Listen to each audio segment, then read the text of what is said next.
At last. Jesus. I've been sitting here for like the last 7 or 8 minutes watching this little circle going round saying, you're going live, you're going live. And in the end, I just had to go back, start it all over again. Oh my God. I think it's because of the bad weather here. It's pissing down with rain. It's really cloudy. And I always have problems with the internet when the weather's poor, you know. It although I haven't really sort of gone live when the weather's been bad, but it definitely affects watching videos and whatnot. Anyway, yeah, you know what? This is kind of an impromptu live stream because I wasn't expecting to do one today, but I got let out of work a little bit early, and you know, so I thought I'd give it a go. I don't know if I don't know whether the comment section's working. There's a few up by now, but sometimes if it freezes, I don't know about it until way later. No, I've got a couple of things I want to talk about actually today. I mean, one, it's going to say, let's see, 40 minutes ago. If anybody's writing, by the way, I can't see any comments. Just to let you know, it might come on shortly. But yeah, 40 minutes ago, I was on the bus because I get a bus from work to the city centre to here. Hello, crazy red testing. Thank you. Yeah, it seems to be working now. And that's crazy red 01. And the thing is, because it kind of leads me onto this other subject, right?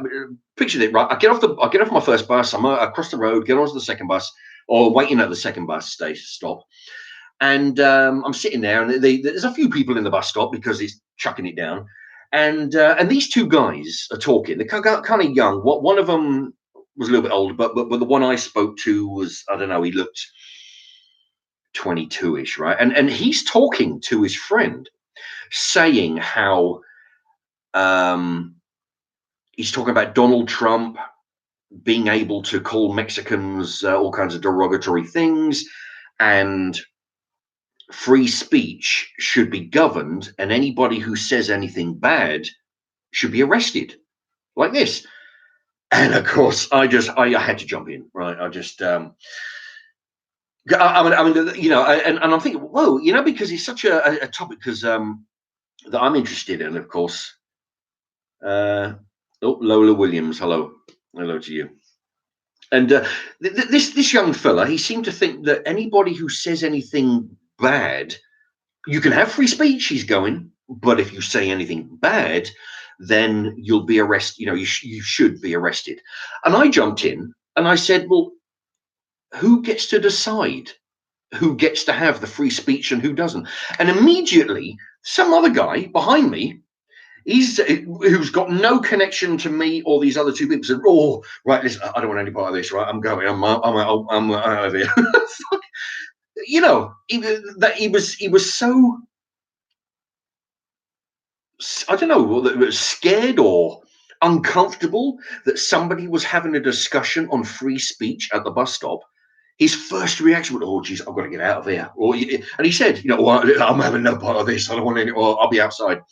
And he was standing out there in the rain. But the thing is, my conversation with me and this other fella was in no way heated or argumentative. I just said, "Who gets to decide who has the free speech?" Because, and he's saying, "Well, you know, but surely, you know, you know, the authorities, you know, that they should govern who has free speech." You know, I said, "Well, then it doesn't become free speech anymore, does it? It becomes governed speech. It's no longer free. Free is when you are able to express your opinion without having somebody censor you." And yeah, he seemed under the impression that I want the free speech, but I also want the authorities to be in charge of what gets said, according, you know, which is where this guy was going. And I tried to quickly explain while the bus was arriving that, you know, because I said, well, this is the problem we're having on YouTube now. where we used to have free speech, but because Big Brother, who was in a position of authority here, or in a position to govern who has free speech, they get to decide. Well, we don't like what you're saying, so we're going to either deplatform you or, at the very least, demonetize you, which happens a lot nowadays because some bunhole decides to complain and has a gripe. But you see, but that's what these young fellas don't seem to understand is you cannot have free speech if somebody is governing you. And if I'd have had more time, I would have reminded him. I mean, he was well younger than me, but he won't remember. Some of you older people out there will remember that back in the 90s, 80s or 90s, late 80s, there was a show called Spitting Image.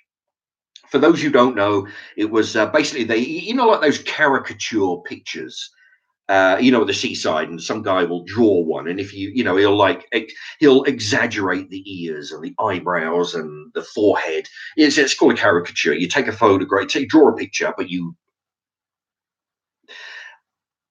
over exaggerate all the features. Anyway, that's what they did with these models, these puppets, these rubber puppets called Spitting Image, the show. And in that, you had puppets of the popular politicians of the day doing little sketches between themselves, talking shit, and having sketches. You had pictures of the royal family, but pictures, models of the royal family talking amongst you. You have the Queen, Prince Charles with the big ears, and the Queen, oh, hello, and all this. It's and that's what it was. You had free speech where you can mock the royal family and politicians and celebrities and everybody else. But now, where free speech is, we've lost that because anybody remember, like 3 weeks ago, there's a radio DJ called Chris Moyles. He got fired from his job because he made an apparent derogatory joke regarding that woman who married that ginger royal. Let's see, you've got William and William, is it William, the ginger one? Harry, the ginger one. That woman who married the whatever, I forgot what his name, the ginger royal. He made a derogatory comment about her, about the fact that she's very tanned, and he got fired. 20 years ago, that was open game. That was free speech. That's what come under free speech. You can speak your mind. But now we don't have that. You see, we have people governing what you are allowed to say because we don't like it, and we're worried that people might get offended, and we think that the advertisers might want to sort of lean away. It's gone. But this kid at the bus stop, I mean, the thing is, I don't know why this guy run off, this other one, because we were having admittedly, this kid looked a bit shocked that a stranger just butted into his conversation, but I just had to. This guy saying that people should be arrested if they say anything bad. And I said to him, well, the thing is, all right, as long as you don't call what's called call for action, all right, there's a thing going around where Vox, there's a channel called Vox. It's some guy, he's making trouble for Louder with Crowder. This guy Vox, he's inciting people. I think it's Vox News, VOX. He's inciting people to what they call milkshake people. All right. If you don't like what somebody says, apparently it's fair game. He's not being penalized for inciting people to throw milkshakes at people's whose opinion you don't like. He gets away with that. But he's making all kinds of trouble. And I said to this guy at the bus stop, I said, as long as you don't incite an action, as long as you don't encourage people to break the law by saying, go out and assault somebody, go out and sling a milkshake at somebody, go out and break some windows, as long as you don't do that, pretty much everything is up for up for grabs. You know, it comes under free speech. Admittedly, you know, there's, I mean, of course, there's that old thing where you got free speech, but you don't get, it doesn't entitle you to shout fire in a crowded theatre. That situation, that topic comes up, but because you're inciting an action. If you scream fire in the middle of a fucking theatre when there's no fire, you're inciting a panic. You're inciting a, not a riot, but a near riot to get out of the building. You're inciting somebody, inciting an action, which is wrong. So as long as you don't incite people to commit a crime, incite people to act where people will get hurt by your action, namely trampled on the way out of a building in a hurry, it should be fair game. But nowadays, the royal family, apparently you can't be, you know, where was the royal family when this guy, you know, this big celeb royal Chris Moyles radio DJ, this guy got fired, and and the people who fired him used the royal family's name to fire him. Say, right, well, look, you made a comment about the royal family, so you're off. They're using the royal family to justify this guy getting fired. Where's the royal family? He's jumping in. No, excuse me. You know, it's all right. It was in poor taste. The guy shouldn't lose his job. You know, all they got to do is write a letter saying, look, I would appreciate if you didn't use my name to fucking fire people out of your business. But no, you know, none of that. They want the privilege of, you know, being a royal. But when it comes down to, you know, people losing their livelihood over a nothing incident, no, they're nowhere to be seen there. So anyway, this yeah, so I tried to straighten this young fellow out, saying that you can't have free speech when it is governed. And I asked him, who governs? Who governs? I mean, it's as simple as hell. If yeah, this kid, according to kids, he's about 20. He was about 23. If he says something, he's entitled to free speech. But if I don't like what he says, am I entitled to stop him from talking? Because according to him, if it's something that you know, is wrong, I mean, who's to say I'm, you know, if I don't like what he's saying, I'll just say, well, you know, that's wrong. I don't think you should be allowed to say it. Somebody else will disagree. He said, no, he can. You've got somebody up above who's dictating who gets to speak and who's not, which is exactly what YouTube are doing. Because I've been watching all these programs about them censoring people or demonetizing, which comes on to, for those of you who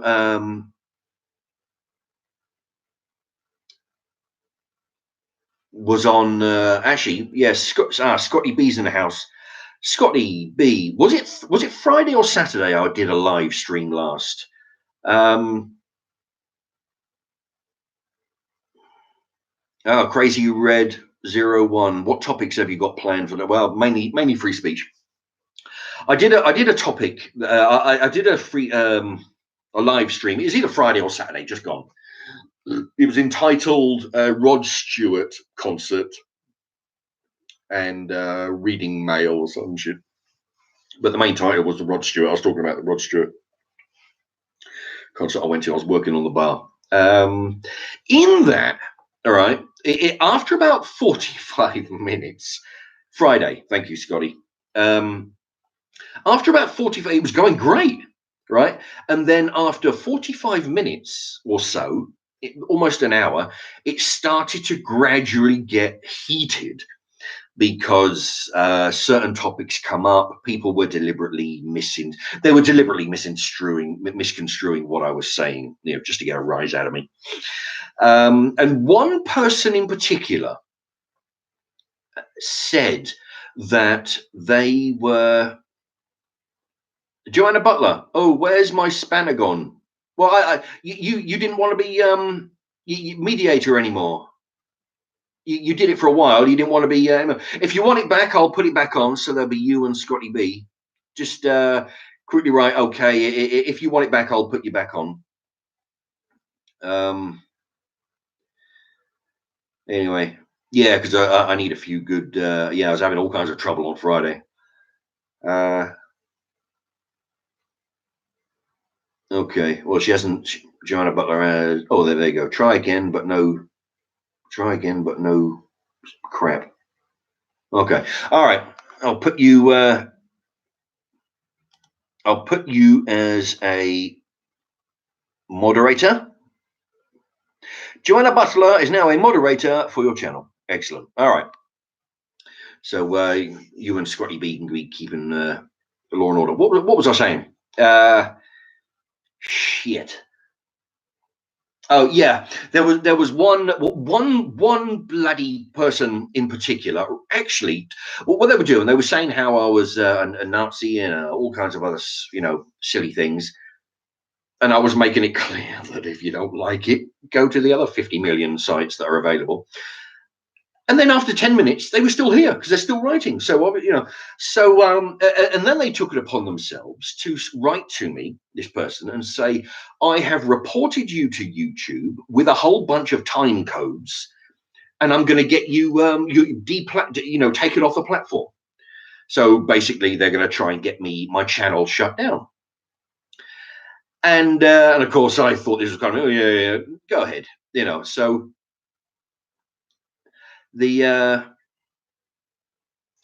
what happened was I load the video after I've done. It's about a 3 hour and 11 minutes or something. I load it after a short time, of course, so everybody else who missed it can watch it after the fact. Had just a few hours of monetizing on it, just a couple of hours, and then all of a sudden YouTube decided to listen to what this goof said and demonetize it. So that's the second video that I've had that's been demonetized purely because somebody took a dislike to me and the things I'm saying. Obviously, they're not a fan of free speech, this person, although they're probably okay with having their own free speech, just not everybody else's. So they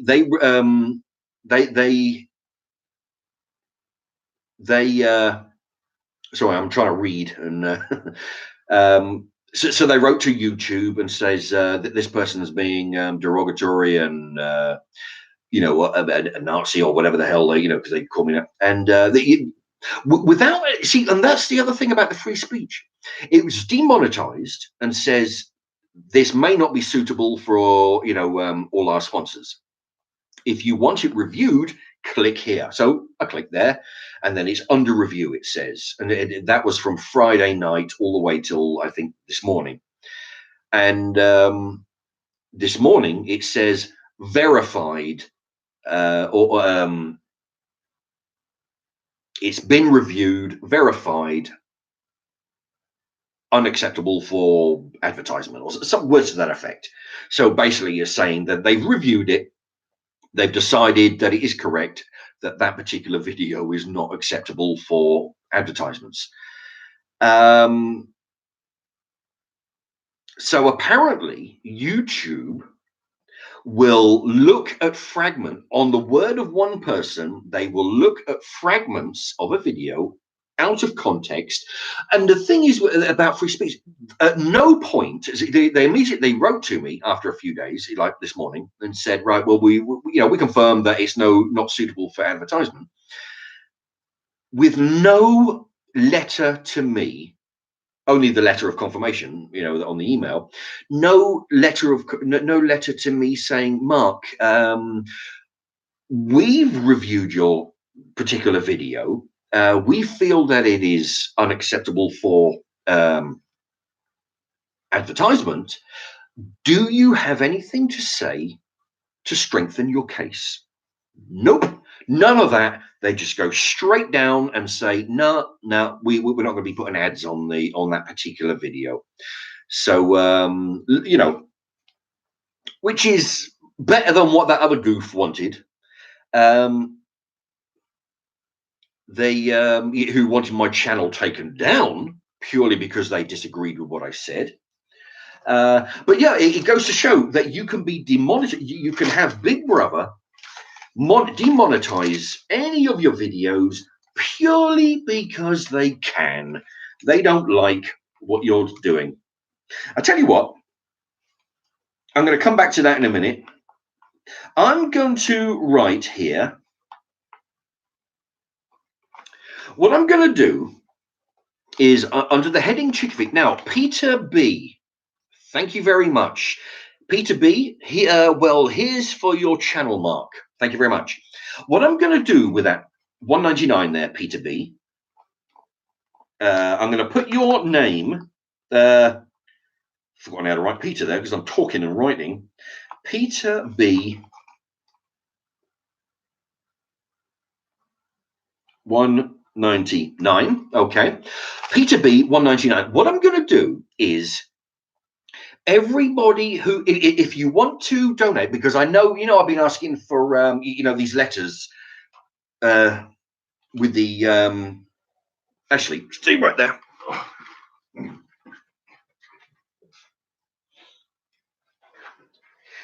Yeah, if you want to send any mail, fan mail, whatever kind of, whatever you like, send it all to here. Now, what I also said was that because I'll be doing some chicken videos in a few months, hopefully, a couple of months, hopefully, when my mate gets his garden sorted. And I said to everybody, if you want to go to the Poundland and buy a packet of dried mealworms, in Poundland they cost £1. In Pound Stretcher they cost 89p. And I was saying to people, if you want to send those through the post to that address, I will put a sticker on that packet and give you a shout out when the video comes up when I feed it. But what I'm gonna do also is, just like Peter B there, he's just donated £1.99. I will go to the shop and on your behalf there, Peter B, and buy 2 packets of mealworms. And what I'll do on the packets, I'll put a sticker. I'll whip some stickers from work. I'll put some stickers. I'll put a sticker with your name on it on the packet. So when I come to feed the chickens, I can say, thank you very much. This packet was bought by Peter B. And anybody else, if you want to, if you want to throw in as little as £1, today I will buy every person that donates £1 or whatever you want, whatever amount you want, I will use it to buy. This coming Saturday, I will use it to buy mealworms. I'll buy as many packets of mealworms in £1 multiples. Okay, so anybody interested? So Peter B has got the ball rolling there. Thank you very much to you. I'll buy 2 packets under your name. Jack McCready's in the house. Got a new video out tonight, Mark, from Scotty B. I don't know. Yeah, possibly. I might do a sandwich video. Okay, but yeah, if you don't want to, anyway, either £1 for the chicken feed or the usual, get a bit of scrap cardboard, send me some mail using that address.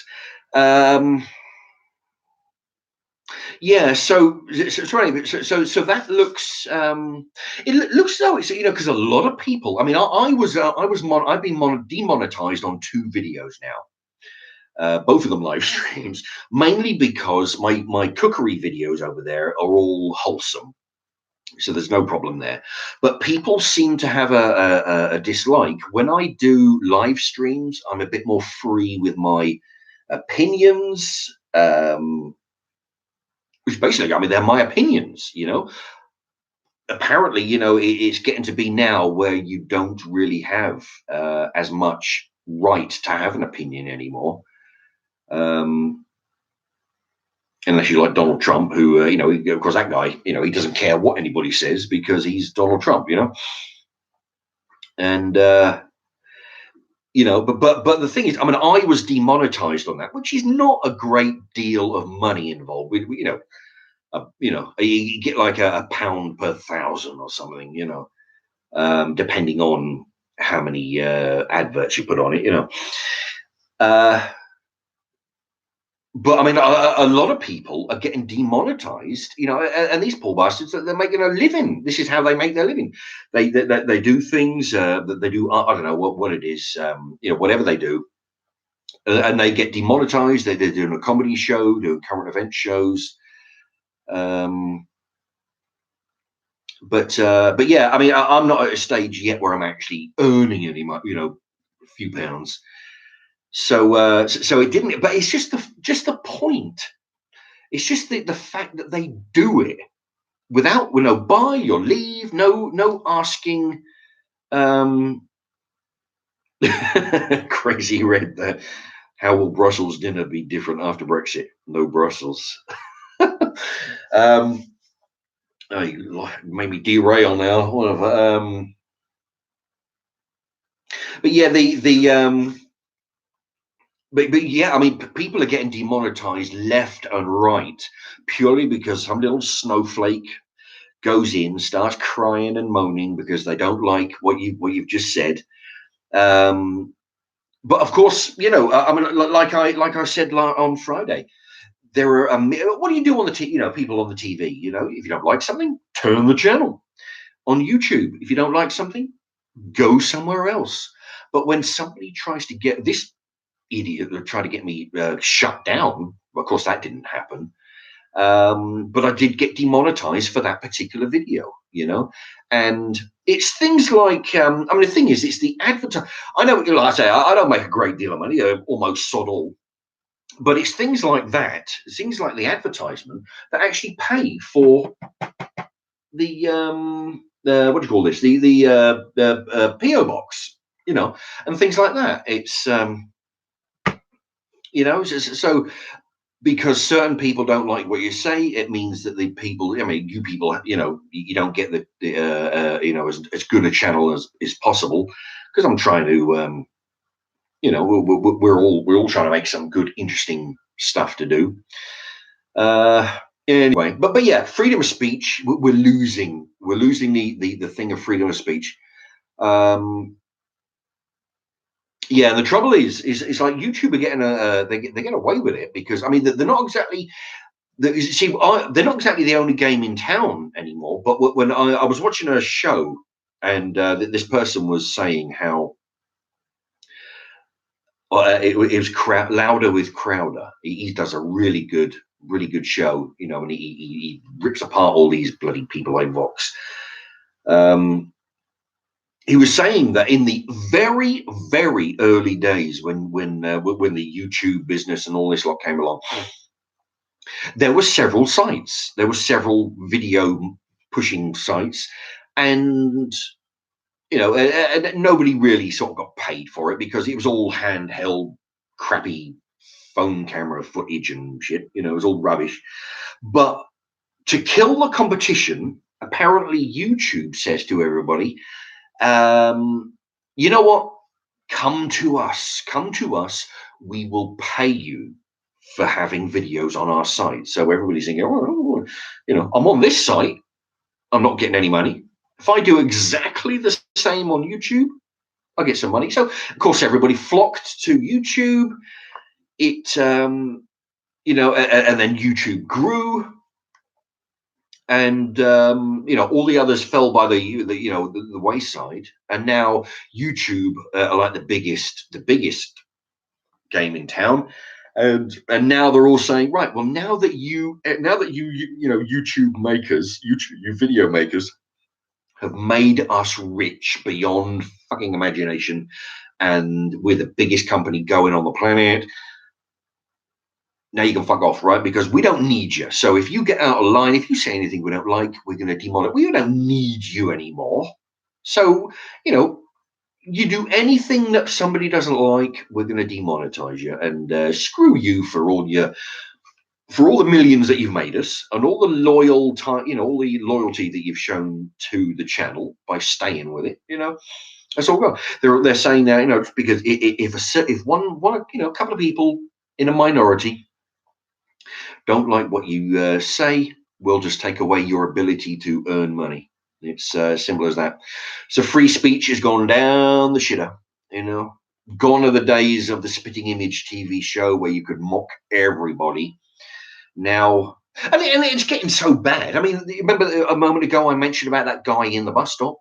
The minute he heard me chirp up to this other complete stranger, chirping in, about the conversation of free speech, he immediately fucking ran out of the bus stop. He did. He said, well, I'm not having any part of this. Like this. That's what it's come to, where the mere mention of free speech, everybody's fucking running, you know. I mean, how awkward would that guy have to be to get out of the bus stop and go stand in the rain because he was that uncomfortable about the conversation? He couldn't just sort of stand in the corner, sort of like, he had earphones in, he had his music in, but didn't have to listen to anything.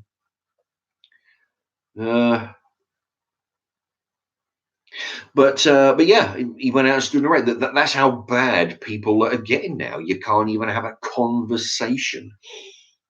Anyway, hopefully I put this kid straight in the bus stop there, that people shouldn't be arrested like he was thinking, just because you don't agree. Yeah, I mean, if you agree with, it looks like I've got 4 thumbs up now. If what I try to do is, I feel my video is a success if I have more likes than I have dislikes. I do have, I get a bunch of dislikes on my cookery videos, but pretty much without exception, I've got more likes than dislikes. But it's I seem to get more dislikes on my live stream, mainly because what I say is a little bit more controversial than making dinner on the other videos. So if you like what I'm saying, if you agree with what I'm saying, if you're a fan of free speech and think that we shouldn't, free speech is being lost, hit the thumbs up, because there will be people who will thumbs this down because they think, oh, Mark, you're full of shit. You shouldn't be allowed. Free speech is good, except for you and your comments that you're spouting, what they call hate speech or whatever else. If you think I'm talking sense, hit the thumbs up and let's show these snowflakes that there's still a few of us out there who believe that grown adults should be able to say what they want, as long as they don't incite harm or injury or incite an action, like I mentioned earlier, to people get hurt by your inciting a certain reaction. Then then everything should be fair game. Anyway, if you agree with that, hit the thumbs up and go ahead. Okay. Yeah, in a short while, I went to the co-op actually. This is what I like to do, is do something different on the thumbnail. As you can see that. Anybody see that? That is £2.95 down to 59p. There you go. It's that's what I got for the co-op. That's what I'm going to have in a short while. There you go. You can see the date there. That's what you should be looking out for if you want bargains out the shop. That's anyway. Yeah, so far Peter B's the only one. Yeah, he donated $1.99, so I'm going to use that $1.99 to buy 2 packs of chicken feed or dried mealworms. If anybody wants to send postcards, there's the address. If you want to donate £1 to, I will use that £1 to buy mealworms, and I will write your name on the packet for anybody who wants to. And then when the chicken videos start appearing in a few weeks, you'll get another shout out. And you'll that packet of feed will be dedicated to you. Anyway, I'll just leave that with you. So far, Peter B is the only one. So thank you to him. And if anybody else, jump right in. Okay, I'm going to do a few shout outs. Because I've been waffling on, I've been missing a lot of the question, because of what happens is sometimes I have to. I glance over there, but if I start reading and talking, I get derailed. Okay, but Pablo's in the house. Population programming. Exactly. That's a good way to put it. You program people not to speak about you. I mean, this goof in the bus stop, the guy that ran out, he was programmed to think, oh shit, controversy. I've got to get away. That's how that guy was programmed. I'm programmed in another way where I'm, I do that I've done that in other cases where I'll just jump into somebody's conversation, complete strangers. I go, oh, no, that's wrong. That is, like this guy, these kids at the bus stop, about people should be arrested for saying mean things and shit, I couldn't help it. I just had to jump in and put this guy right. But that's the way I'm wired, you know. But yeah, but people getting programmed. People are programmed now to deliberately get offended. There's nothing to be offended about. They just think, oh shit, I should get offended now, and I'm gonna fucking do something. In the old days, back before YouTube and anonymity, which is great for little weasels back in the old days, I remember there was a program. It was dedicated for people whinging about what they had on the television. It's like an hour long. I can't even remember what it was called. Back in the 80s, if there was something going on EastEnders, or there was some kind of show that was on a documentary that was on the telly and you didn't like it, well, dear BBC, I was appalled by the actions of this person on this fucking document, and they would read your letter out and it'd be a gripe. It was an effort. One, you had to get pissed off enough at the television. Right, okay, you've got to hunt around the house looking for a pen, find some paper, write your message down, get an envelope, walk down the post office, buy a stamp, put it in the post box, wait 3 days for it to arrive, another week for it to get sorted out at the BBC for somebody to read it, another week for them to decide, okay, yeah, this one, right, I'm going to put this one on the show. See, it could be a couple of weeks. And then all of a sudden, if you're lucky, they would read it out on the telly about your gripe. It was a big effort, and, eventually the show died because people stopped whinging and people stopped wanting to watch a television about assholes whinging about the fucking television, right? But now it's all you got to do is type a sentence, send, bang, and it's there. Nobody knows who you are. There's no comeback. You can talk any old shite you like this guy that tried to get me deplatformed on Friday. Bloody idiot, thought he could complain and have me taken down. He got me demonetized for that particular video. But points of view, thank you. Oh, Midlands Goat. Oh, you're back again, are you? Okay. I'm getting a message coming up here from... Right. Okay. Well, hopefully we're not going to have the same shenanigans we had on Friday. Got a couple of people keeping law and order. But yeah, Midlands Goat there. Points of view, it was called, where people just write in and whinge. And it was a big effort. Now, any idiot that can work a keyboard can write something, send, absolutely no comeback.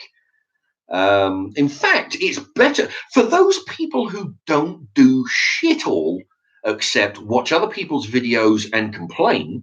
It's fine for them because they can do anonymity, that they have anonymity and they have nothing to lose. Whereas people like me, who's trying to make something, trying to put my mark on the world, so to speak, put my stamp on the world by doing something, I've done over 750 videos now. It's coming up to 2 years. In a month, it'll be 2 years. I've done over 750 videos. I'm trying to put a stamp on the world, good or bad, whether you agree with me or not. This is my opinion, and I want my image to be on record long after I'm gone. My not my grandkid, well, yeah, my sister's grandkids can look back and say, oh, there's old Granddad Mark when he was young and all this, So my image and my thoughts will be around forever. That's what I want. But when people complain, they sort of throw a fucking spanner in the works there and they fuck shit up because I have something more to lose than what they do. There's the threat of being demonetized. There's the threat of having videos taken down, all the rest of it. So it's people who don't do shit. They're the ones who are laughing. They're the ones who've got nothing to lose. They can write what they like. I've done it before. I was a YouTube maker. I used to write all kinds of shit, knowing that nobody knew who I was. It was great. Yeah, but now, I mean, I'm not as bad as I was. Of course, I try and keep some kind of, discipline. Trying to control myself. But no, it's just. I mean, I don't like to be censored. I don't like people saying no, no, no. Well, yeah, I mean, if people have a disagreement, that's fine. If people start wishing harm on you, then that's different. I have the option to click "fuck you" and cancel your comments on there. Uh, anyway, all right. Okay. Is anybody going to send me any fan mail? Because it's been a bit short. In fact, I mean, I've got one piece of fan mail over here. In fact, shit. I've got another fan mail here. It's coming in quite slow, but that breaks it may not be.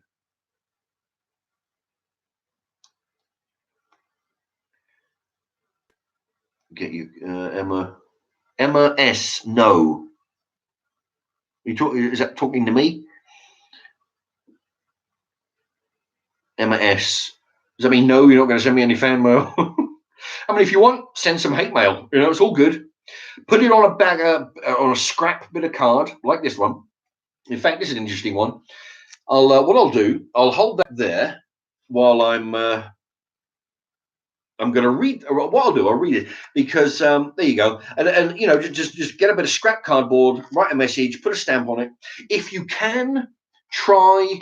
Not that but try and get a picture stamp if you can. Reason being, because these stamps I'm going to cut out and I'm going to send to that dog charity. Who's these people, the dog charity. What they do is they take these stamps, they sell the stamps, and with the money they get, they train dogs to help people with disabilities, help dogs, if you need your keys fetching or I was reading the pamphlet, and apparently they can train a dog to warn somebody when they're about to have an epileptic fit, like 40 minutes of leeway, a head start, which is pretty fucking good. So so they can they can stop driving or whatever they need to do. Anyway, Lee Merton. Hey Mark, your England XXL shirt is in the post, mate. Oh, thank you, Lee Merton. I'll be looking forward to that. And anybody else? Yeah, t-shirts. As you can see, I need some t-shirts. But yeah, any t-shirts are great. I'll take those. I'll wear those and give you credit for. If you have one with a company t-shirt that you want promoting, all by all means. Okay, here we go. And but yeah, with the dried mealworms, it'd probably be more expensive to buy the thing and post it than it would be just to donate the money, and I'll buy it for you. So anybody interested in buying mealworms, I can do that for you if you want. Here we go. Right, here's the latest bit of mail for anybody who's interested. It says, now this is like there's a lot of broken English here, so I've had to read this 3 times just to. Okay, dearest Mark. To say the effect you and your channel has had on me has been holy would be an understatement. Please accept this premium shop brand Old El Paso 12 crunchy Taco Bell packaging as a signal which lights up a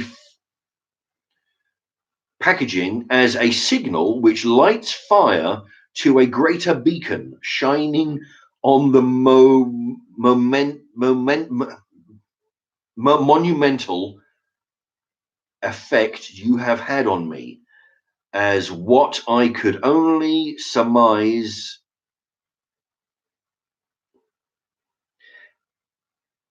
on me as what I surmise you as, and I think it's sense. It looks like SENSEI, sensei. I'll be burning. Because I got this a few days ago when it was my birthday.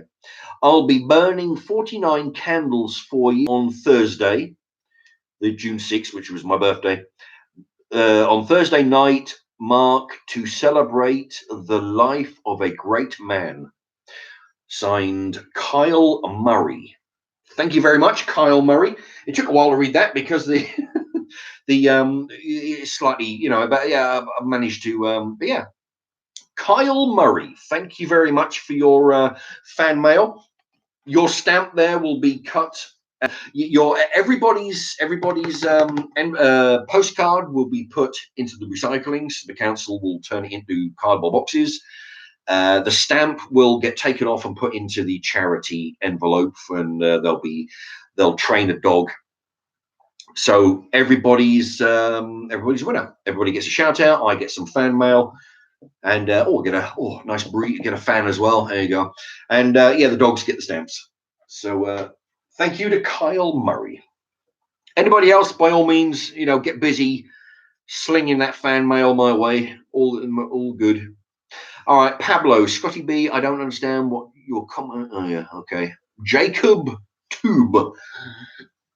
Jacob Tube says hello. Scotty B's having a conversation with somebody. Oh, Scotty B. Looks tasty, he says. Yeah. I haven't tried these before. These are taco shells. Yeah, I might give them a go. If they're soft, you know.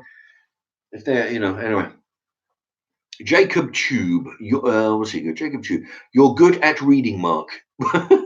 Well, I tell you, well, the thing is, I am, but I was, yeah. I mean, this one was quite difficult because is you know the handwriting and there you go, the handwriting in the broken English.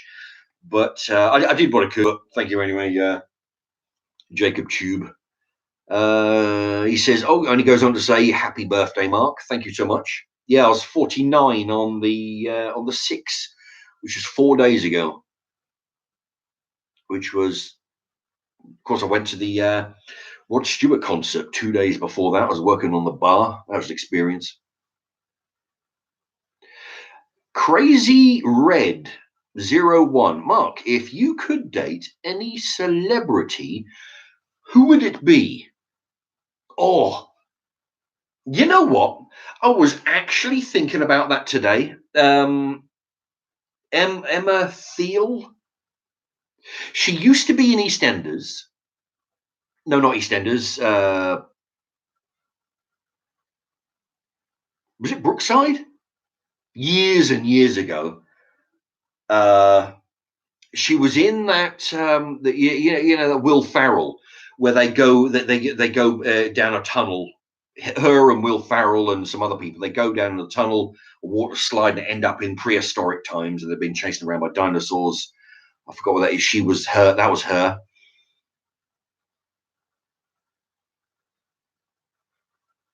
I'm sure her name's Emma Thiel. Yeah, man, she's pretty nice. That'd be my dream woman. Jacob Tube. I was Bubbles Maximum, but I changed. That's a bit bit of a pain. But yeah, a lot of people do that. They change their names just want to get used to seeing regular names come up. Yeah, people change their names. They change their pictures as well, which is a bit of a bummer, you know, because I get used to seeing pictures, you know, the little icons, you know, with people's names. It helps me to remember who's, you know.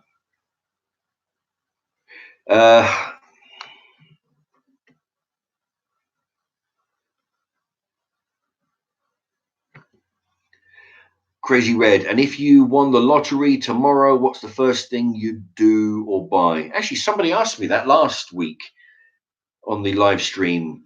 I would buy a big house with an even bigger piece of land, and I would turn my land into a homestead. I would buy a huge bit of land. I would have a few acres that I would either turn into, or if it was already, you know, turn into woodland. And if it was already woodland, I would, you know, make sure it was a working forest. You know, namely that, you know, it's not like fucking, you know, Lord of the Rings over there. One of them forests. No, it would be an organized one. So trees would grow. I would use cut them down for wood, firewood, fencing, sell the trees for lumber, that kind of thing. It'd be a working forest. And then that would be a few acres. And then I would have a few more acres of where I've got my animals. I would have chickens, of course, because I've had chickens before. A lot of you will know. I'd have a boatload of those. I would have another big area where I'd be growing greenery specifically for the chickens. And I would just for shits and giggles. I mean, if I had a bunch of money, I would, I'll be keeping the chickens for pets. But I would either sell the eggs or give them away to people who would benefit from a free box of eggs. Yeah, but possibly do the same with the veg as well. Give a lot of it to the chickens because they got to eat. But yeah, I like growing things. So I probably grow a lot of fruit, vegetables, and either sell enough to pay for the chicken feed, the grain. So one hobby pays for another, and basically just give the rest away. That's the kind of thing that I would do if I won the lottery. Yeah, because that's what interests me. But like when I used to have chickens, what I used to do was I had the chickens, and what I used to do, that was one hobby, and another hobby was on the weekend for a couple of hours on a Sunday. I used to go around the housing estate and pick up all the cans. I've got one of those picking sticks, they're picking up rubbish. I used to pick up the aluminium cans, put them in a bag, in a bin bag, and when I get a whole bunch of them, take them down the scrapyard, get some money, take the money and buy grain.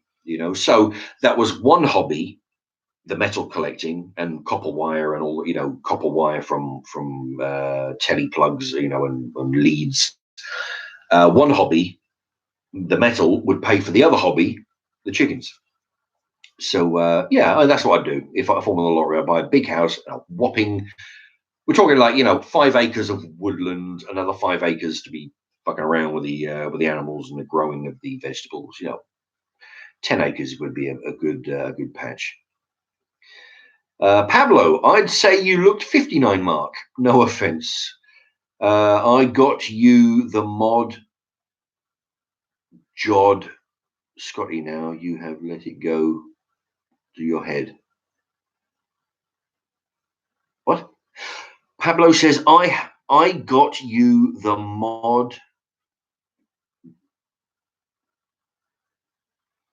Oh, I think that should be job. I think Jod should be job. I got you the moderator's job, Scotty. Now you have let it go to your head. All right, he's having a. Oh, there you go. Pablo says job. Yeah. Took me a moment to decipher that. Yeah, I think he's having a conversation with somebody else. And then Scotty, yeah. Anyway. Oh, hello. I've got another one.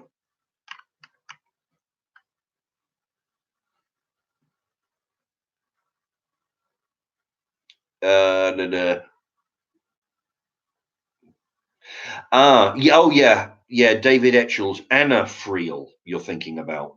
Yeah, I said Emma, didn't I? I meant, yeah, you're right, Anna. Oh, man, and she's pretty nice.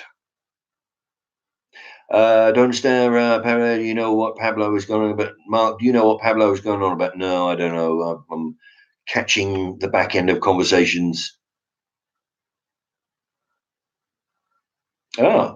Lee Merton asks, what's my favorite film? His is Back to the Future and Shawshank Redemption. Yeah, actually, I think I have both of them. I don't know. I have Shawshank.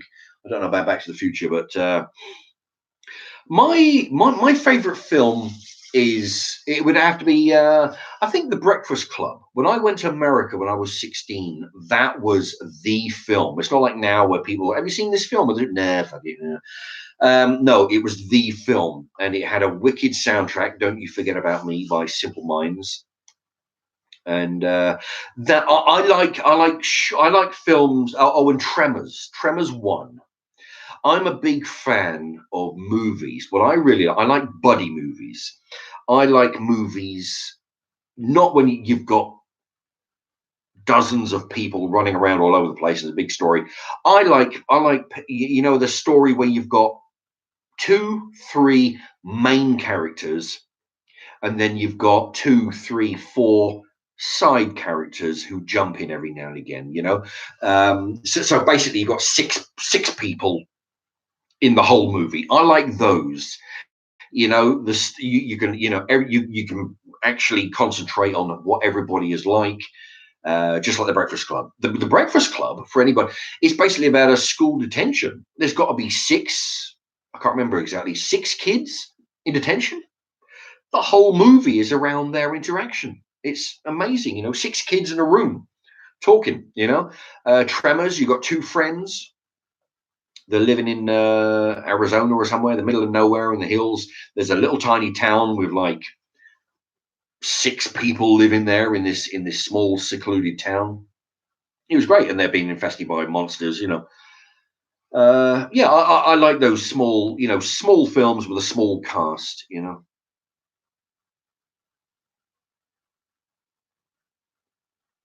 Anna Friel, yeah, a big house out in the countryside.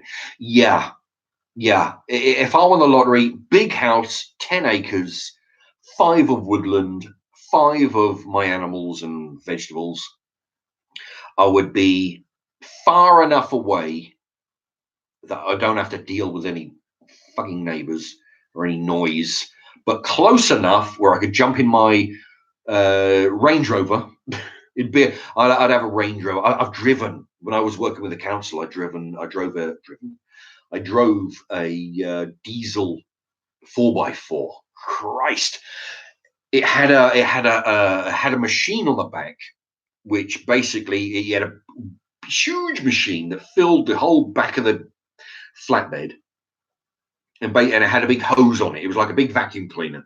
What it was, you hosed up all the leaves from the street. It went in the machine, kicked it out the other end into this big cage that was on the back of another lorry.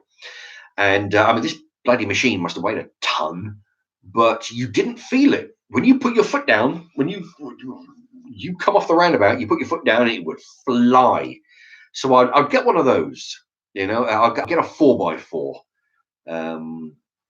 Possibly diesel, I don't know, but something that a flatbed where I can sling all the shopping in the back. Everything from shopping to logs of wood to any old scrap that pick up any old load it up with 2 tons of crap and then move that around with a big flatbed. That'd be that. That's right.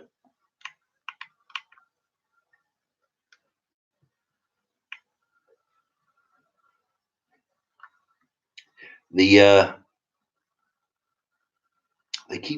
things keep jumping. Pablo, chickens, eggs, trees, veg, herbs, vodka, beer, cannabis. Oh yeah, that's a good point. I'd have a greenhouse dedicated to my cannabis growing. Actually, the thing is, I used to grow it years ago, but it was just mainly to see if I could. What food do you find most disgusting? That would be Marmite and coffee flavored sweets. I don't drink coffee. It'll make me make me feel like I want to throw up if I drink coffee, but it'll make me sick to my stomach. But coffee flavored sweets, I just don't go for those. And Marmite is just nasty. Do you do the lottery? Yeah, on occasion. It's like it turns out to be £2 now. It's been £2 for ages. That's the thing, money grubbing bastards. It used to be £1, now it's £2. Scotty B, how long are you going for tonight? Well, probably not. Was it 9:15 now? For those anybody abroad, that's 9:15 in the evening. I'll be going about an hour and a quarter. Let's see, move this over. Oh shit, no, it's just coming up to 1 hour. Yeah, I'll probably go for a little bit longer. I don't know until I've run out of stuff to. Let's see. Oh, Jacob Tube, he's retracted a couple of his messages.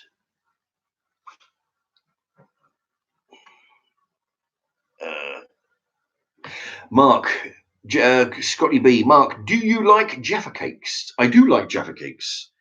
Yeah, so if you want to send some to that PO box, by all means. But yeah, I like Jaffa cakes. I like the Jaffa cakes, but when I buy them, I buy the co-op shop brand. But yeah, Jaffa, but the real Jaffa cakes are better.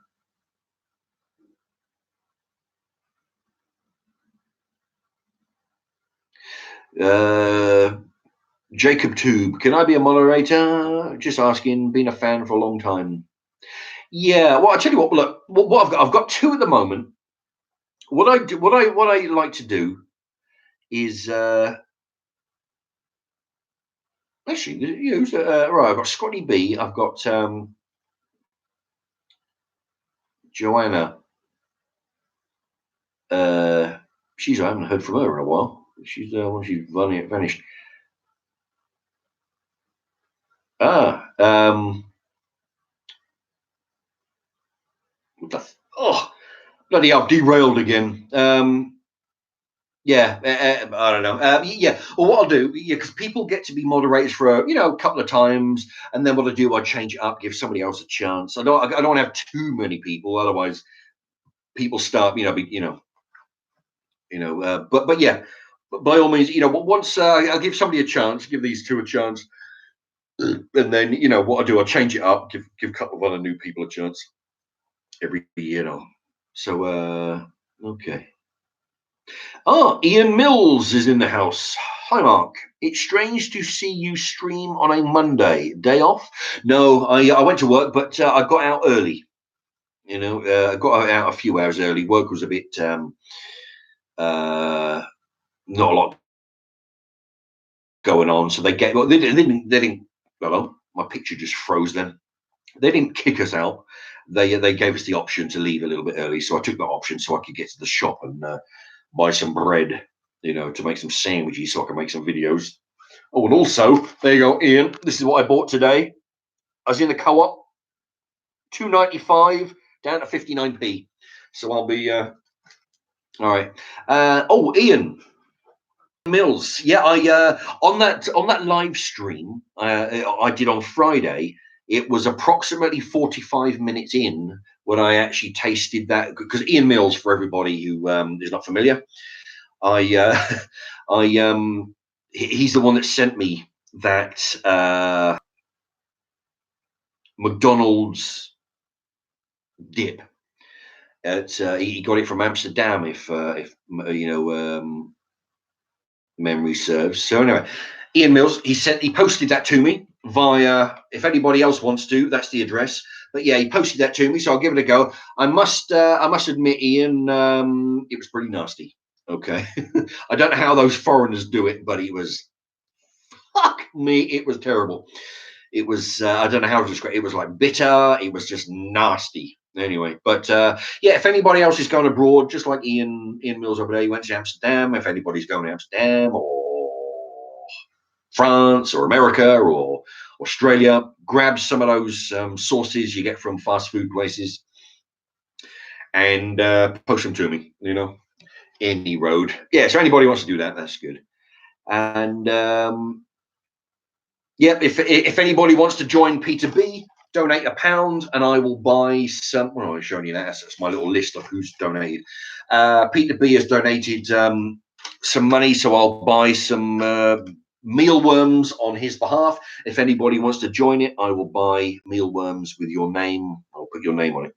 So yeah, so Ian, no, that they let me out early. So I thought, what I'll do, I shall do. I shall do a live stream and tell my. I was telling my bus story.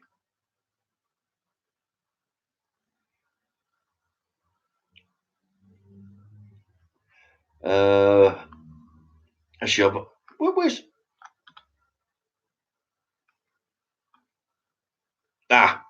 yeah. I tell you what, it jumps quite a bit. To understand. Hi, Mark. Hi, chat. Paul K is in the house. I thought you didn't go to school. Oh, Jesus. Pablo and Scotty B are having an argument. I did, but you're too confused. Okay.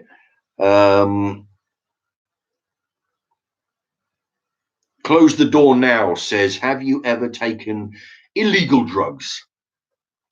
Well, yeah, I mean, I've spoken about my marijuana smoking that I did years ago when I was young.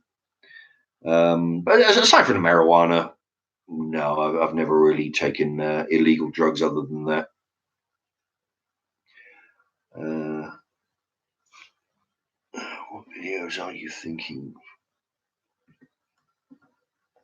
Ah,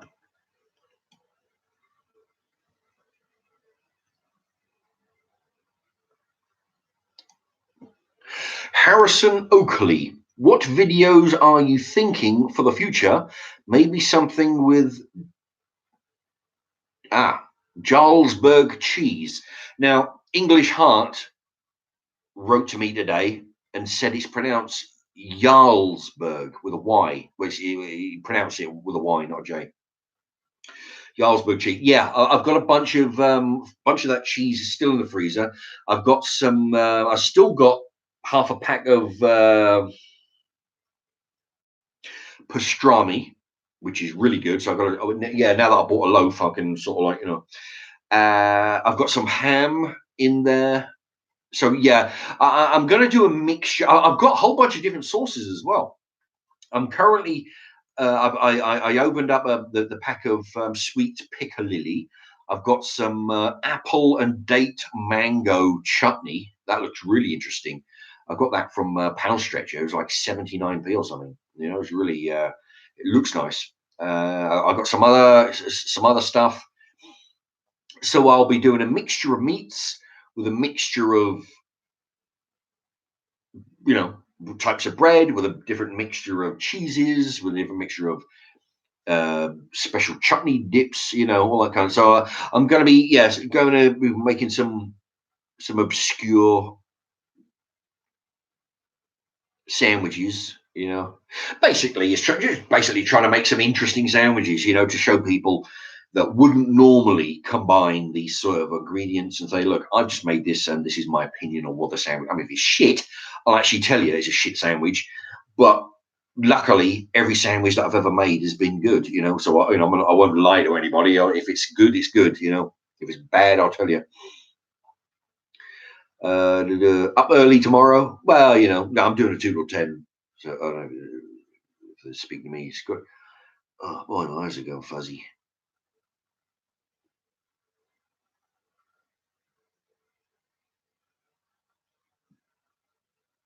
Pablo, Scotty B is talking. I told Mark he needed a moderator. No, well, no, I made Scotty B a moderator on Friday. Not to, it wasn't today. It was something. It was Emma, Joanna, who made another moderator. Scotty B's been a moderator since Friday evening. At least I think so. I think it's Friday. I'm sure it's Friday. Yeah, so it's been a few days. So next time, I'll what I do, Scotty B. No offense to you, but I want to give people, I do give people a chance for a couple of turns, and then give somebody else a turn. So, but yeah, he's been a moderator for, since Friday, I believe. Oh yeah, crazy red. And, yeah, it's funny watching people's arguments. They. Hello. Oh, my picture froze then.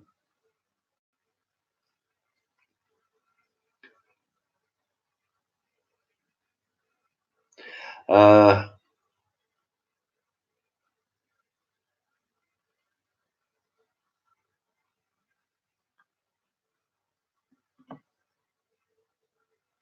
let's see. Tonight, Scotty B. Oh, now I understand you, Mark. I asked me, do I want to be a mod? I said yes.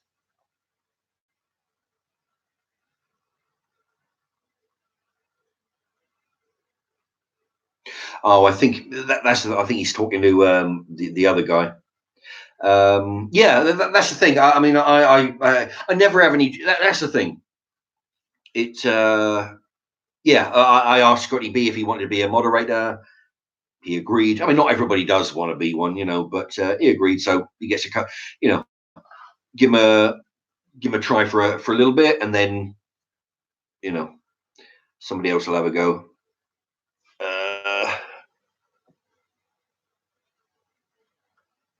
Oh, Peter B. Yeah, Peter B. So far, Peter B is the only one that has bought. Wants the chickens to have any mealworms, Anyway, but yeah, I guess nobody wants to throw in for some mealworms. But if anybody wants to send any mail, do it on postcards made up of scrap packaging, cereal box, taco box, dog biscuit box, anything you like, just write on it. So it's got a nice glossy picture on one side, write your message, put a stamp, put this address on the other side, and it will get to me. Everybody, whether it's good or bad, tell me what a bad job I'm doing, tell me what a good job I'm doing, tell me you fucking love the show. Everybody will get shouted out. Whether it's hate mail, fan mail, it doesn't matter. It's all good, because no matter what it is, that dog charity will get a stamp each time. So I don't mind. I'll take a bit of abuse so the dog charity gets some extra stamps.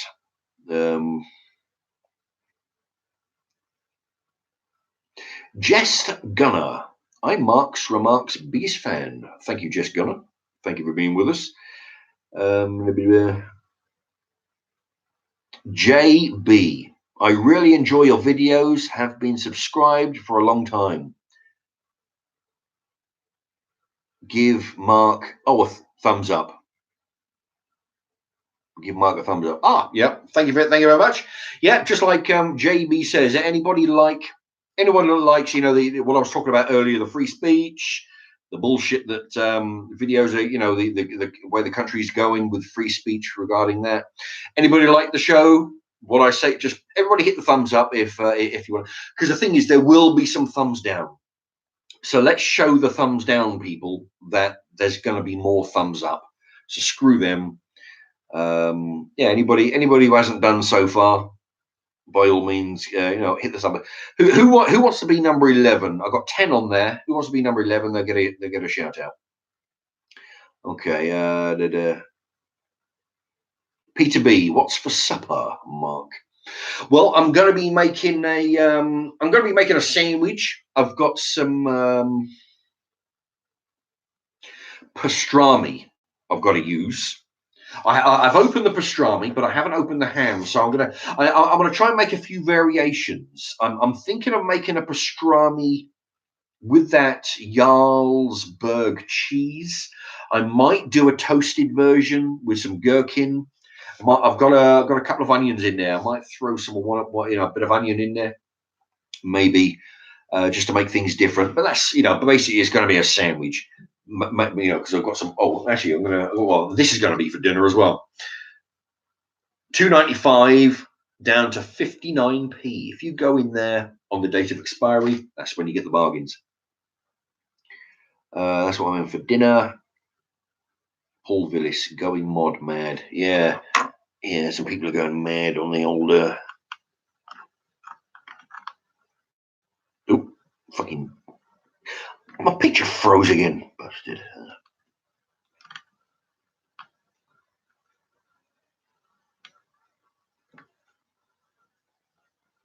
Scotty B, hopefully this live won't get taken down. No, actually, that's the thing. I've been lucky. None of my videos have been taken down like that goof on Friday tried to, when he actually told me, I'm going to get your YouTube channel shut down. But the last one got demonetized. But that's the thing, it's yeah, hopefully it won't get demonetized. I mean, the amount of money that I lose is negligible, but it's just the principle of the thing. Fucking YouTube decide, we don't like what you're saying, so Johnny the Smasher is number 11. Thumbs up. Paul Villis, Pablo. Oh, he's talking about who he's saying Pablo's funny. I thought he was saying I was funny there for a minute. Oh dear. I thought that was somebody saying something nice. Johnny. Jess Gunner, do you like vegans? I don't really know anybody. You know, if people want to have a vegetarian diet, although vegans is slightly different than vegetarian, but I think vegans, they don't just not eat meat; they don't like meat products or things that are made by, you know, like, I don't know, leather or something. But yeah, I don't know. I've got no time for them, you know, as long as I keep quiet and out of my way. Johnny the Smasher, what's wrong with a chicken? I don't know. Chickens are good. Chickens are good to eat. Jess Gunner, Mark, do you cook vegan food?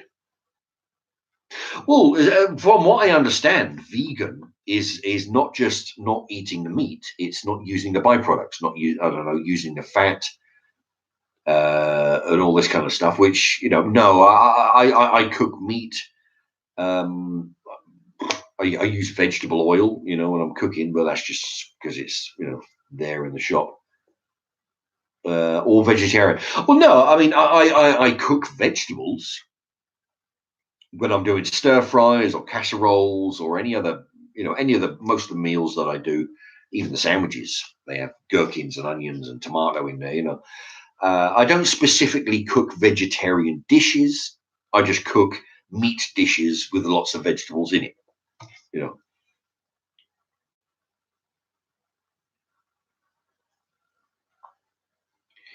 Pablo says, you need a TV show, Mark. We haven't had anything close since Partridge. Maybe go for a radio show before the TV show. Well, yeah. I mean, I reckon I'd be okay for the radio. Of you know, that's an old joke. You know, you've got a face for radio. But yeah, I could. You know, I'd like to be a guest. I think on the radio. You know, as long as it's what thing is, we don't really have channels. I don't think in this country. I used to watch the Opie and Anthony show. There's a couple of radio shock jocks. They're no longer together. But if you want, you can watch plenty of Opie and Anthony radio shows on YouTube. That would be the kind of thing because they can say anything they want. You know, but over here we don't have anything like that. You know, so it's a little bit awkward. You know.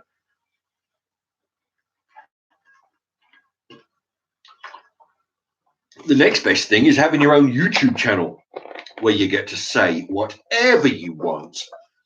But even now, that's going. Even that's going away.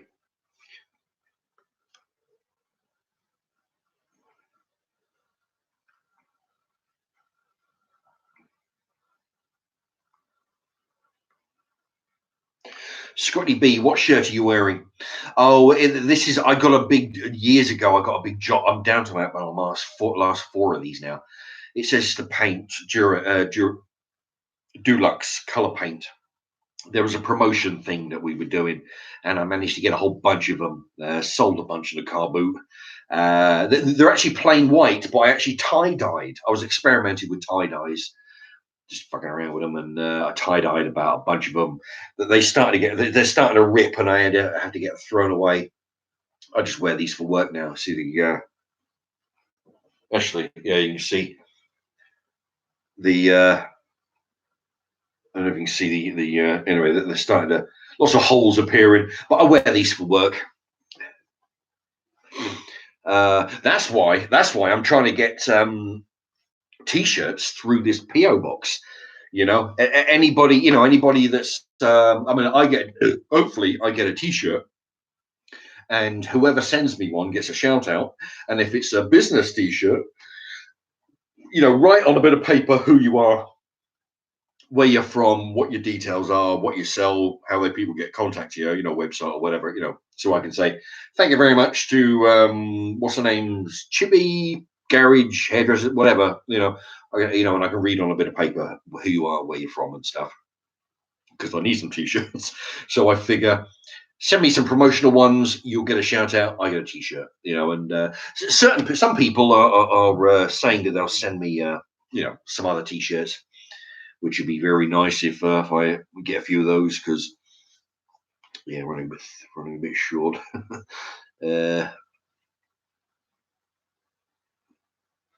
Paul Villis, new campaign, keep the vegans quiet. Yeah, that's it. I don't like when these, vegetarians, vegans, if they want to do that, great, do their own thing. But what I don't like is when they start protesting restaurants. I've seen that on the, on the TV, YouTube and stuff. They'll pick it outside a steak restaurant, and it's like, just get the fuck out of here. If you don't want to eat meat, don't do it. But don't stop anybody. I know. Pablo loves a good vegetarian meal with a side of meat. Jess Gunner says vegans don't have dairy or eggs. Eggs, but yeah, because they're the byproduct of. That's the thing, because people don't seem to realize. They think, meat is murder, and I'm not going to eat chickens. I'm not going to eat the eggs, and that way the chickens can. But no, if we don't eat the eggs, and if we don't eat chicken meat, factories will stop breeding, or farms will stop breeding chickens. Chickens will go extinct. If we don't use the chicken meat and use the chicken eggs, there'll be no more need for chickens. And if there's no more needs for chickens, the chickens can go fuck off and die, and then they'll build something else on the patch where chickens would be living, on the field. If we don't eat the chickens, there'll be no reason to breed chickens. And if there's no reason to breed chickens, chickens will go the way of the dodo. Yeah. They're only bred because they have a use for them. Cut out the use for them, there's no need to breed them, and then they go away.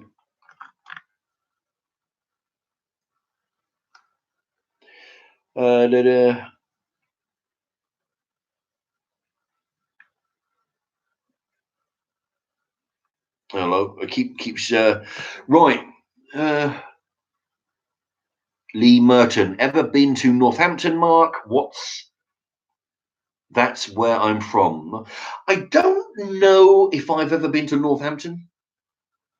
I've been to so many towns, either working or traveling. I've lived in a bunch of places, Northampton, I may well have done, but I don't rightly know. Some towns I'll be going through a town, or I'll go to a town for a few hours for some reason, and then go somewhere else. Ian Mills, what t-shirt size are you? Ian, that would be an XXL. I do like a bit of room in my, with the t-shirts. I don't like them tight. So yeah, XXL is perfect. If anybody has an XXL, even one, like the last couple of, I've worn them with those funny t-shirt, funny pictures on the front. They're all good.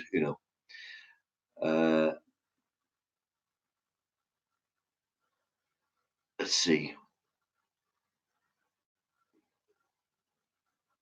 Reaching right, Chucker FTW. Hey, my friend Brutus wanted to know what toast tastes like, as he only has bread rolls. uh, my friend Brutus wants to know what toast tastes like. Well, it tastes crunchy. Is that no? That's not really crunchy. Isn't really a taste. Crunchy is a texture. All right. Well, it's crunchy. Anyway, I think you're messing about, but yeah.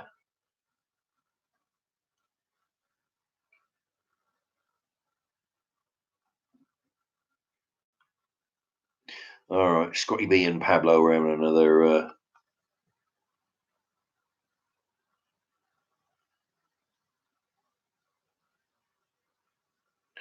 Chucker FW Mike. Have you ever seen that new movie called Petty Stan? People go to the shop.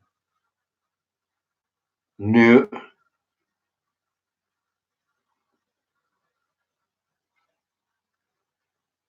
Paul Villis does Mark shop at the co-op. Oh, Scotty B, you're a big boy, Mark. I wasn't sure what that meant. The yeah, well, it's yeah, I like a bit of room. JB, you should ask your local co-op for a T-shirt. Interesting. I could. Yeah, because I've actually gone to several businesses and I said, look, give me a T-shirt with your name on it. I'll shout out your thing. Some local hairdressers, some chippies. Yeah, fucking, I tell you, it's difficult. But when I did it, I didn't have so many subs as I do now. Uh, Anybody not hit the thumbs up? By all means, hit the thumbs up. Let's show the people, the naysayers, the ones that will deliberately thumbs down these my live streams. They do it because they've been a pain. Yeah, let's show that there's more people in the country or watching this that actually, agree with free speech and whatever else I'm saying. That there's more people that like the channel than don't. Let's show them. Let's show them. Yo, Johnny D. Smacker, Yo Mark.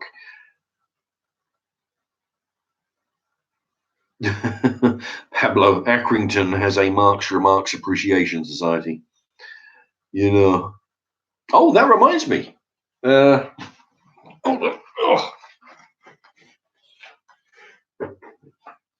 Yeah, a couple of weeks ago, I was saying to people when I started off saying about this this P.O. box that send your postcards in, write of course write them on the back of scrap, thing if you want to, t-shirts, sachets of sauce, all that shit. And somebody asked me how do what because you've seen these. Somebody asked me how do I get hold of one of these. These are promotional cards that I had made up that I got printed up, and I leave these all over the buses. I leave them on the bus shoulders. I leave them, I give them out to people when I'm chatting to people. And somebody asked me, how do I get hold of one of these? And I said, I said to them, and anybody else, the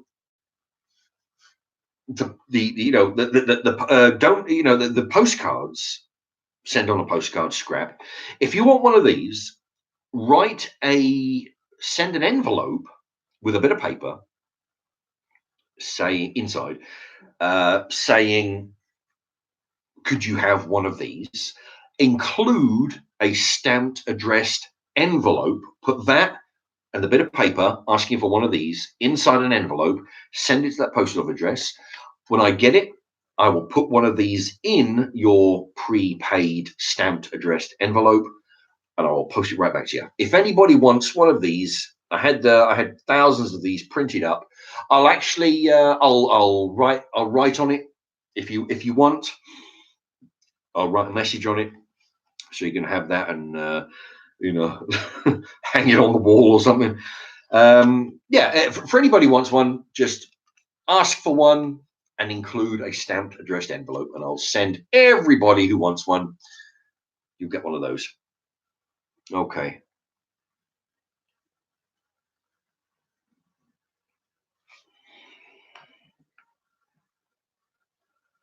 Uh,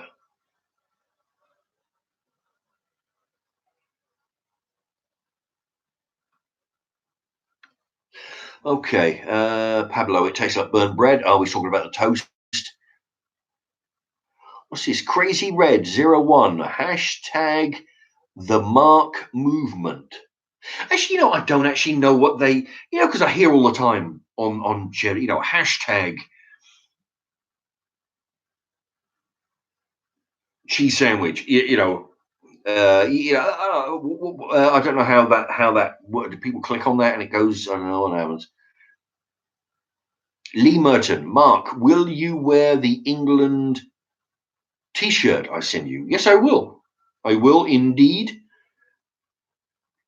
I will wear. Yeah, I'll wear a T-shirt with England on it. I'll wear a T-shirt with Pakistani cricket team on it. Somebody mentioned that last week. If that arrives, I'll wear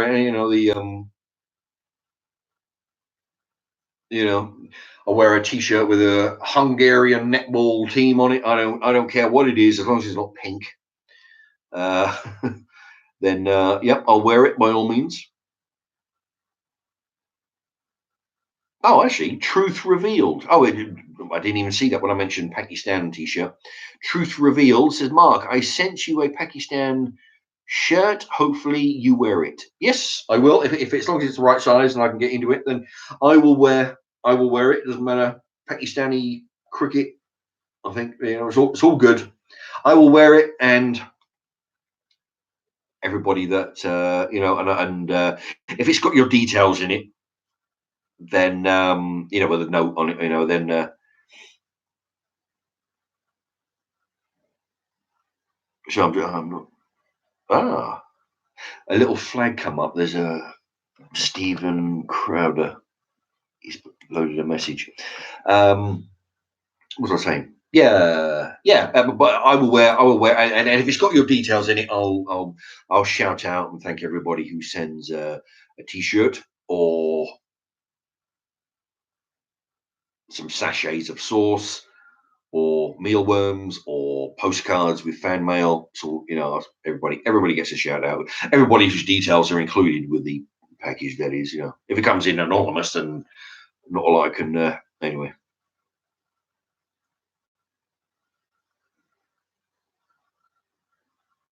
Pablo, Mark is hench.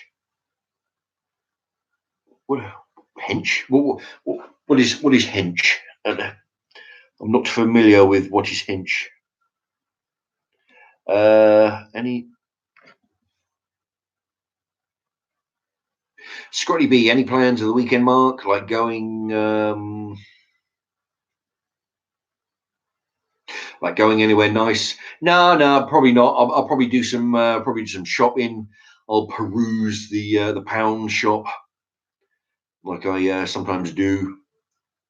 Yeah, I like to go in the pound shop and the pound stretcher because I like to go in and find some stir fry sauces or in this case some chutney, cheap chutney that I can use for sandwiches. It's I like to go in there and have try and find a bargain. Pete and Dawn, have you done any good new film reviews, Mark? No, I haven't done a film review in a long time. In actual fact, I don't do new film reviews. I do old, vintage. Well, I'll say vintage back from the 70s to the 90s, I guess. I've done about six so far, But what I don't do any old film. The way I do it, the way I describe it to people. People have asked me at work, about the reviews and stuff. Um, I have a bunch of films up here.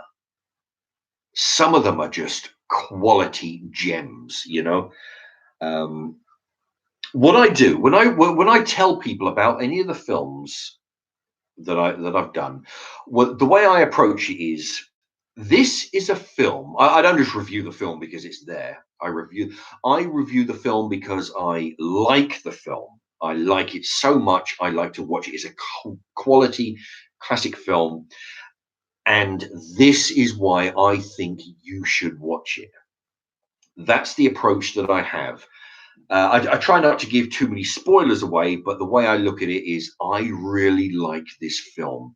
I will tell you a little bit about the film, enough to get your interest, but not enough to ruin it for you. But I like this film. You should watch it, and this is why. That's the way I do it. And thank you for reminding me, because I think I mean, I really should do some more. You know, they weren't exactly popular, but there was something that I liked doing. I mean, I used to own a video shop years ago, so I used to chat to customers uh, about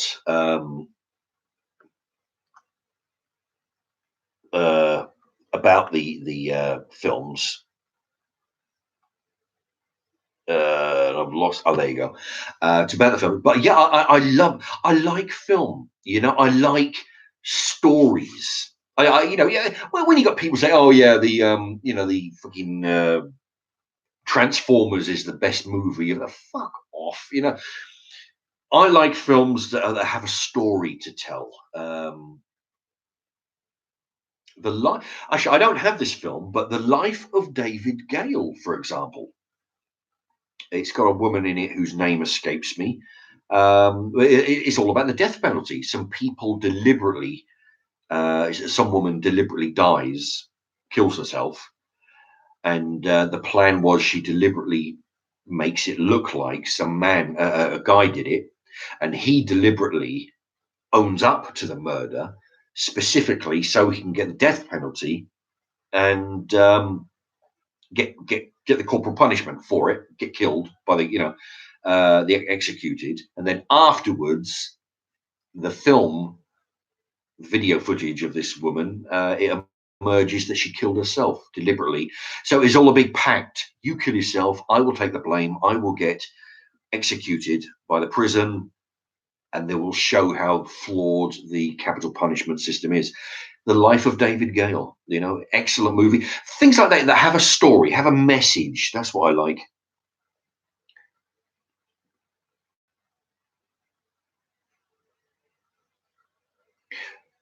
Johnny D. Smasher.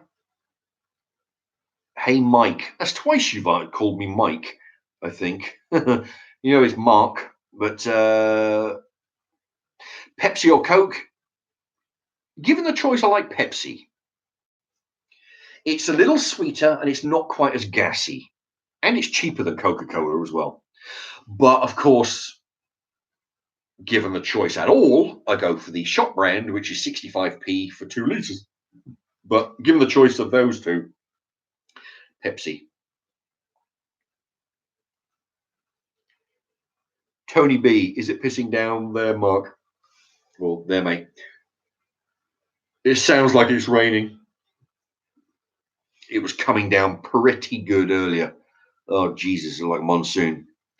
Pablo, do you lift weights, Mark? You are huge. Them forearms, though. Popeye springs to mind. Well, when I was 25, I have a picture on my fridge. The only picture I have when I was 25 and I was bodybuilding. I was training solid at least 3 days a week for an hour, hour and a half, sometimes 2 hours. I was, that was when I was 25. That was 24 years ago. But no, I lift weights at work with the heavy bastard TVs and big mattresses. They're good for the guns and the upper body, and so. But let's see, I've lost your them forearms. People do actually see that. People say to me about the forearms. I'm looking. Yeah, actually, I'll give you. There you go. That's. But yeah, the muscles down here, because you're gripping. You're gripping. Oh, there you go. There's you grip these heavy things, so you're gripping them, so the forearms get worked, the triceps and the biceps, because you're pushing these televisions on the. That's the thing. I mean, muscle is funny. While I don't lift weights like I used to, in quantity like I used to. The fact that I'm lifting heavy, oh, these mattresses, mate, you wouldn't believe the weight on those things. But that's what I do now. So the guns get work pretty good. Plus, my diet is actually fairly not anywhere as near good as it was when I was training. Of course, I never used to eat any crap whatsoever. But I do eat wholesome stuff. I eat meat and I eat vegetables, and I eat fruit most days, mostly in the form of oranges. I like bananas, but so yeah. So the guns are about the most muscly. I can flex the chest a little bit, but what's called the pecs, the pectoral muscles. You've got an upper, middle, and lower. And back in the day, I could flex those or up at the same time, or one or the other. I used to fucking love doing that. That was, but that is, that's some really bench pressing, and all that. What do you think of the weather, Mark, from Scotty B? I think it's shit. I like it cool. I don't like it hot. Given the choice, I prefer cold than hot. Hot, you can't do anything. Ugh. But cold, I prefer that. Crazy Red. Would you ever put yourself forward for an MP? No. I mean, maybe not a member of Parliament, but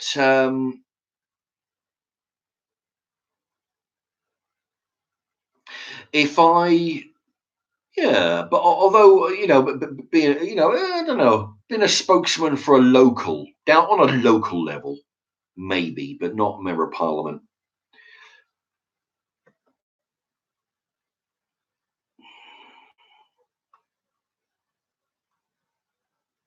Oh, Jesus.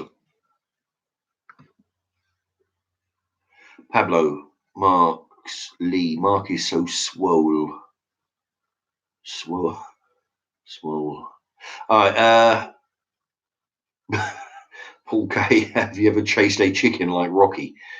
Actually, well, the funny thing is, when I used to keep chickens, well, the thing is, on occasion, I would have to try and grab a chicken, which wasn't easy when they don't want to be catched. But I never really used to traumatize them by chasing them around the yard. I just used to try and grab them, if not, try and corner them somewhere, but yeah, not to the extent of Rocky, but I've had to try and catch a chicken now and again.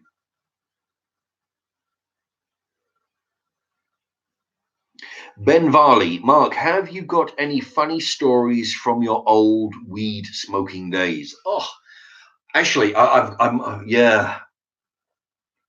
When there was two actually, but there was one. I bought this solid, what they call solid, this block, little square block of weed, where basically what you do is you get it, you burn it, and then you nip it and you sprinkle it. Once you burn it, it comes into powder, and you sprinkle it into your cigarette. I had some of that, and I started to smoke it.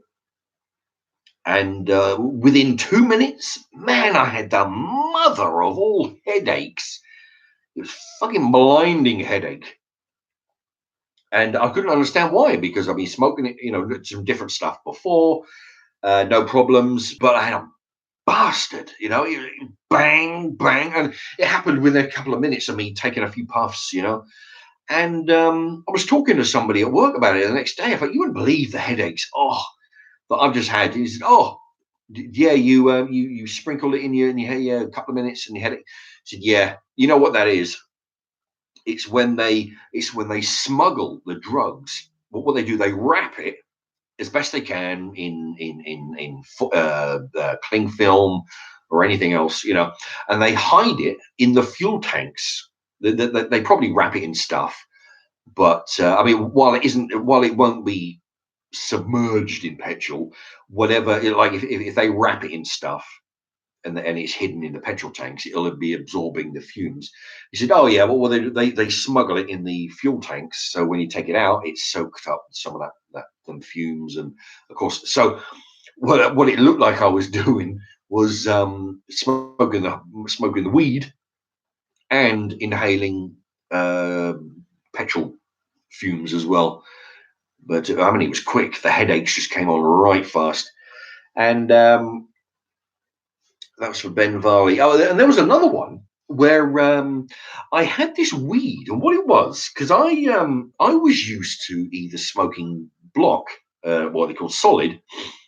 It's like a little black, like a black block of sugar cube size or something, I was either used to smoking solid, or on occasion I was smoking, some leaf, in leaf form. But what happened was we went around this guy's house and he gave me a block, but it was weed.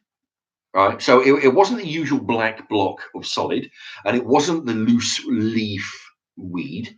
What it was the loose weed, the leaves that had been compacted into a block, and then it looked like one of those crunchy bars, looked like one of those cereal bars, where you got a big thing of it and you just chop it up. And I said to the guy, "What the fuck? This is like." So it's like the best of both worlds. It's like loose weed, but in a block, He said, "Oh yeah, well, what we've done is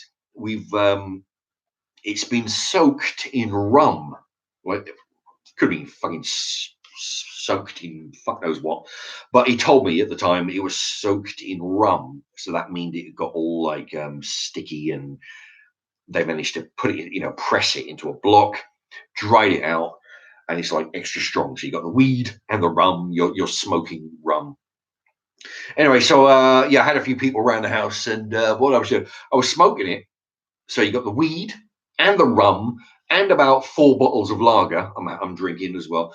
And what it was, I started to have this fucking whiteout. Fuck me, it was like really bad. It's like your face got. Everybody's coming up to me because there's a few people in the house go, "Fuck me, you look white as a goat,"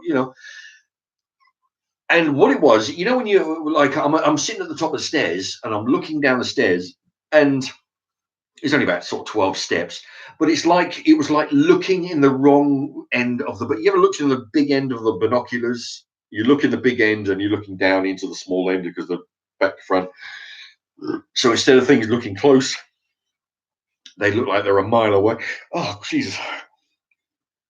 That's what my eyesight was. Everything looked like it was looking down a dark tunnel or the wrong end of the binoculars. It's quite scary.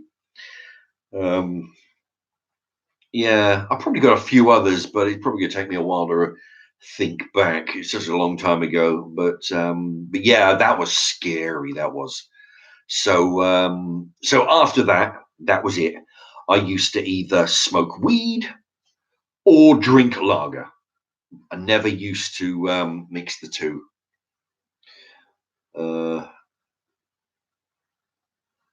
Yeah, there you go. Lee Merton. That's the woman I was thinking of. Lee Merton says Kate Winslet, Life of David Gale, and that perv Kevin Spacey. Did you know that, or did you look that up?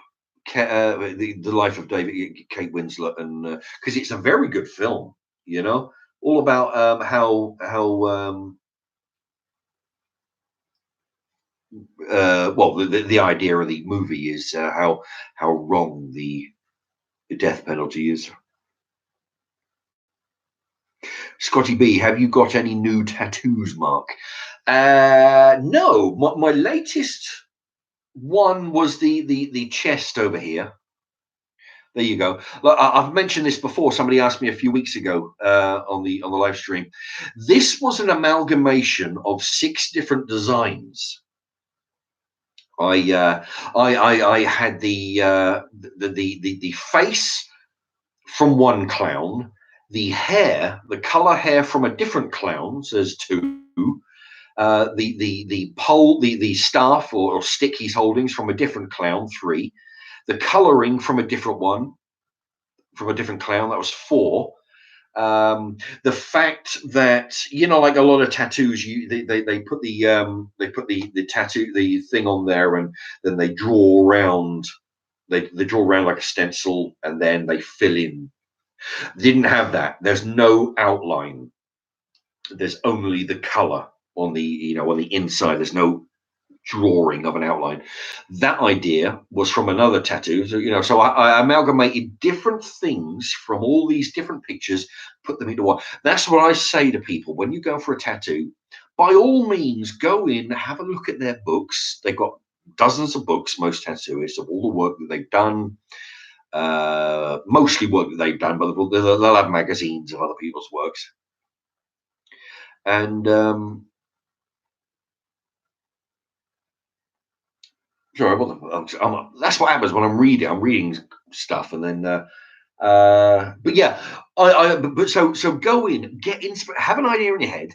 If you need inspiration, by all means, go in and say to them, you know what, I like this. I like this, but I want you to turn it around so it's a mirror image. I want you to change it, like I did with the tiger. This tiger, right, was about that big in the book. It was like a woman. Well, it's not a woman's thing, but it was a small tiger. So I had blown it up to that size, changed the shape of the tail, change all the markings of the so basically, the stripes of the tiger were laid out in different form. It wasn't like a carbon copy of the picture in a book. Right, take that design, change all the patterns. The jungle was put on about the green jungle. There was put on about 2 or 3 years later. So there was nobody with that design, because this I had blown up. The tail there, you can see it was in a different position. The stripes are all different. The green was added 2 or 3 years later. That's what I say. By all means, take pictures, but make it your own. So so that, and the chest was the newest one. Let's see. Oh, hello.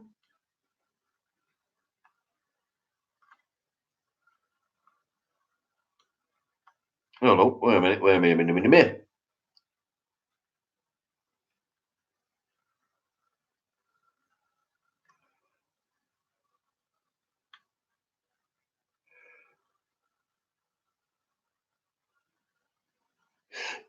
Paul Villis, Squidgy Black. That sounds familiar. Yeah, it's all Moroccan brown, Oh dear. Paul K.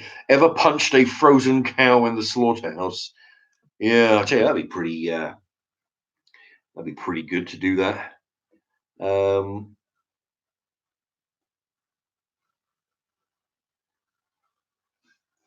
Johnny Dismasher. I thought they ingested it in their stomachs. Oh, ingested it in the stomach. Are you talking about smuggling weed? Ingested it in their stomachs? Well, I mean, there's lots of ways. I mean, hide it in the floorboards of your car. You go the way of Cheech and Chong and actually build a car out of weed.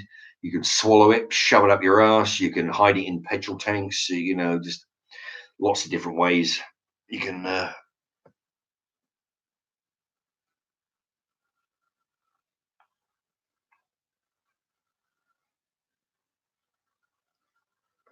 Pete and Dawn, did you ever watch Narcos?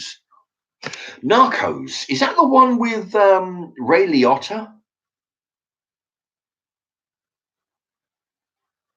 Where an undercover policeman gets killed because he's robbing some drug dealers. Scotty B, a block of cheese that's called pollen. Okay. Pollen. Gray Rothwell, Mark, the old school solid, or Rocky as we know it down here, was made in vats with plastic, petrol, and God knows what else. Luckily, the quality of these days is far superior, thank God.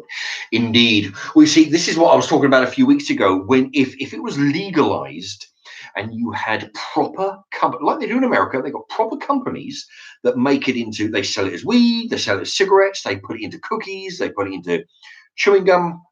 You can have lollipops. When you've got proper companies that are legislated and they're governed and they've got health regulations up the wazoo and all, the quality goes up. You've got none of this fucking smoking petrol fumes when you're trying to get high, and by mistake. When it's legalized, quality goes up. When it's illegal, quality goes down the shitter. Now Scott Morgan has donated £1.99. Thank you very much, Scott Morgan. I'm going to put your name here, Scott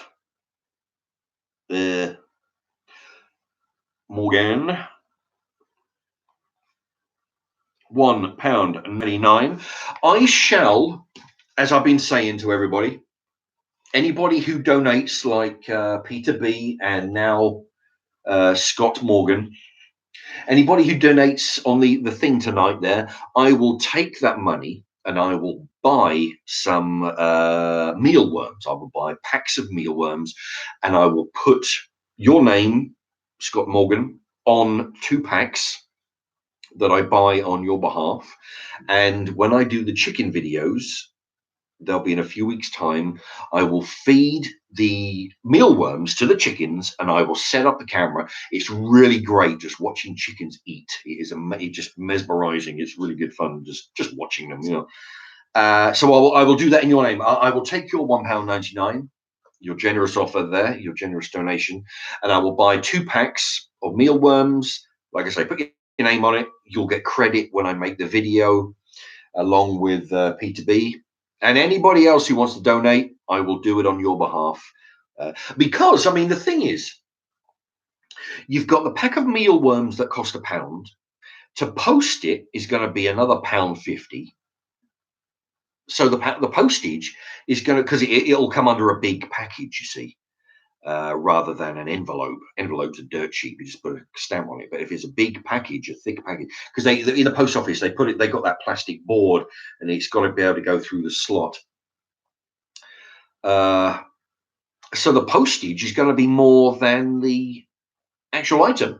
So instead of spending £1 plus £1.50 on postage, you may as well just put it through now, save yourself all the postage, and the postage will go to buy another packet. If anybody else wants to do that, that's great. Anyway, thank you, Scott Morgan. That's the second one. And Peter B, of course, he donated earlier. Anybody wants to send some fan mail? There you go. I'm gonna hold this up every half an hour or so, just in case. And send in your mail. I will. Just like Kyle Murray and everybody else who sent the envelopes, I will read every card and message that comes through. I will read every single one, good or bad. They're all going to mention.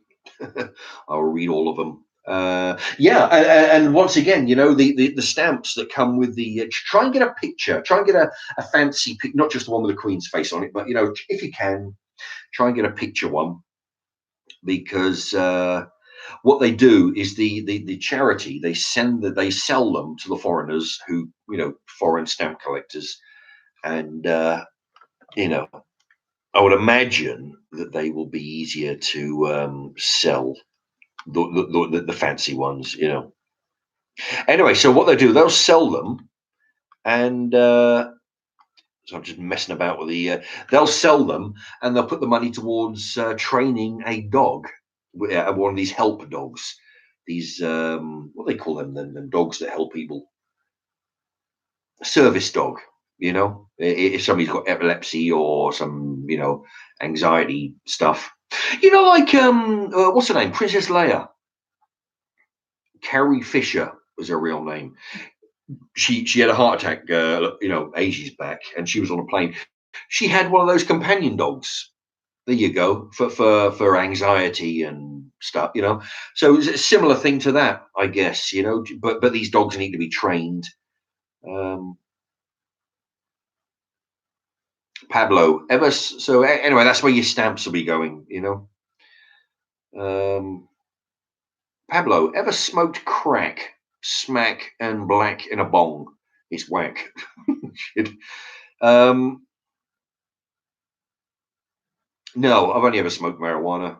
But I've smoked that in a bong. I've smoked that in cigarettes. Scott Morgan, just a little contribution to the stream. Thumbs up. Oh. No, it's all good. Thank you very much. That's very kind of you, Scott Morgan. That's very, very generous donation. It No, I mean it's great. With that money, I can buy 2 bags of mealworms. It's for anybody who's interested. Yeah, I mean this way is probably going to be more economical than actually posting it, because you'll use the cost of 1 mealworms just in postage, so you could save the postage just buying extra mealworms. But no, it's very generous of you. It's all good. I mean, if anybody if anybody wants to go, you don't have to donate £2. You donate £1 if you want. £1 is what you need to buy a pack, and every pack will be shouted out as they are fed to the chickens. So this bag of chickens is on behalf of so and so, and everybody will get a shout out. They get a shout out now if and when the donation comes up, and then when I feed them to the chickens, in a few weeks you'll get an extra shout out, and it'll be on video.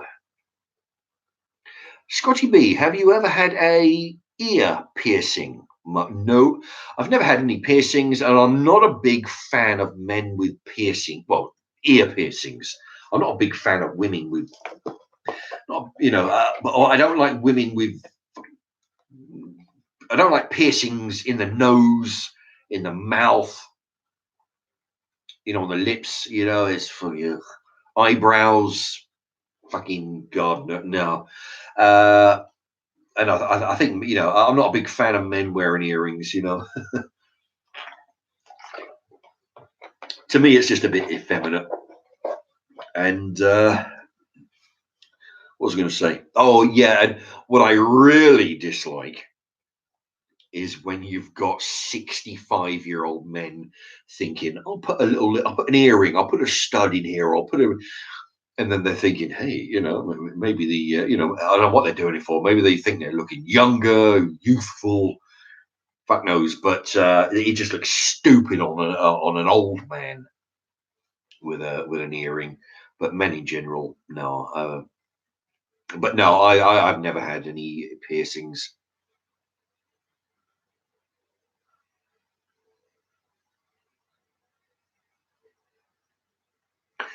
Have you had an ear piercing? Mark, give us your best shot at wrapping something.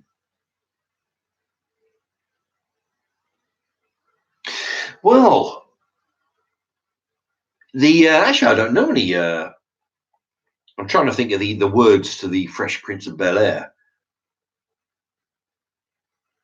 No.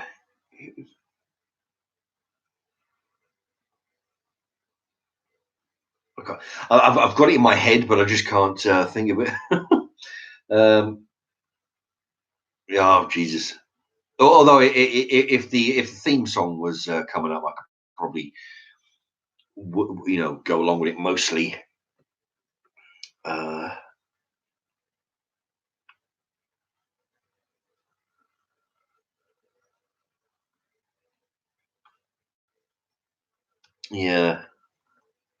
Yeah, without the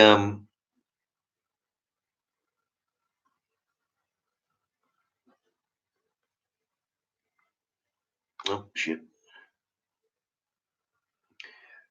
Yeah, without the song being sung. If it was on the telly now, I could probably sing along to it. Charlie Todd, any my boys out there? Crazy Red 01. Your thoughts on naturists? Yeah, naturists. I think that's the word for nudists, isn't it? Um, yeah, I mean it's all good and well as long as they, you know,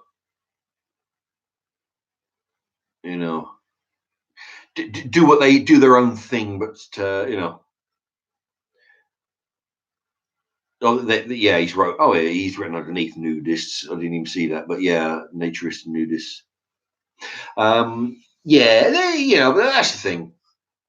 Don't get me wrong. I'm not anti everything. Just the topics that everybody knows that I'm against, that I've spoken of. But no, I'm not against everything. I just figure do what you like, but do it away from me. You know.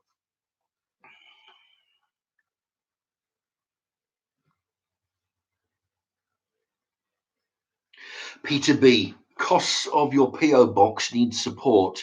Fan support to keep your channel sweet. Oh, thank you very much, Peter B. Yeah, yeah. Well, I'll tell you, it's normally, if people like to, donate via the channel, there's no obligation to, but people have done it. Being one of them, Peter B, of course. That kind of thing, it goes towards paying for a PO box, which is, it's a good way to keep the channel fresh. It's a good way of, because I like to include my the viewers, which is why I do the live streams. And I used to do a lot of shout outs on the videos. They sort of go up and down, with quantity. I used to do a lot, but sometimes it makes the video too long, and it's sort of like it takes it, drags, makes the video drag a bit. So, but on the live streams, I do a lot of shout outs. I interact with people, because I want people to be included in the channel, because it's your support in watching the channel, in letting the adverts play, that supports the channel. So I like to give a bit back and have conversations with people. And you're right, when people donate like you have, and by not skipping the adverts, that all that goes towards making this, and I got this because I'm thinking, well, this is a good way for people to interact with fan mail, and I jokingly say hate mail as well, but that's fine. And all these other things with the sachets and the t-shirts and the postcards and whatnot. It's just a way of keeping people, letting people interact with the channel, because a lot of channels I know don't. I watch people's channels. You go into the comment section, and you actually read comments and people asking questions, and it's like from 5 months ago. The person, they never reply to people, and I'm thinking, well, why do people even ask? I mean, people put comments because they're writing their opinion or writing to somebody else's comment, but when they ask the video maker a question, and it's been 5 months and they haven't even sent a reply, that makes me think, well, it's like, I mean, these people, I don't know.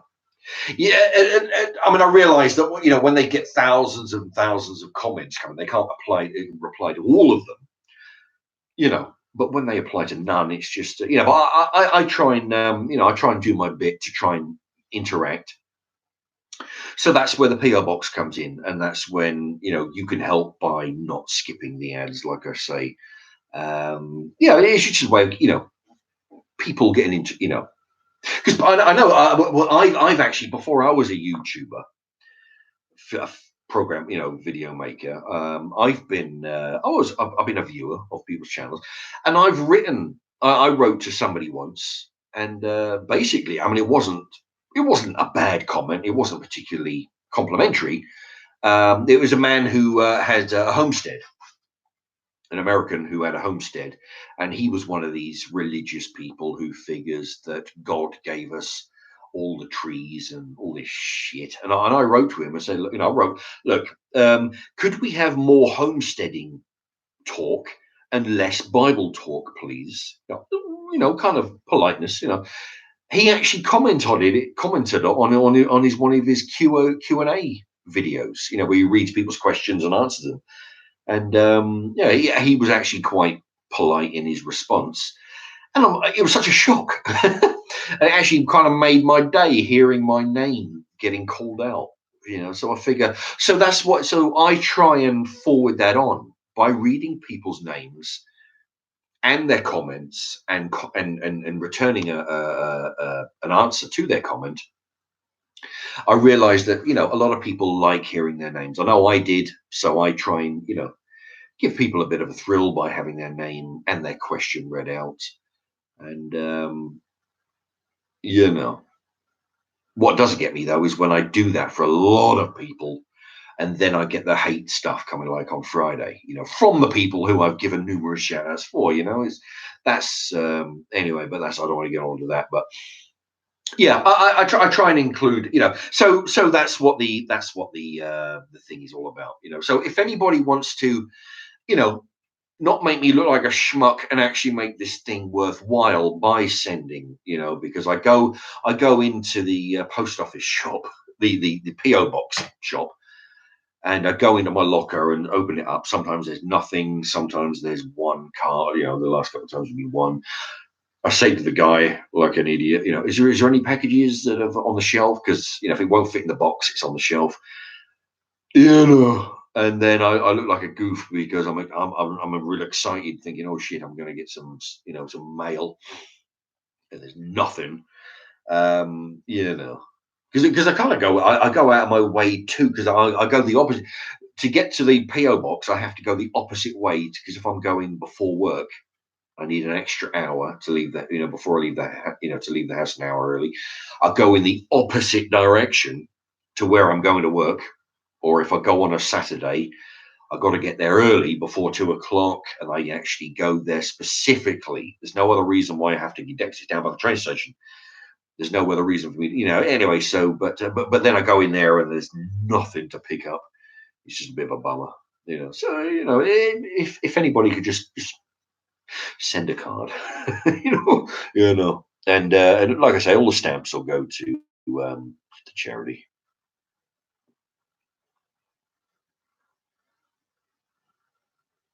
Oh, there you go.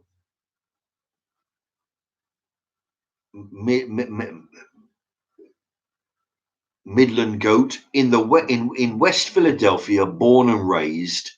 That's the start, and then Crazy Red goes on. My life got flipped, turned upside down, and I'd like to take a minute. Just sit right there, and I'll tell you how I became the Fresh Prince of Bel-Air. There you go. That's the word. Yeah, because I had that in my head, but I just couldn't bloody remember it. Scotty B, what did you have for breakfast and lunch today? Well, on the way into work, I went to Mackie D's, had a couple of, I had a quarter pounder with chips because I had some vouchers I ripped out of the paper. Quarter pounder with chips. What was the other one? The other one was a chicken burger. They call it a chicken sandwich. Oh, my nose is itching. They call it a chicken sandwich and chips because I had a voucher I ripped out of the bus, in the Metro, the bus paper. Went in, I had to buy a small Coke with no ice. And what I do is, a bit of a cheeky bastard I am, I always, what I do, I buy the smallest drink I can, and then I top it up with my shop brand cola. Because a big drink is good, but it's expensive. A small drink is nowhere near enough drink. So what I do is, I drink that and just, I'm so blatant, I don't even look around to make sure there's no staff around watching me. I just pull this out of my bag, open it up, fill my cup, put it back in the bag, I'm so blatant. Or honestly, I don't even look around to see if there's any staff members walking. If they do ever come up to me, I say, look, I'm not interested, just go away. I don't want to hear it. I'll be nice to them. But I'd make it clear that I'm not interested in, if they're going to tell me that I can't bring this in, I just want to hear it. But no, I don't even look. I'm that blatant. And you just go in, 65p for 2 litres. Just go in and fill in your. I do this at the all-you-can-eat buffet. If I'm in there I go in there on occasion. I won't go in with one of these because it's a bit too bulky, but I'll go in and I'll get two of those 500 milliliter bottles. I'll get them for like get them like from Poundland or something, I'll get two or three. Yeah, not 500 milliliters because they're a bit smaller from Poundland, but you get like two or three for £1 or something. And yeah, I'll go in there, hide them in my bag, and when I'll look around, make sure nobody's in there's looking, because I mean they will throw me out, not like McDonald's where there are, you can get away with shit like that, but in this place, yeah, I just buy one glass and just fill it up all the time,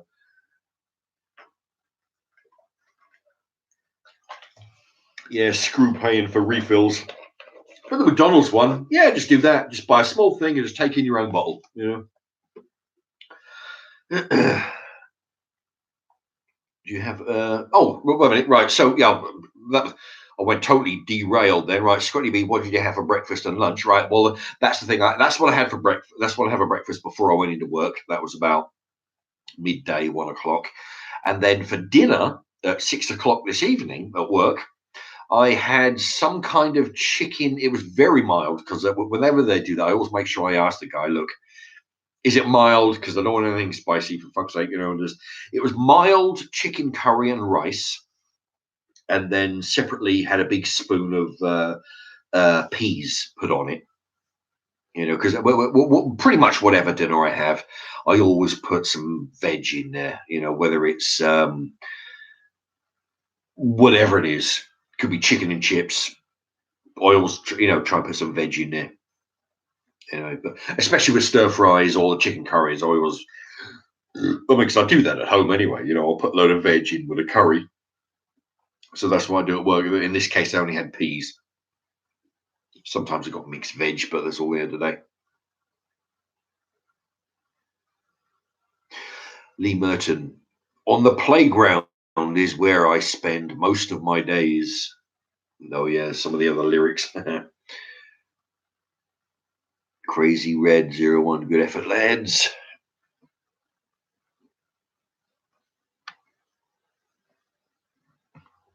Nope.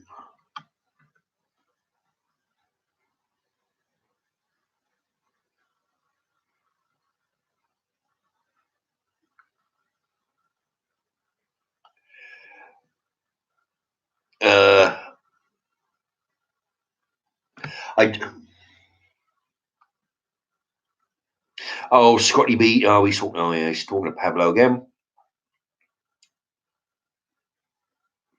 War Ready's in the house. That's why you are the man of the people, Mark. Yeah, well, thank you very much. I do, I just tell it how it is, in no matter what subject. Scotty B, have you got caught yet, Mark? No, I haven't. Although years ago I did get caught in the Kentucky Fried Chicken. What it was, I used to go to the gym. This is when I was training at the gym at the ski section, ski zone at the ski center here in Milton Keynes. We have an indoor ski slope, real snow on a slope. I actually learned to snowboard on there years ago. Anyway, but after I used to train, I used to go around the corner and have a Kentucky Fried Chicken and have like 4 or 5 of those mini fillet burgers. That was back when they were £1 or fucking £1.50 now. But mini fillet burgers, and I used to take in my own 2-pinter of milk. And instead of buying a fizzy drink, I used to take my own 2-pinter of milk and drink that with my, And I got approached by one guy. One of the workers, he was clearing up the table. He asked me about the milk. I said, look, you don't serve milk here, so I'm bringing my own. And luckily, he pissed off and carried on with his job. Not that it would have got out of hand on off him, but I would have, I mean, the thing is, he wouldn't be able to physically grab you and throw you out. If he's got any sense, he won't do that on minimum wage. And 2, he wouldn't be entitled to do that. And me, as long as I'm sort of not being threatening, I just said to the guy, look, I'm drinking milk. You don't serve milk. I brought my own, and that's all there is to it, you know. But no, as long as you're nice and polite, if they do catch you, then you know what they're going to do. You know, most people, if they got any sense, they're not going to approach you anyway. Not on the men, you know, because you get minimum wage at these places. They're not going to give you any shit. I mean, what's the you know? Uh, Pablo, I do that at the pub. I buy 8 cans and buy 1 pint. I enjoy the beer garden, same atmosphere and a lot cheaper. Absolutely. You know, yeah, that's not a bad idea. I've done that at a Christmas party. Oh my God. There was a Christmas party we went to years ago where the company hired this huge marquee tent. You got some Russian Cossack dancers on the stage. There's a mini casino. There's all kinds of shit going on, right? And there's like 1,000, you know, well, close to 1,000 people in this huge tent. I mean, they must have put several tents together, you know, just like, you know. Anyway, there's all kinds of tables and the dinner. And the bar, oh, fuck me, the bar was so expensive. And the first year I went, it was like really expensive. So the second year, I thought, right, screw this. I'm going to bring in my own. So I brought in this quarter, you know, like you have what we call in this country a quarter bottle. It's not like a liter like this. What it is, it's like well, I think they call it a quarter bottle. It must be quarter of a liter. It's flat. It's flat, so you can put it in your jacket pocket, right? And I don't know how many milliliters, but it's got to be quarter of a liter. I'm guessing because we call it a quarter bottle. Anyway, I bought one of those of vodka, took that in. I'm buying orange juice over the bar, and I'm filling my own glass up with vodka. Now, this quarter bottle, I drank the whole. I drank the whole bottle except for 1 inch that was left in the bottom of the bottle. I drank the lot, and I had a bastard headache for like 4 days. You know, I couldn't sleep. I couldn't do anything. I had a headache or a hangover. It was 4 solid days. And oh, it was the worst headache I've ever had in my life, I think. And yeah, I mean that's never happened. I mean, I've had a few headaches since. Sometimes if I drink a lot of vodka, then you know, you know, I'll have a headache the next day, but you know, not too bad. But this was 4 solid days. It was crazy. But it's because they charge so much, you know. So, but yeah, it's you know, you can do this as long as you don't get caught. You can do this at parties. You can do this at restaurant. Well, you know, try and get a table in the corner. And try and position the menus so it blocks you know the vantage. But yeah, you can do it at McDonald's, Burger King, wherever you can get away with it. I do it all the time. You go in there and you buy one drink, you just fill it up with your cheap Poundland lagers.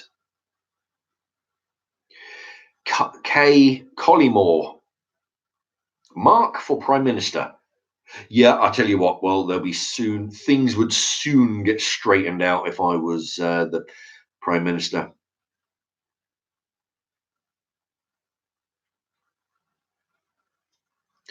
Oh, gee, look, I don't even know what Pablo and Scotty B are having an argument again. I don't know what they're arguing about because I haven't been. Hello, it's jumping around again.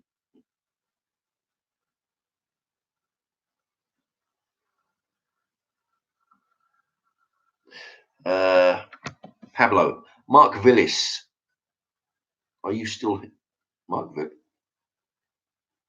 I thought it was Paul Villis. But, are you still here? Uh,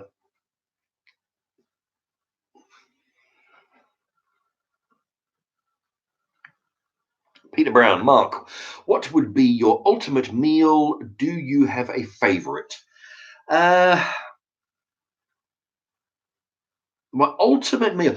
I've had a T-bone steak only once in my life. That was back, fuck me, that had to be 25 years ago. That was when I was training. I went to the shop, the butchers, and I was buying because that was when I was going to the butchers and I was buying, you know, meat by about, you know, it was about 30, 40 quids worth of meat at a time. And you know, I was buying everything from steaks to pork chops to you know, chicken. I was buying everything about 40 quid at a time. And I thought, right, you know, I've never had a T-bone, so I bought a T-bone. It's the most expensive. It is an expensive piece of meat, but it tasted so good. You know, it really is. Um, so that would be an ultimate meal. I'll probably have a T-bone again, but without the T-bone, I think my my ultimate meal would be my mixed meat stir fry. When I've taken a pork chop, some bacon, a sausage, a bit of chicken. I've taken like 4 different meats, chop them up, fry them up, fry them in the frying pan, throw in peas, sweet corn, a few Brussels, a few carrots, you know, some other stuff, about 4 or 5 different veg, throw them in. Throw in some sweet and sour stir fry sauce, mix it all up, stir it up. That's my ultimate meal, you know. Meat, a 4 meat with 5 veg stir fry. That's for Peter Brown. Scotty B, are you doing any barbecue videos this year? Actually, if my mate with the chickens gets himself going and gets it done while the weather's still warm, no doubt he will have, because he's got this big barbecue, this big gas fat. But where I did that lager, oh man, I got some hate for that video. I did a Polish lager review in his garden. It's the one where I'm wearing the blue hat. Yeah, I got some hate for that one.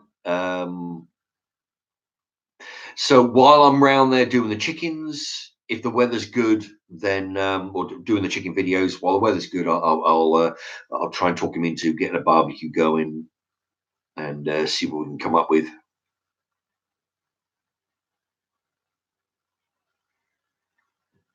Scotty B, don't let him take your milk. Oh yeah, the guy in the KFC. Nah, nah. As long as you don't get abusive with them, because what they'll do, you know, they could go to the manager and say, look, there's a guy being abusive, he's being threatening, and then they will call the authorities, and if the authorities show up, you know, you're going to lose against the word of a, you know, big company employee, you know. But no, just be polite. Say, look, I'm drinking milk. That's all I want to say on the subject. You know, mind you, I mean, you've got the argument that you don't serve milk. Say, look, I'm allergic to fizzy drinks. Make some shit up. Like, I'm allergic to fizzy drinks. My doctor says I've got to drink plenty of milk. So, you know, but if you get caught taking in your own fizzy drinks, then you know, or taking in your own lager to a pub, then I mean, you can do it, but if you get caught, then they'll ask you to leave. You know. Um,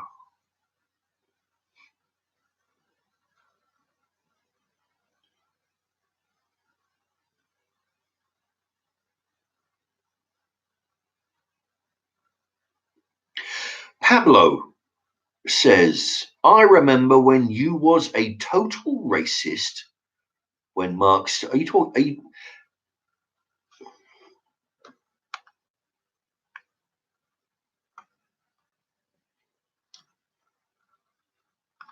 lost it? Are you talking to me, Pablo? I remember when you was a total racist when Marx started live streaming. I have it recorded. Well, I have it recorded. I have it on my channel. I have, you know, a lot of my. When you then you changed your attitude. Are you talking to me, or are you talking to?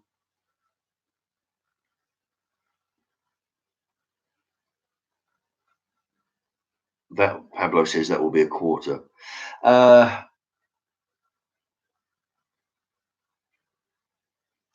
Actually, let me.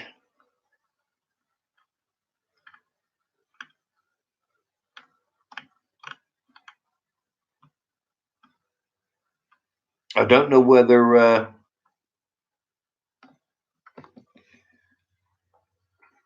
Hmm. Yeah, I don't know whether Pablo's talking to me there when there's a total race. Well, if you are talking to me, I must admit that I don't consider my views racist. I view my views as someone who's concerned about how the country is being crapped on. Okay. Uh, I can only assume that you're talking to me.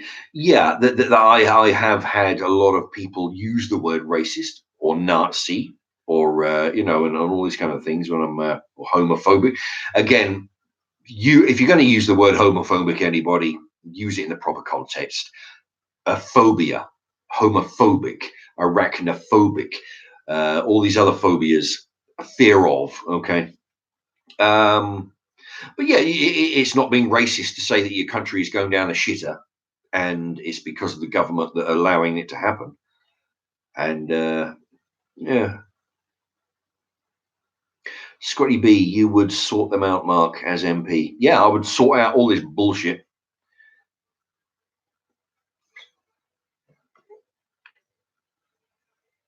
Anyway, oh, okay. Pablo says, he says, Mark remarks, I'm talking to War Ready. You was the race. I'm talking to War Ready. He was the racist trying to wind you up when you first started live streaming, trying to wind you up. Already. I see. Okay. Yeah, well, Walready's been pretty much behaving himself, I think, nowadays. Yeah, throwing you the bait. You always went for it. Yeah, that's the thing. A lot of the time, I do have to be careful because I'm quite easy to rile up. Pablo, you need to be careful. Yeah, I am. I was actually talking to somebody today about this, about the problems on Friday. It I do get annoyed, which is why I'm deliberately being calm today because I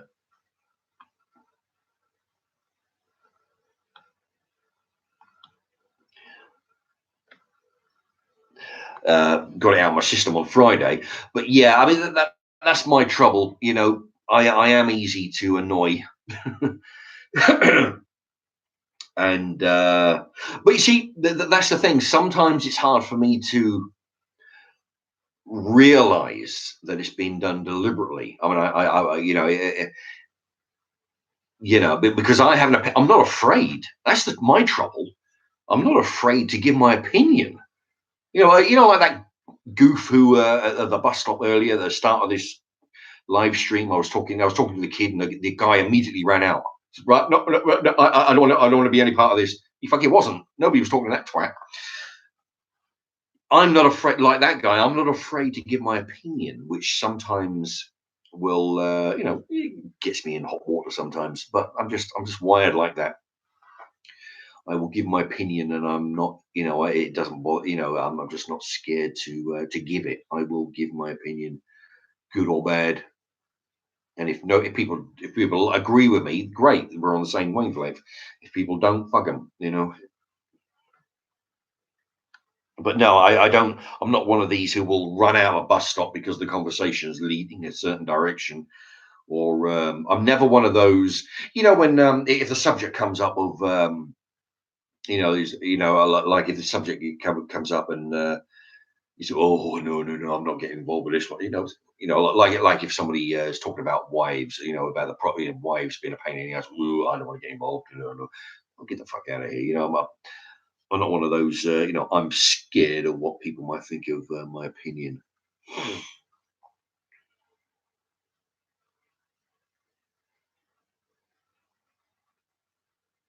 Scotty B, meat machine. They must have called you, Mark.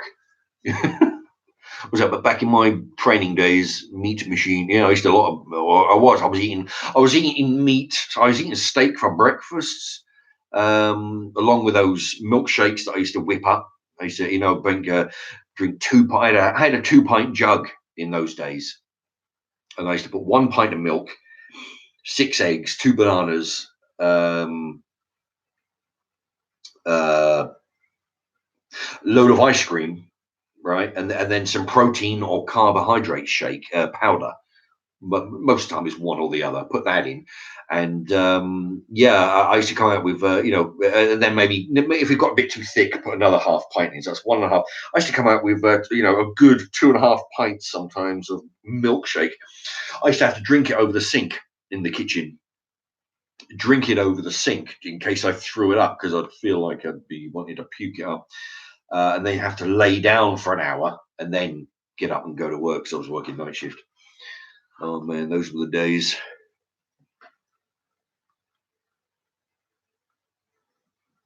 Pablo, pot noodle poured on top of microchips with a cheese slice with brown sauce.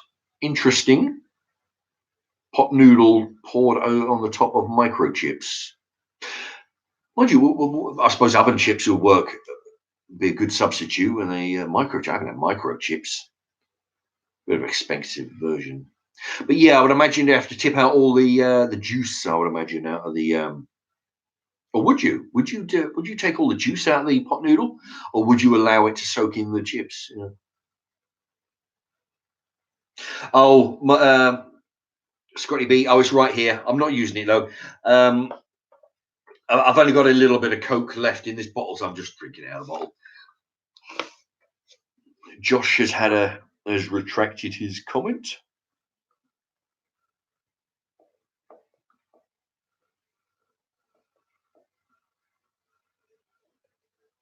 Oh, Scotty B's talking to somebody. He did the chicken nuggets. I did do a chicken nugget challenge. Oh yeah, Scotty B. Just say my doctor says I can't have KFC fizzy drinks. Yeah, no.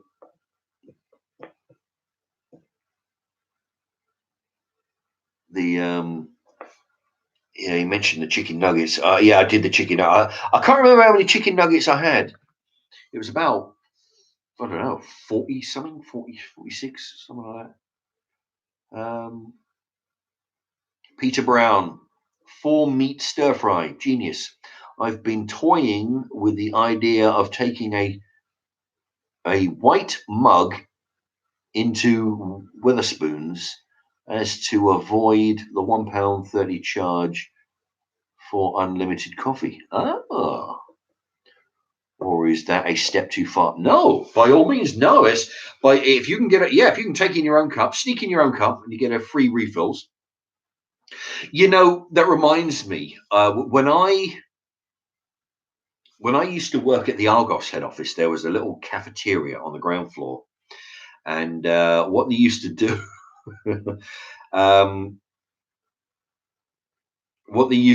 was you go to the canteen, and it was like, I don't know what it was, say 50p for a cup of tea in a big paper, in a paper cup, in a cardboard cup. I can't remember. It was 50p.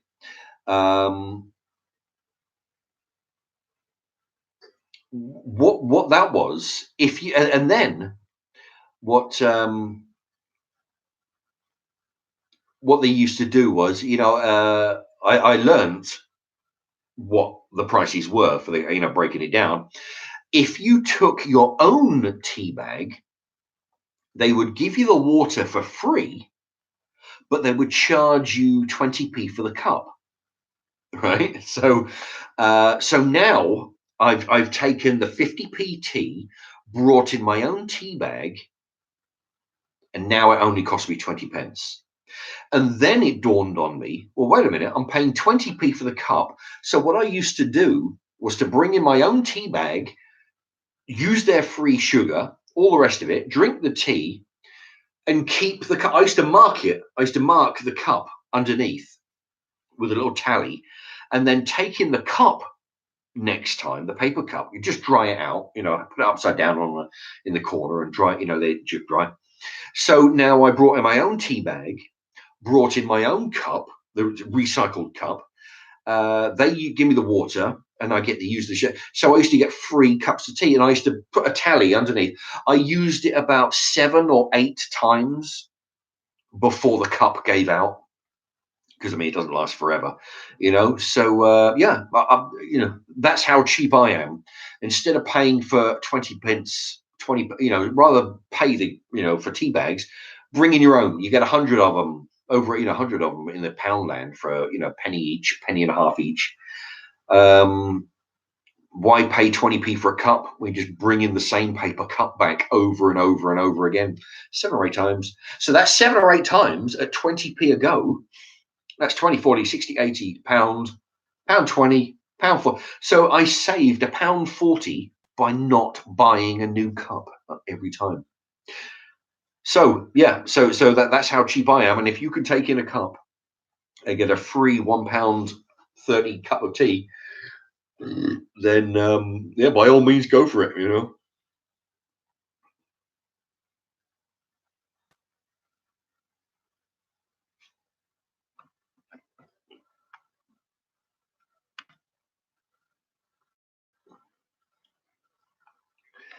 Geez, I tell you,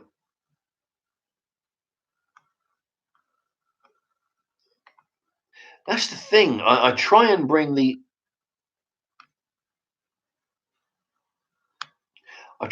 questions. Oh shit.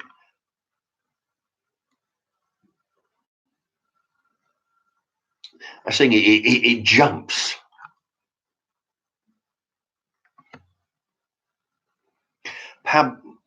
Pablo says, you will get banned, Mark. I don't know.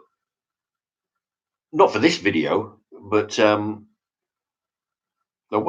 think I'm going to have to. Oh yeah. Oh, they're talking about the my points of view.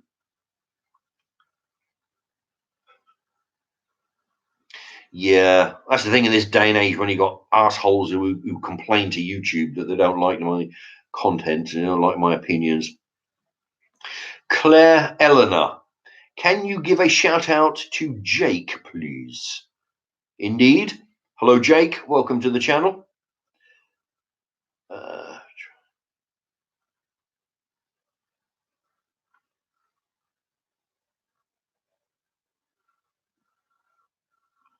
Okay, already is having a conversation with Pablo.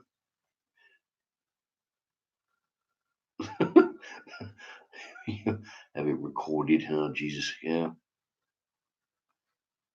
Josh says, can you review the KFC Big Daddy burger? Interesting. I don't often get to Kentucky, but interesting. Yeah, I would imagine next time I get a day off and I can, what I'll do, I'll try and get Carl, if I can, to drive us down there, and I'll take the camcorder.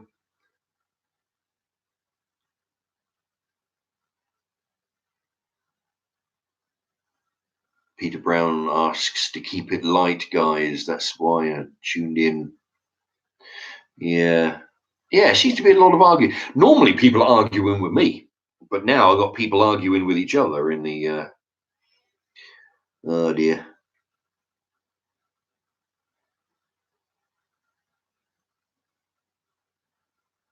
Okay, Clara Eleanor. Hey, me and my fiance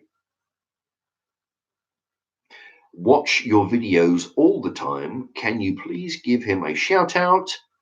Would mean a lot. Well, I would, but I don't know what his name is. Okay, so without that, I'll just say Clara Eleanor has a fiance whose name I don't know, but hello to you anyway.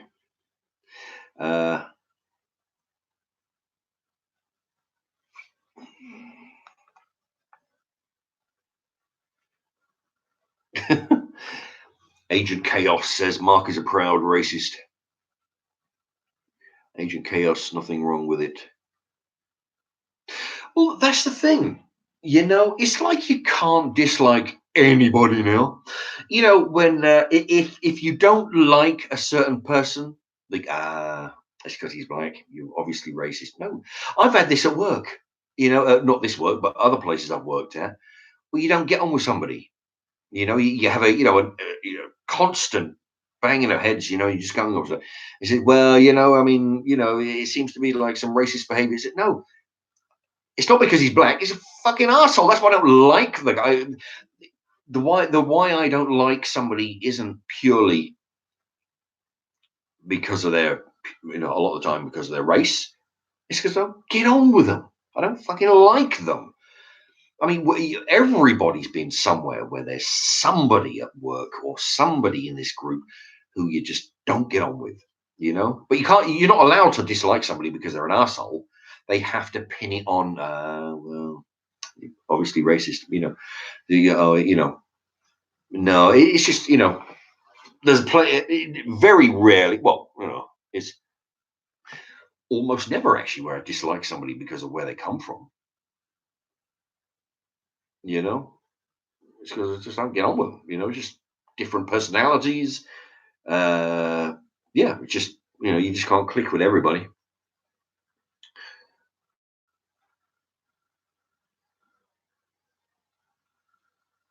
Scotty B, no, when you got all the meat from the meat shop.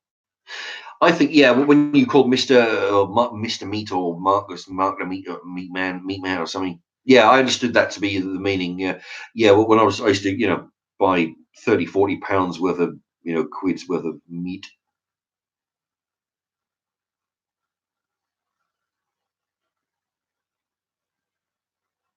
Agent Chaos, Mark, what's the one thing you would change as Prime Minister? One thing only. Uh, well, that's the one thing only. I would revise the system where we have just an open door policy to this country. I would scrap that stupid idea to start with. Party's over, the music stopped, we're closing the doors. Just, yeah. Already, you need a good memory to be good luck. Oh, Jesus. Pablo, you're just ram. Okay, people are arguing amongst them.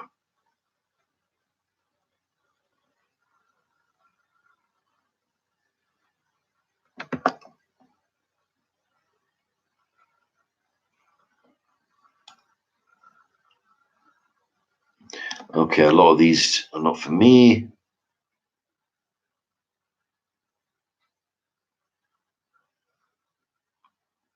Okay, it's a lot of squabbling going on. Oh,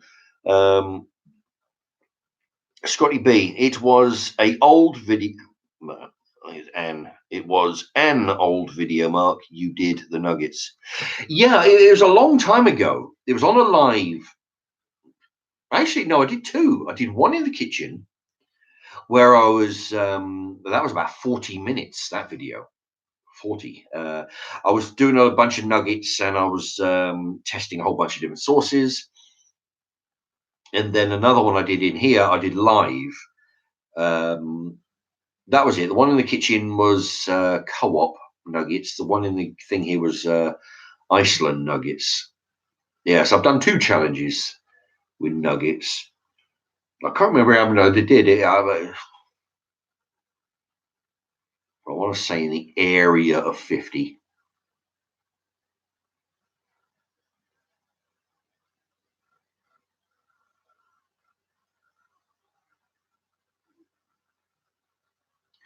Uh, Agent Chaos. Mark, do you think we need more? No, I don't think we do. I think we've reached our quota.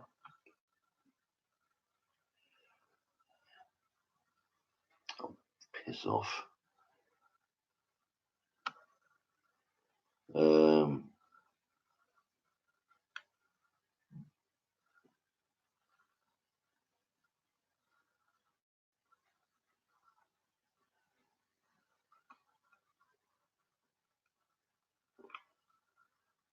Okay, Josh says, start banning people, please, Mark. It's taking away from this nice community.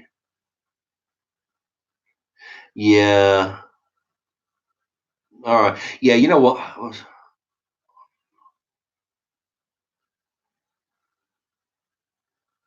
right, look. I think what was it? Josh, I think, is right. There's a lot of arguing going on, which normally is fine. I mean, people can argue amongst themselves, but look, it's getting to be now where I can't even find my own questions. All right, look, can you two maybe do me a favor? Can you not? Can you hold off from your back and forth arguing just for a while, maybe? It's just that questions are coming in. I can't fight because I'm going to have to wade through all your arguments just to reach any questions. It's just it's just hard work. If you wouldn't mind, just comment on other people's stuff if you have to. If it'd just be handy, it'd just make life easier for me to get through the questions. Uh, Peter Brown, am I a kebab man, Mark? I do. I like the occasional. If I do go for a kebab, it's a chicken kebab, or sometimes a mix where it's you've got your shish kebab, which is chicken lumps and beef lumps, and then you've got your doner, which is that crap that they shave off that big lump of meat. Sometimes I like a mix of all three. Sometimes I'll just have a chicken one. It's about the healthiest thing out of the three choices.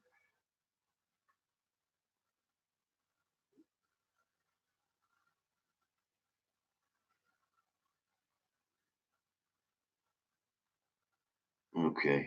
Well,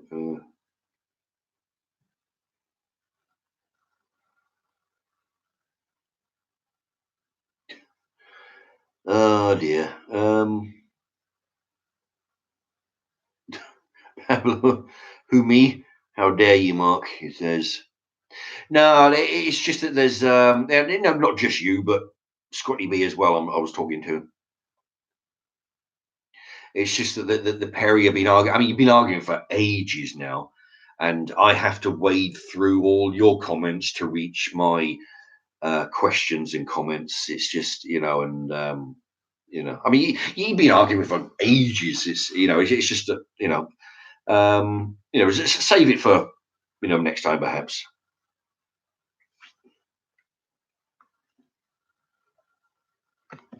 Peter Brown applauds. Well said, Mark. Oh, thank you, Peter Brown.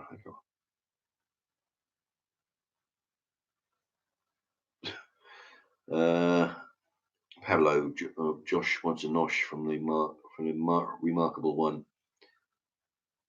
Uh,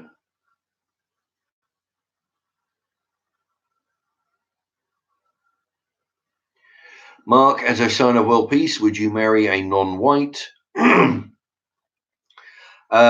In fact, I haven't met anybody that I want to marry, white or non-white.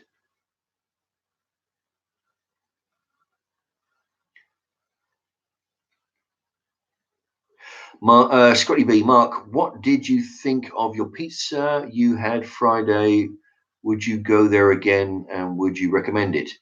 Yeah, yeah, it was actually quite good. It was a thin crust, which I don't, what I don't normally do. Um, Quite often I'll, because Domino's is like the leading company. But what I do is when I find an independent company that I like, I will quite often use them a few times. Uh, the Yeah, I would recommend them. No, look, all right, look. Scotty B says if you check the comments, Mark, from the start, you can clearly see Pablo started it. Just saying. Look, I'm not trying to apply blame. It's just that you started it or he started it. Like what I'm saying is, it's been going a long time. I mean, not it's great that people are, arguing amongst themselves. That's great if you want to. Everybody's chatting amongst each other. But it's what I'm saying. Like, I don't want to apply blame. I'm just saying that you're the only two that are arguing. It's been going quite a long time. What I'm saying is difficult that I have to go through your comments to get to mine. So I'm thinking, look, if the pair of you can just do me a favor and just halt for a while, go back to give it 20 minutes or so, go back to arguing. But it just make my life easier, because there won't be so much of other people's comments that I have to wade through to find mine. That's all.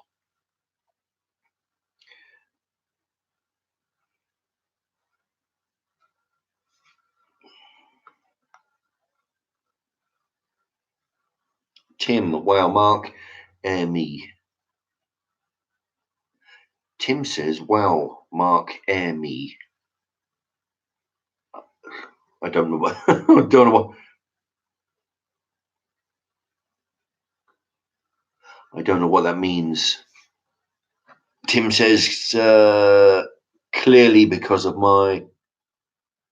Jesus. Clearly because of my PP. I don't know what that means either.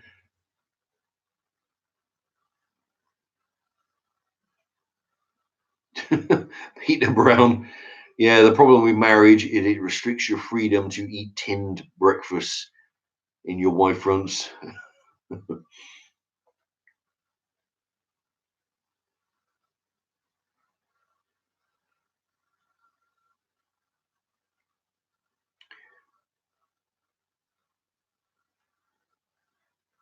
Charlie Trick, Domino's pizza are rubbish, in my opinion, he says.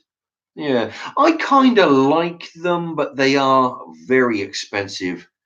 The best value for pizza is to get yourself down to Costco, buy one of their huge pizzas for like £9. Oh, they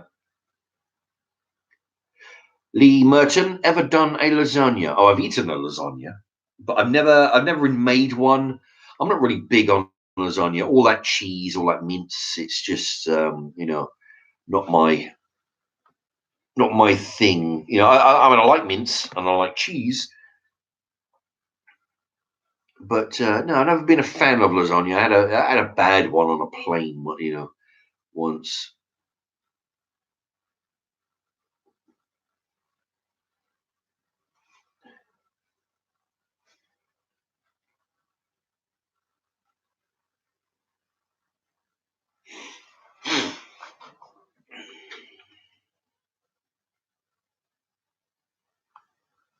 Uh,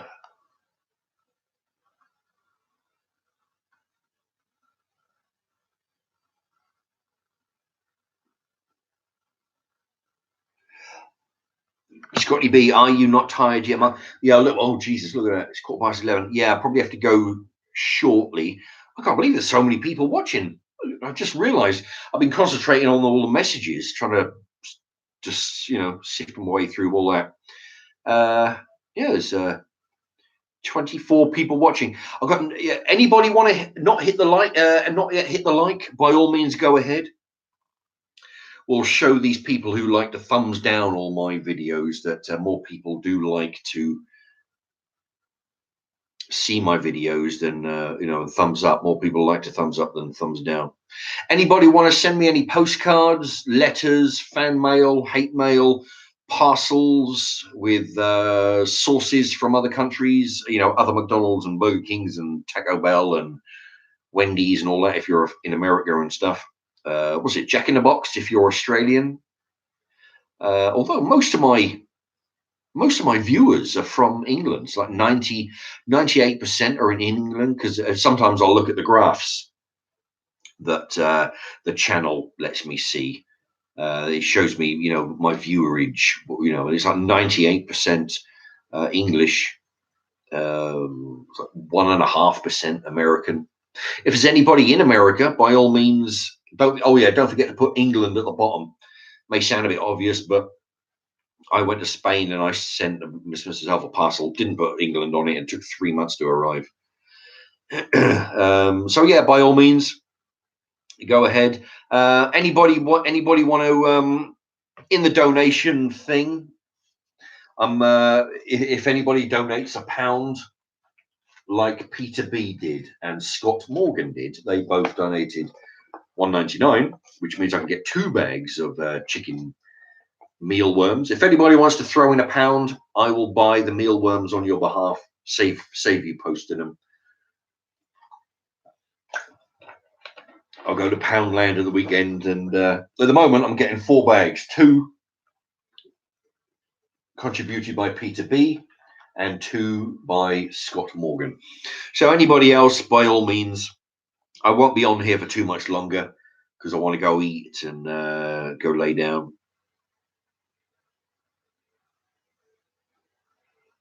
So yeah, anybody wants to do that shortly.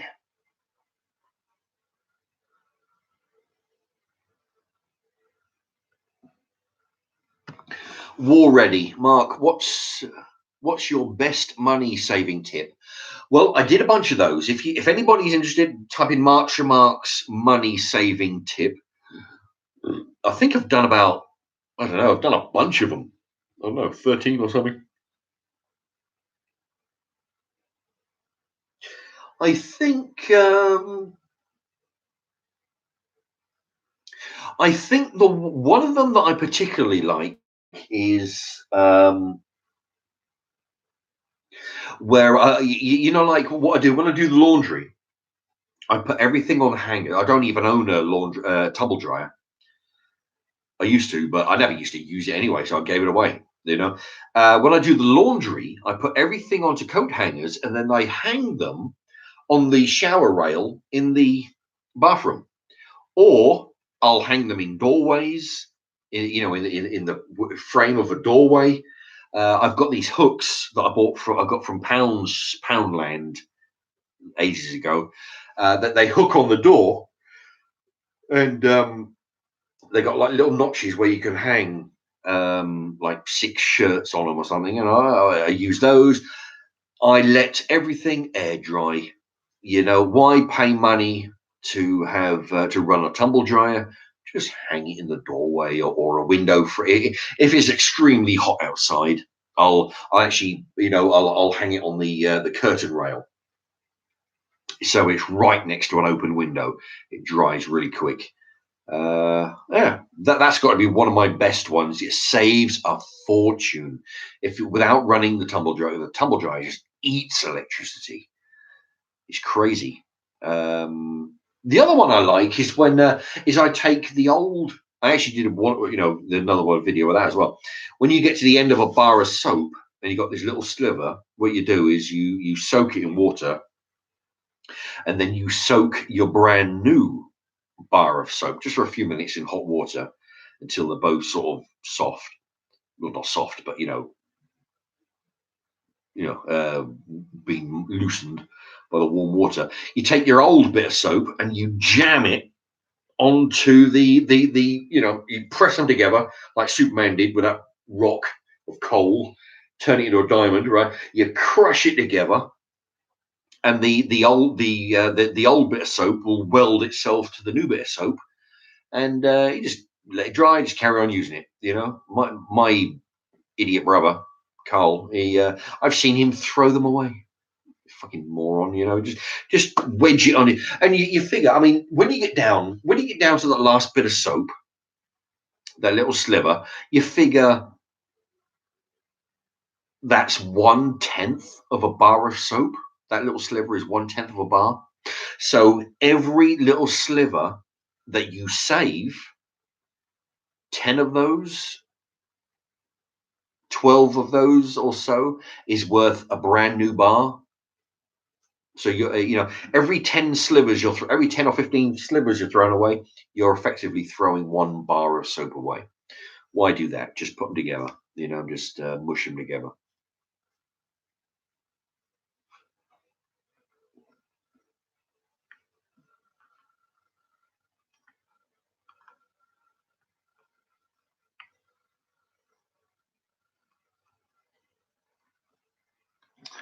Jesus. Josh, air means ignored. Oh, Josh says air means ignored, and he has a black man in his picture, which means PP. So basically, he's suggesting you don't answer him because he's black, Mark. Right, because somebody put the word air in their message. Josh, air means ignored, and he has a black man in his picture, which means PP. So basically, all right. So all right. It was so it suggested that I'm ignoring somebody because he's black. Okay. Well, I mean, I got no way of knowing that, but I mean, I can't see every. See, that's the thing. I go through an incredible amount of people's comments. I read so many comments, and more than a lot of, I do a lot. I mean, it's obvious. I mean, I sit here for fucking hours reading people's comments and talking to people. And if people don't get their question answered, all of a sudden they start carrying on and saying things like this. I'm doing what I can to get through everybody's. Sometimes, there are some that I miss. Sometimes I'm not looking, because if I look at the questions while I'm talking, sometimes I get derailed. So I'm looking at my own image here in the screen, which is where I'm looking at you. Yeah, sometimes questions get missed. Sometimes they get missed multiple times. It's just that there's a lot of questions. I'm trying to do as many as I can.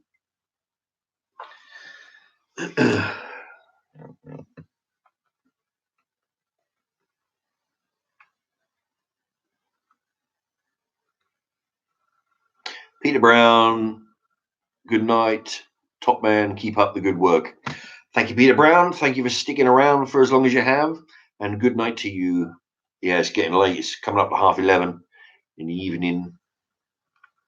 I'm going to have to go soon.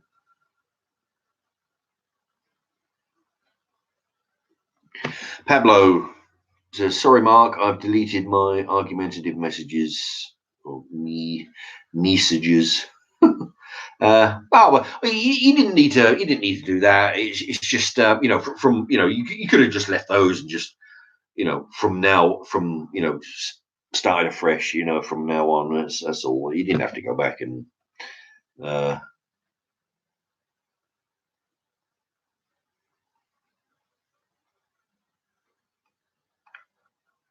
Lee Merton says you're very popular, Mark. Thumbs down, people. Yeah, fuck them.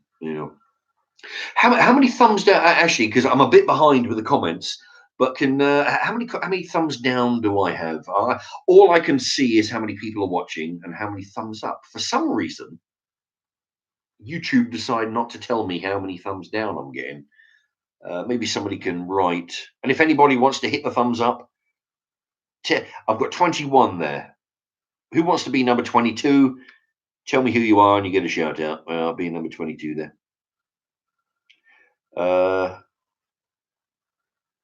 Good work, Mark, from Scotty B.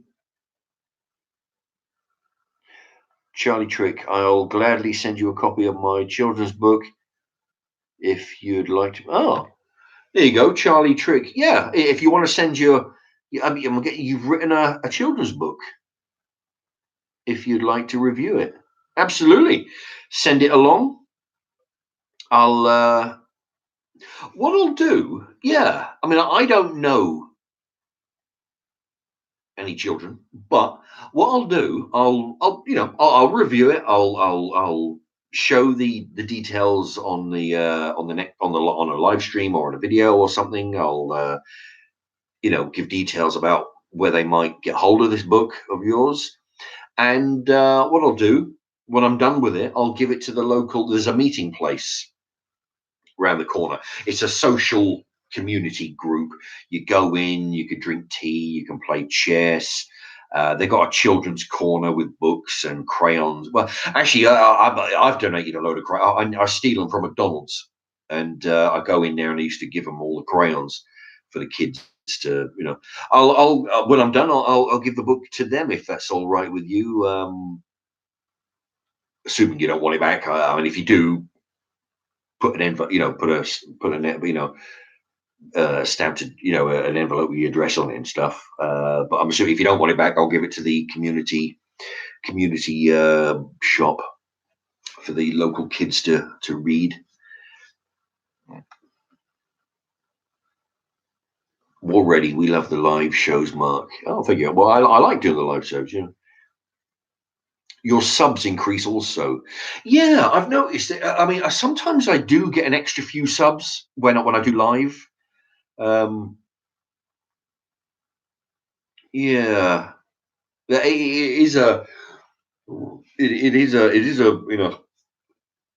a good way of getting a few subs, I guess. I mean, sometimes I don't get any extra subs. Sometimes I lose some when I start doing live because people find out what I'm actually like. Yeah, because people seem to realize. I mean, the thing is, it's like when like I'm not saying I'm by any means a celebrity, right? But it's like seeing a celebrity or film star. You see what people want you to see. When you watch a movie and you know, top of my head, Tom Cruise, Brad Pitt, any of these, you see a version of that person. When you see them on documentaries or talk shows, you see a side of them which they want you to see. They, and people think, oh, because people fall in love with the image that they project of being a good, nice, decent citizen who wouldn't do anything wrong. And I tell you, a lot of, and that's the thing that you'll have with a lot of YouTubers. With a lot of you, like my 10-minute videos in the kitchen, you see me for 10 minutes, and I'm being wholesome and nice, and no swearing, no commentary on world events, no nothing. Same as everybody else who's churning out videos out there. You see them for 10 minutes, and you get an idea about what they're like from that 10 minutes. And to an extent, I mean, I am that person, of course. I mean, there's a limit to how much I can, act like a decent person. But you see in everything. So when people see, say, my example, my cookery videos, they think, oh, Mark's a good, wholesome, decent fella. And then they get disappointed when they come onto the live streams, because I get that a lot. The people say, Mark, I never knew you were such a asshole. I never knew you were a racist. I never knew you were a homophobe. I never knew. Well, again, that use of the word, I use it, in the proper term where I'm, a fear of. I never knew you had such racist or Nazi tendencies and all this shit. And they're disappointed by the fact that I am a different person than my cookery. This is who I am. This is the real me. But also the guy in the kitchen is also the real me. It's just two sides of the same coin. In there, I'm wholesome. In here, I'm being truthful. And I don't know how I got onto that. Oh yeah, but that's how I got onto the thumbs down. So when everybody thumbs down, when I start losing subs when I do a live stream, is because people are shocked to hear this side of me because they're used to the nice goody two shoes over there in the kitchen frying up some magic in the frying pan,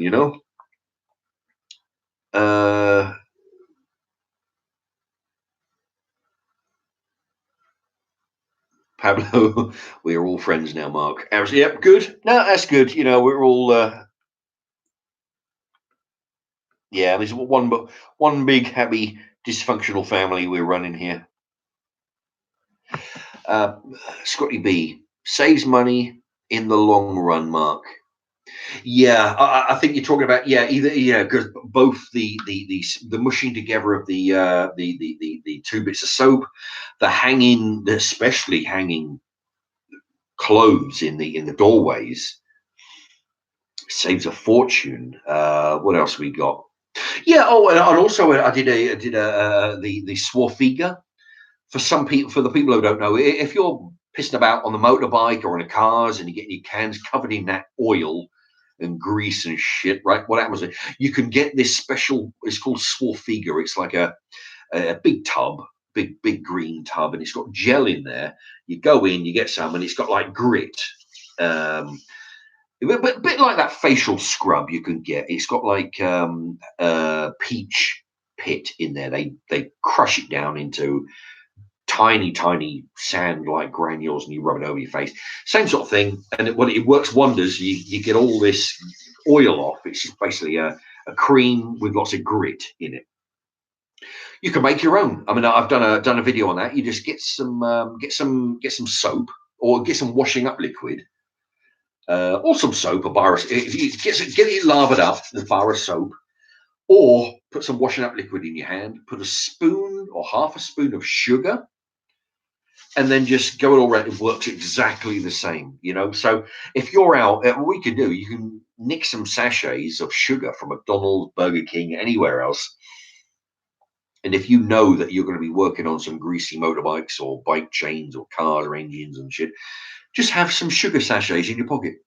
You go to the sink, pull it out in your hand, you know, and it works like magic to get that grease and stuff off your hands. Yeah, and that's another money shot. Why pay for a big tub? Mark's Remarks money saving tips. Everybody out there, have a look at those. They're really, you know, there's loads of them, and they're really useful. Hi Tim, wrong with Pablo. Then glue them together. Yeah, probably. I think he's talking about the soap. Yeah, just wet them.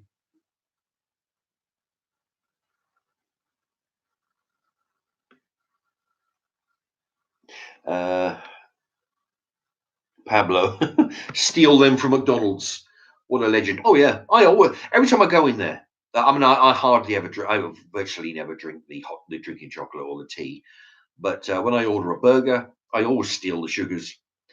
I've got more sugars than I use in a fucking lifetime over here. But you know, they're good if you know somebody who's going camping or going on a trip, or you know, they're just, you know, I just like stealing stuff. But yeah, I steal the sugars. I've stolen the crayons out of McDonald's. You know, because they have those little colouring sheets. You know, I've taken them and I've given them to the that meeting group down there for the kids to, you know. Lee Merton, yeah, Blue Van Man ain't a patch on Mark's Remarks. You know, well, thank you for saying, but yeah, I mean, Blue Van Man, he's doing his, you know, he's not too bad. Yeah, I mean, we do sort of a similar. I mean, there's a lot of people doing what we're doing, you know, live streams, talking shite like I am, and you know, whereas I do a lot of cookery, and you know, do a few reviews. He does a lot more food reviews in his van, takeouts and stuff. Scotty B, Mark, have you ever had MC breakfast? I don't know. MC. Oh, you talking about McDonald's MC breakfast? If you're talking about McDonald's breakfast, oh, because of it's reached the end of the line. Have you ever had MC underneath breakfast? Are you talking about Muck breakfast? If you're talking about McDonald's breakfast, then yeah, they're good. The trouble is, on my day off, but the thing is, when I'm working, I don't get there. I get there after 10:30 because I work at 2. You know, which is a bastard. You know, but if I on my day off, it means I've got to get up early to get up to the city, to get there before 10:30 to have them. I do like the breakfasts, but I haven't had those in a long time. It's just I've got to get up early to get up there.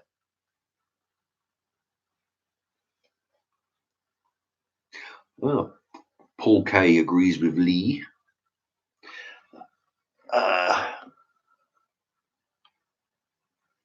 Paul K, I can feed a family of 6 for £3 a day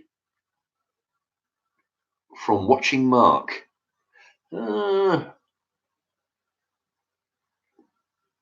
Actually, yeah, I don't know whether you're exaggerating there, but but there is some truth to that. I mean, I'm just trying to think how I would do that, because the trick is to buy it in bulk. Like if you go to Farm Foods and you can buy like 6 bags of veg for £5, like that. You buy 3 bags of meat for a tenner, that kind of thing. That way, yeah, you can actually feed multiple people on a budget like that. That actually, yeah, because I mean, say for example, you buy. Well, a little while back, I bought from Farm Foods. I bought some. It was my 100th or my 1,000th subscriber video. I cooked a meal with duck, because I've never cooked with duck before. I bought 3 half ducks, half a duck in a pack, 3 packs for a tenner. All right, and that I mean, and then each duck I could get 2 or 3 meals out of, because I would cut it. I would use some. I would take off some, cook it, use it in a sandwich. Take off some, cook it, use it in a stir fry. And the last third I would use in a casserole, for example. So each half chicken costs £3, in which I split into 3. So each portion cost £1. So £1 of duck went into a sandwich, £1 went into a stir fry, £1 went into a casserole. So when you do it like that, when you buy something in bulk and then split it down, you could theoretically feed multiple people with, if you buy your veg in bulk, buy bags of meat, like say bags of chicken breast. Don't buy 2 in a carton, buy 15 in a carton, in a bag. And, you can, anyway, but I'm getting off subject. But thank you, Paul K. Yeah, it's all about buying shop brands. Don't go for the expensive fucking brands. Just shop brands. It's all, yeah. I'm glad that I've influenced you, Paul K. Because it can be all it is thinking about. Don't buy the packs of 2 bits of chicken. Buy the packs of 15 bits of chicken. It works, like that. Works out a whole lot cheaper. War Ready. Mark shows England how to eat on a budget. Indeed, yeah, I mean, if anybody knows somebody who might benefit from learning how to cook on a budget, by all means send them to this channel. Because it's all good stuff. I mean, I've because I mean, some of it is so simple that because some things are so simple they're just not obvious until somebody shows you. But yeah, if you know somebody who can benefit from eating on a budget, people with a family, um, students, the kids who have left home and they've got their own place now, and they're trying to, I mean, because when you leave home, you sort of like got to try and work on your finances and stuff. It's all a big shock. You leave home, and then all of a sudden, fuck me, you got rent to pay, you got electric to buy, But yeah, send them to here. It's they might benefit. Paul K. Can Blue Van Man do that? No, he can stuff his face for £6 at lunchtime. Mind you, yeah, those McDonald's and takeaways, they can get expensive. I mean, yeah, I mean, I mean, like, I don't know what, say if £5 on a, say, McDonald's meal, that £5. I mean, when I did my £25 challenge, I went to I went to Tesco, I went to Asda, so a bunch of places with £25, bought as much food as I could for 25 quid, and then tried to make as many meals as I could with that food that I bought for £25. And each supermarket that I did that with, I could make 12 dinners. 12 dinners with £25 worth of food, which is an average of £2.22. You know, for those who have seen those, if you go in Marks and Marks £25 challenge, just type that in there. I mean, some dinners were £1.90. Some dinners were £3.30. Okay, so they weren't every meal were £2.22, but when you take fish fingers, chips, and 5 veg, that was a meal £1.90, for example. And then you've got a stir fry for £3. Averaged out, I could get 12 dinners, exactly 12 dinners on £25. And when you do it that way, it's £2.22.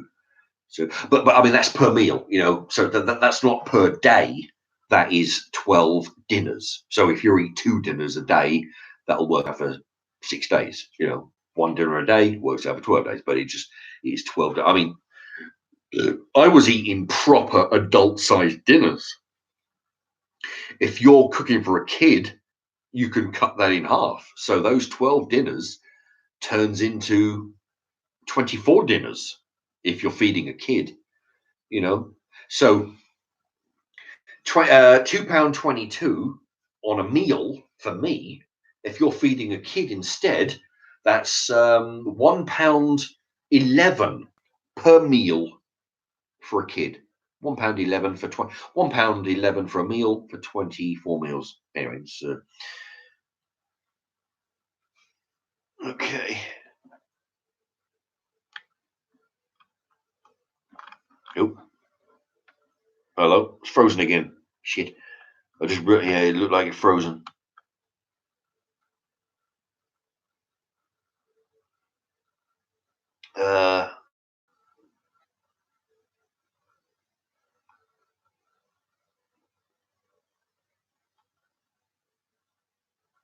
And glue them together. Oh, Pablo does that. Glues the soap together.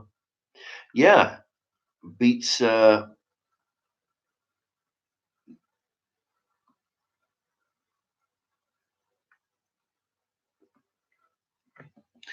Lee Merton, soap? Question mark.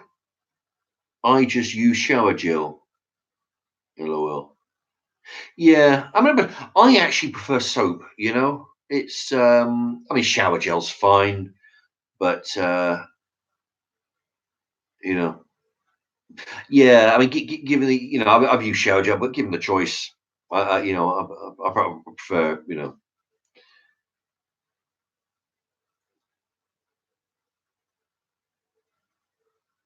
Scotty B, Mark, what do you think of burger vans?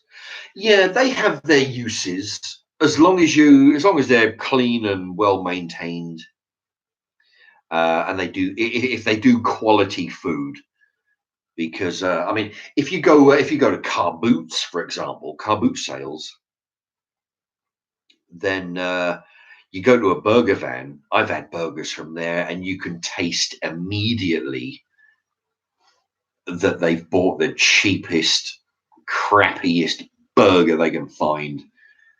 It's all about buy it cheap, sell it high, make a big profit, and because they're probably thinking, fuck them, they're not going to be here next month, next week. So it's, but yeah, if you can, I mean, if you've got a burger van with a permanent pitch and they do quality food, they give a good food at a good price. I'm all for that. Pablo, Mark was the original burger van reviewer. Blue Van Man stole his idea.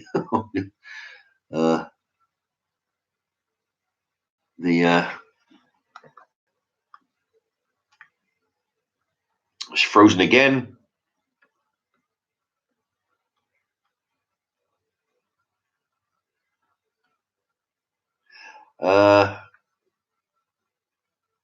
Pablo, I'm sorry, Mark. Your channel means a lot to me. Oh, thank you, Pablo. Yeah, it's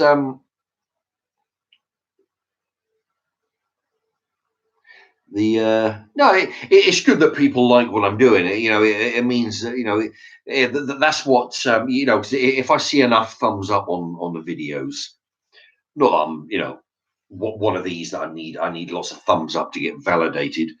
No, it's just the only thing I look for is if I have more thumbs up than I do thumbs down, then I'm happy with the result of the video. I don't think I've ever had any thumbs down that outnumber the thumbs up. It's always been thumbs up outweigh the thumbs down. But yeah, it's just, I mean, I'm always, trying to promote, because I don't know whether the thumbs up means anything with the algorithms and the thing. But if people, sometimes people just need reminding of hit the thumbs up. But yeah, as long as there's more thumbs up than down, I'm happy. Uh, Scotty B, when will you go live again, Mark? I don't rightly know. Possibly. I did it today because I got I got out of work early. Uh,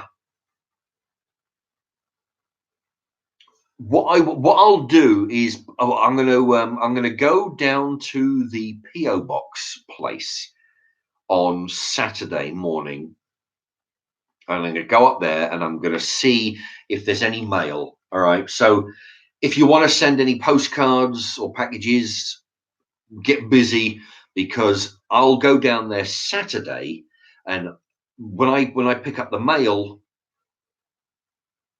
I will do a live on Saturday, and I'll read out all the mail. So if you want your mail read out on Saturday evening, get your postcard, get your package, get your stuff in the post, get it to here right quick.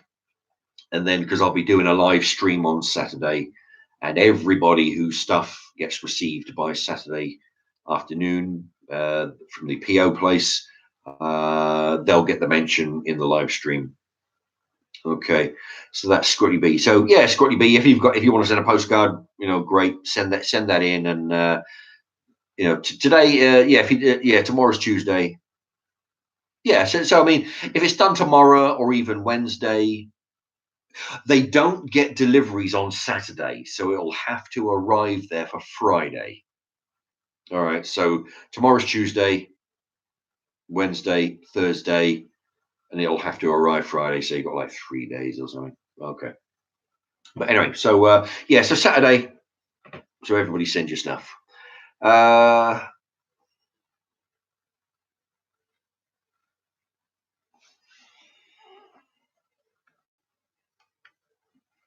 Hello. It's bloody frozen again. What the fuck?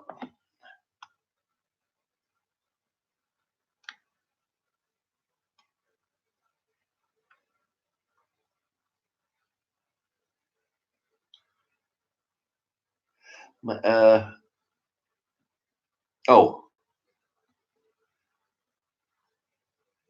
Mad Maz, I think people got the wrong end of the stick with you the other night, Mark. You always speak your mind. Would you rather? Well, kind of a segue into another two topics there. Would you always speak your mind? Would you rather a beef burger or chicken burger? Well, given the choice, I would have chicken burger. I think I do like a chicken burger. Like with the breadcrumb and stuff. Um, yeah, you're right. It did get a bit crazy on Friday. It was yeah. I mean, I let myself get angry at certain people. Um, it was several reasons. One, there were certain people who were asking questions, and I was asking them, and they were deliberately misconstruing it just so they could write a stupid ass comment and get me. So I'd have to answer the same question again to re-clarify my position. Um,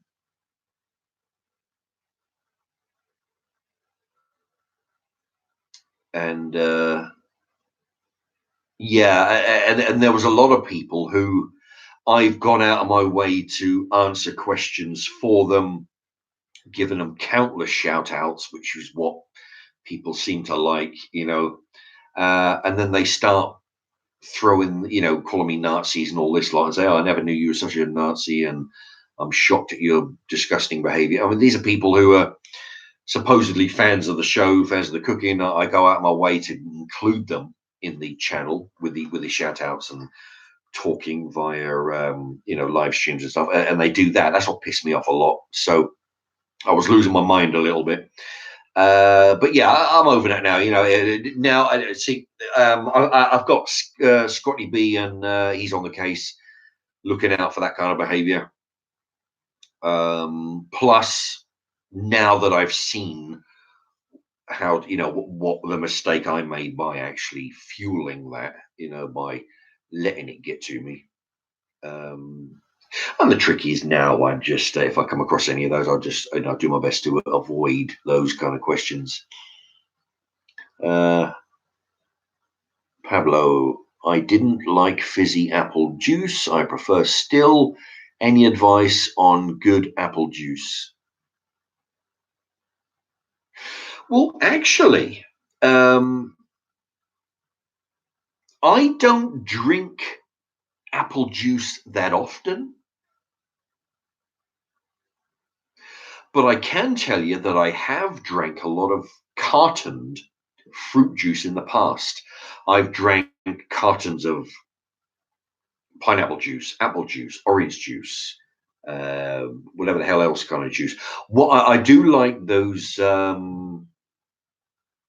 mixed fruit ones. But I can tell you, I have had the £1 Happy Shopper fruit juice in a carton, the cardboard carton, and they've been fine. I've had those. And never mind about the Del Monte and all them other big brands. I've had the £1 a litre shop brands. They've been fine, Personally, I do like the ones with a mixed apple and banana, apple and blackcurrant, apple and pineapple. You'll find that the majority of this stuff is apple. Even the mixed ones, they're mostly like apple, 80% apple or something, because apples are dirt cheap. We grow them in this country, whereas pineapples, they use less of them, and bananas, they use less of them because you've got to import them, But so a good 80% of it will be apple. But yeah, shop brand fruit in a carton is perfectly fine, just like any other shop brand. It's pretty much going to be good. There will be exceptions, of course, but it's been my experience, like I say, that the pound for a litre shop brands, they've been fine. Scotty B, favorite sauce? I do like the sweet chili. Unfortunately, I think McDonald's, they charge like, I don't know, 20p for a tub of sweet chili sauce, so I never buy those. Fuck them. But I do like, occasionally I'll buy a jar of it. You can buy a cheap jar, shop brand, sweet chili dip. It's supposed to be dip that you dip your food into, but you could spread it all over chips, have it with nuggets. It's all good. Yeah, that'd be one of my favorite ones. Oh, and if it is McDonald's, I do when I go in and they say, "Do you want any sauces?" And I say, "Yeah." There's only 4 fucking sauces, right? So and they say, what sauces would you like? And I say, because they're not about to put it on the counter for you to choose, right? What sauces would you like? Oh, Jesus. All right, well, not the red, not the brown. They fucking look so confused at you. They look, fuck me. There's only 4 of them. I told you, and I've just eliminated 2 of them. So whatever the other 2, I can't remember. It's fucking one of them sweet curry, and the other one's fuck knows what else. But there's 4 of them. Not the brown, not the red. Those 2 I do like. I like those with the nuggets. And the thing is, I can't even. It's so insignificant. I can't even remember what they're called. So I just say to the guy in McDonald's, not the red, not the brown, and they still look at you with bemusement. But whatever those 2 sauces are, there's my 2.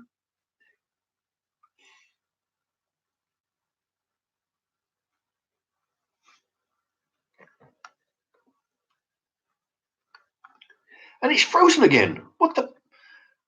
I can't believe it froze. It keeps freezing every so often.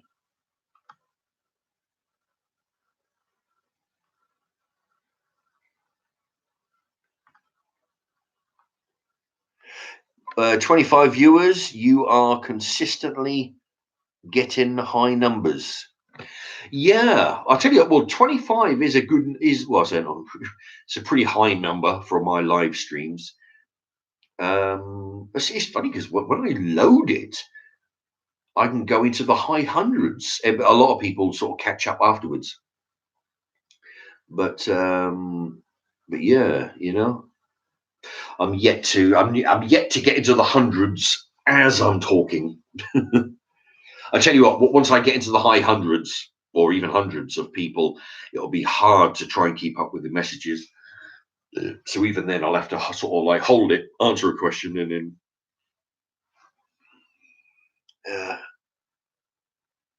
Mad Maz looks pretty far behind. Yeah, I am a bit behind with the questions. Scotty B, do you have a favorite color? Not really. I kind of like blue. Yeah, I like colored t-shirts, or blue shirts.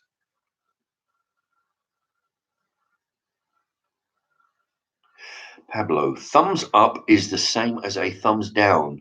It's all traffic for the channel. Algorithm doesn't discriminate. Oh. Yeah. Mind you, I tell you, information is so difficult to find regarding how it works, Lee Merton, Christmas dinner in a pie, Mark. Bet that was nice. It was. Yeah, that was like what was that? Not the Christmas just gone, but the one before. It's my first Christmas on the channel. I did a Christmas. Anybody interested? Christmas dinner, a pie. I cooked up everything: chicken, the roast potatoes, some sausages, like 5 different types of veg. Cooked it all up, put it in a pie. Oh, it was bloody good. And basically, when you cook the pie, cut it in half, put it on a plate. You've got a big chunk of pie. Just add some gravy. It was great. Never mind about trying to cook 6 different things and have them all timed together on a plate.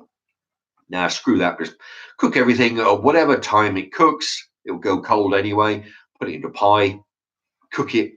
Oh, it really was. In fact, I might do another one. What month is it now? It's only June. Yeah, probably do another one at Christmas. Scotty B, law in order. Yeah, Scotty B's keeping law in order. Mark, what do you think of the pie shops like Pie and Mash? Do you like it? I don't know. We don't really have any Pie and Mash shops down here. It's a good idea though, because I'm always craving for something, for good wholesome food at a good price. Up here we've got expensive cafes and restaurants and fast food places, but no way you can go in and get a good wholesome dinner. Mad Maz, you're correct, Mark. They want. Hello, am I? I don't know what the.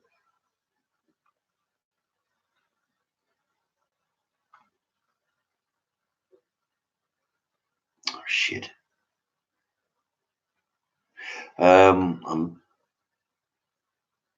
Favorite milkshake from Scotty B. That would be chocolate and banana. If you go into McDonald's, they might whinge and they might fucking say, "Oh no, we got," but no, they will do it. You just say, "Look, half." You ask for a milkshake, half banana, half chocolate, or half banana, half vanilla. You can get 2 different milkshake flavors in the same cup.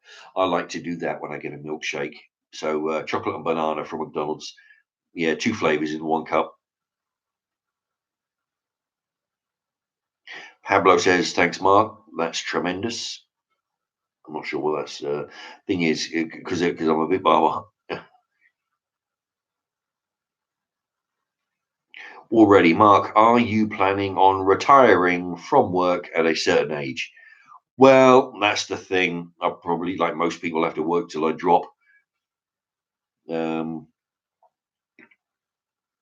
yeah, I mean, what I would like to do, I mean, that's the thing. I mean, now, like with some of these YouTubers, what they do, they get so popular, they get money from advertising, you know, at the bottom of the screen, which really helps. If any of you out there watch any of my videos, my cookery ones, I'm only putting them at the front and in the end. The live streams, I put more and I dot them in.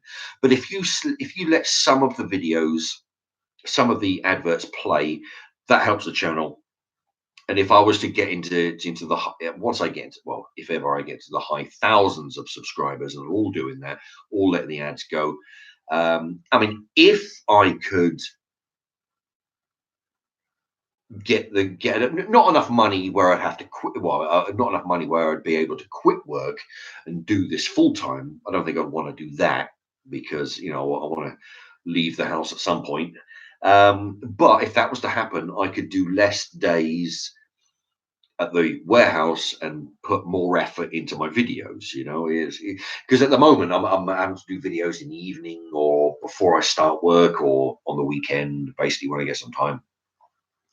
But yeah, if the advertisement money comes in, it means that I'm able to free up a few days by not, But that's the retiring. I don't know, but doing less days. Where I'm 49 now. I shouldn't be lifting. 49. Well, I've got a few years to go, but yeah. If I could afford it, I'd do less days, put more effort into making more and better videos.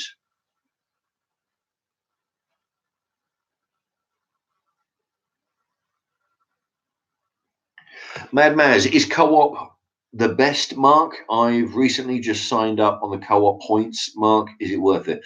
Well, if you're if you're going as the co-op, it's a good idea to have the card because you get 5p in every pound that you spend on co-op brands.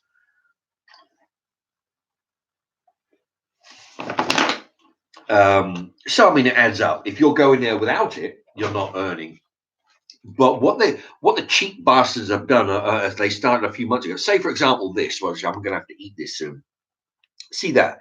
If this is a co-op brand, if I was to go in and pay £2.95 for this full price and a shop brand, I would get 5p in every pound, so almost 15p dividend on my thing. But because they've reduced it, it's 60p. So I would get like 2.5p, almost. It's a penny every. So you get 1p for every 20p you spend. So I would get I'd get 2.5 pence because I paid 59p for this. But because the new thing I brought out, if it's discounted, you don't get any dividend on it. So I lose out on 2.5p dividend. That's the thing. But I mean, what are you going to do if you don't use your card, you get nothing. So yeah, I mean, if you go in there, I always buy. Pretty much 9 out of 10 items I buy in the co-op is shop brand, so I can get the points, and it's cheaper and.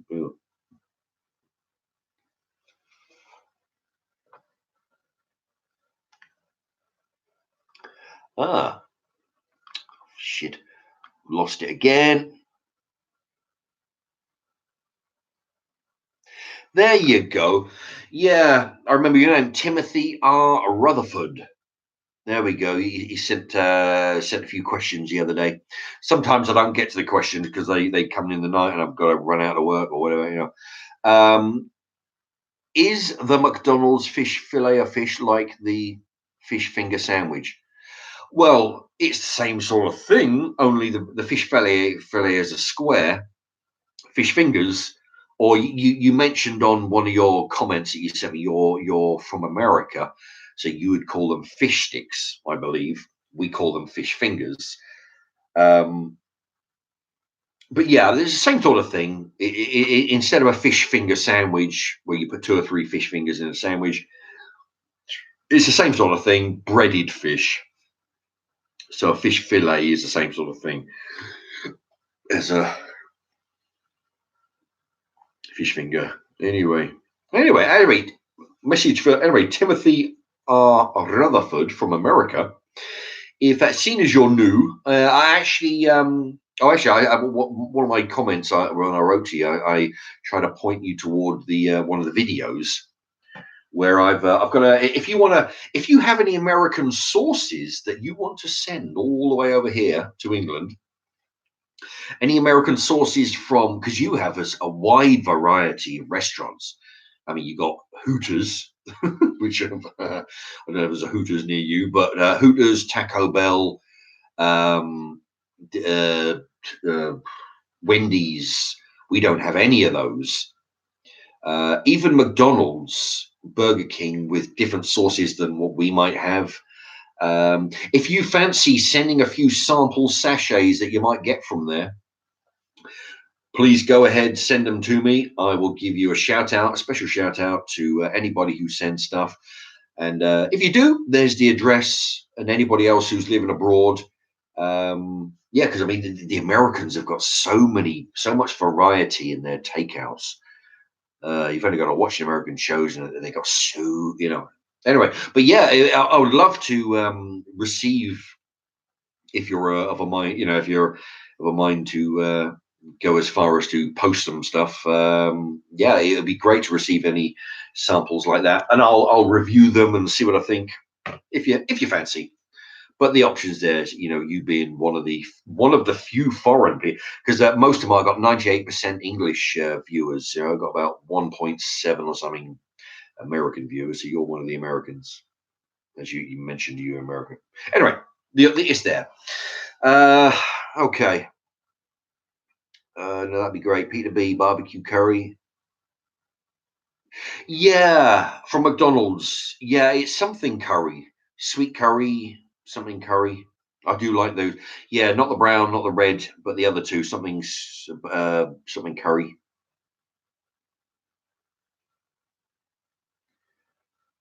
Scotty B, can't you put slow mode on your chat? Yeah, I suppose. I'll have to try and figure out. I'll have to figure out how to do that. Favorite type of bread? That'd be bloomer. Scotty B, that'd be a bloomer loaf. Yeah, I do like a bloomer. In fact, that's what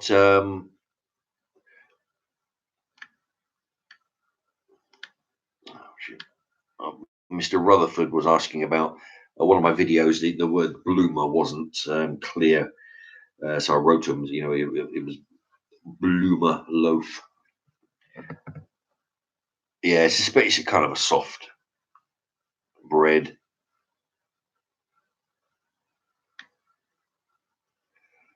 Scotty B, favorite ice cream? That would be mint choc chip. Indeed. Or I do like those ones occasionally where you have the ice cream and then you have some like toffee whirled in there, they're sometimes good. Oh, those Viennetta. Oh, you can get those dirt cheap now. Those Viennetta, that's the layers of ice cream with a layer of chocolate. Layer of ice cream, layer of chocolate, layer of ice cream. And it's all, Viennetta. You get them for like a quid in some places. They used to be, when they first came out, they were like the luxury ice cream. They were expensive. Now, pick them up for nothing.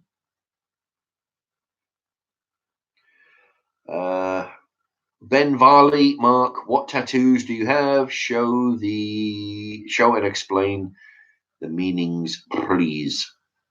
All right. Well, I've got I've got a dragon on this one. This is a dragon, but it's a cover up of something else. Of a previous one. I like the animal theme. A lot of mine are animals. Actually, I've got the tiger up here.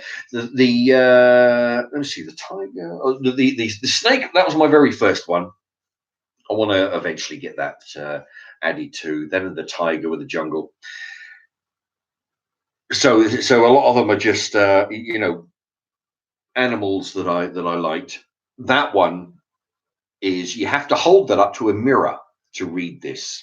If you get a mirror and just hold it here, that you can read it because it reads backwards from there all the way up. It doesn't read from left to right. It reads from right to left.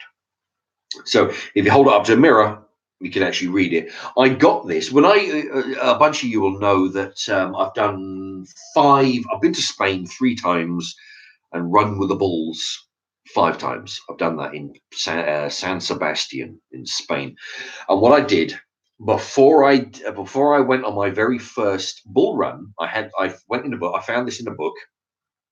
I had a book of quotes, and I had this tattooed. It reads, "You gain strength, courage, and confidence by every experience in which you really stop to look fear in the face." There you go. When I found that, because I knew what I wanted, I knew what I wanted in my head, I just couldn't articulate it, and I found that. That is it. That is what was in my head that I just couldn't articulate. And yeah, you gain strength, courage, and confidence by every experience in which you really stop to look fear in the face. And I thought, that is the perfect the phrase that I needed to commemorate when I was going to do my very first bull run. Which is kind of true. You gain strength, courage, and confidence by every experience in which you really stop to look fear in the face. And I looked fear in the face, when I did the bull run. So let me tell you, it is some scary shit. It's there's so many ways you can get foobarred doing a bull run.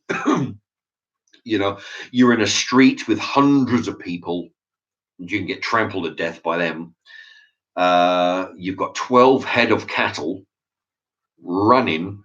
So you get trampled by them. But the majority of the cattle, they just run. They've done this a few times. They just run from one end to the other town. But when you look at it on video, there's always at least one bull that will target the runners.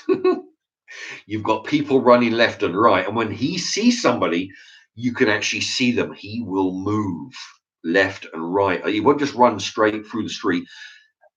You can actually see them. So sometimes they will target people and think, right, you're the one today, motherfucker.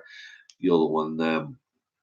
Anyway, so I had that done for my first bull run, and I've done 5 in total.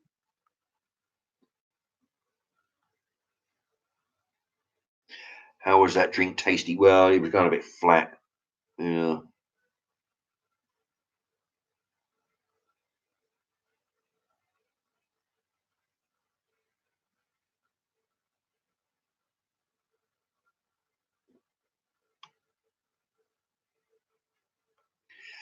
The Timothy J. Rutherford. There. Oh, wait a minute. He sent another. I want to read.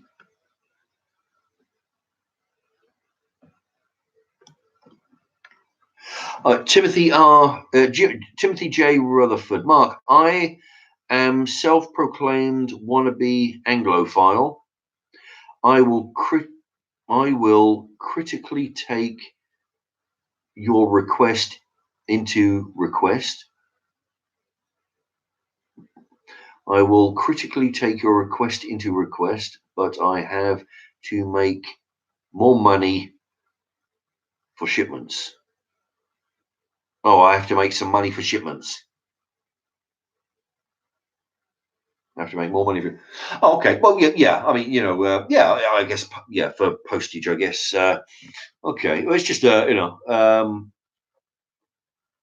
and then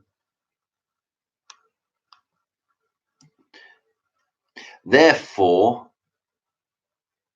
and he goes on to say, therefore, I need to make money to send you American goods because I desperately Appreciate you wanting to share cultural with me. Indeed. Unfortunately, it won't be anytime soon, but I will be up for it. Oh, thank you very much. Well, I mean, well, the thing is, I mean, don't go any, I mean, if you fancy doing it, great. It's just that it'll be interesting, to get you involved, like everybody else. I like to get the viewers involved in the channel. It'll be a good way for, you to share your American taste buds of sauces and whatnot. Yeah, if you want to take part, that's great. Um, It'll be great. I mean, the thing is, yeah, this P.O. box doesn't. I've got it until August 28 anyway. So there's about 2.5 months. It'll probably take a few weeks to arrive anyway.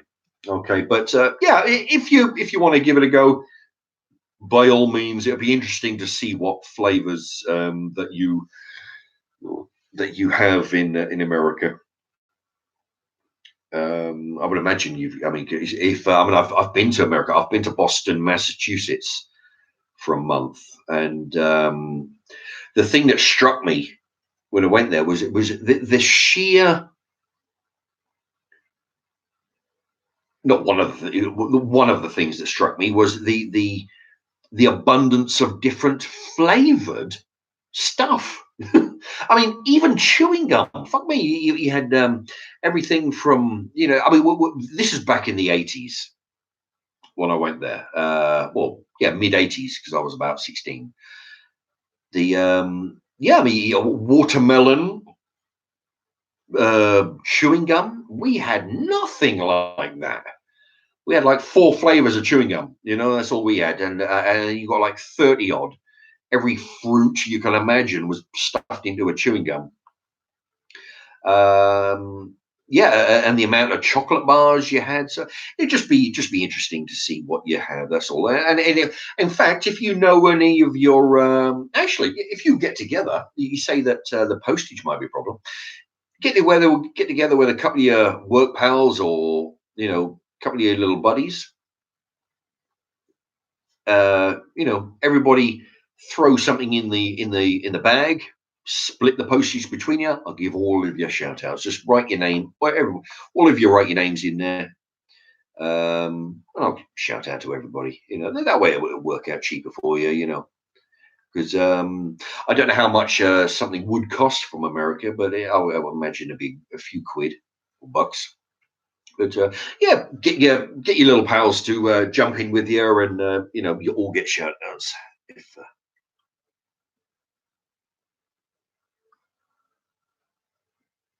Paul K, Arabic, like Hebrew, he says, from right to left.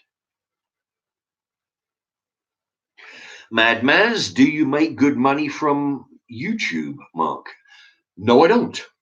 It's you need thousands upon thousands of, well, I was going to say subs. Subs only means that you've got people that are more likely to click on your videos than people who are just wandering the internet, because your subs know who you are. But you need hundreds of thousands of clicks to make any kind of money. Um, honestly, it's less than £1 per 1,000 clicks. Well, not even clicks. I mean, it depends on how many people actually view uh, uh, the adverts that appear at the bottom of the screen, at the start and at the end of your videos. If people click them off, you don't get shit. But for every 1,000 video adverts that are viewed, it's less than £1. So no, at the moment I'm earning, there's no money to be earned at the moment. You need a lot. You need fucking thousands to make any money. Paul K, thoughts on Long Johns from Poundland? They are in the sale for 50p this summer. Ugh, long johns. I haven't worn long johns in when I was working for Tesco. They used to give out long johns and thermal gear because we work nights, and it's you know about cold when you work night shift in the winter with all the bloody bay doors open. Yeah, they give you long johns and t-shirts and everything. I haven't worn them since then, but yeah, sounds like a deal. 50p for long johns. Oh, yeah. Paul K thought about buying a bunch and put them on eBay for £2. But you see, eBay, you pay a commission on your earnings because eBay don't do it for free. They take a small commission. If you bought a boatload of them and then did a car boot, for example, I don't know, would that work out cheaper? You pay like £5 for a stall against paying on eBay, paying a commission on I don't know. But it might, an option there, but maybe. Scotty B. That's an interesting question. Mark, what do you think about Americans having guns? I think it's a bloody good idea. And I tell you what, if the government here relaxed our gun laws, I would be first in line to buy one. And yeah, I honestly would. I'd have one. I just like because I love watching those. I do. I watch. Sometimes I used to watch a lot of gun videos, and by definition, they're American gun videos. I used to like watching everything from target shooting to learning how to do tactical maneuvers with a gun, a bit like what Keanu Reeves done with his training. I like watching videos how to take apart a gun, clean it, put it back together, reloading your own ammunition. I love that shit, Or I mean, I have fired from firearms, my years and years ago, because you can get firearms in this country, and I knew somebody years ago, and he had some rifles and some pistols, and we used to go down the firing range down at Great Yarmouth. For those who don't know, Great Yarmouth is a seaside town. That was years ago, and so it can be done here in England, but you got to you got to jump through hoops. But I think they're lucky bastards, being able to the freedom to buy a firearm in order to protect yourself, your house, your family from some wanker who'll just fucking break in and steal your shit and murder everybody in the house. To be able to protect over here in England, you beat up a fucking burglar, you're the one that goes to jail. It's amazing how much shit we have to deal with in this country. So yeah, I think it's great. And it's a bit unfortunate that the fruitcakes have access to firearms as well. But what are you going to do? That's the price of freedom. It's like it's like I was saying earlier about the freedom of speech. Either everybody has it or nobody has it. Some shitheads are running around now thinking they should have it, but I shouldn't. With a free speech, you can't give some people guns and not have everybody. There's certain people don't have, not allowed to have guns. Of course, criminals and nutters. But I think it's great that they have the ability to protect their home, their family, their possessions, their very lives with deadly force, or even just have it as a fucking hobby. Target shooting. Learn how to strip it down, how to clean it. It's great. Good luck to him. In fact, Timothy Rutherford, do you have a gun? Are you old enough to have a gun? He's got sorry for the illiterate writing, just typing fast. I don't write like that. This system does a lot of spell check. It is also acting a bit wonky. It's annoying. I don't like it. Yeah, I get that. Luckily, when I'm replying to people's messages, I have a bit of a spell check thing going on. That's pretty good. It's pretty useful.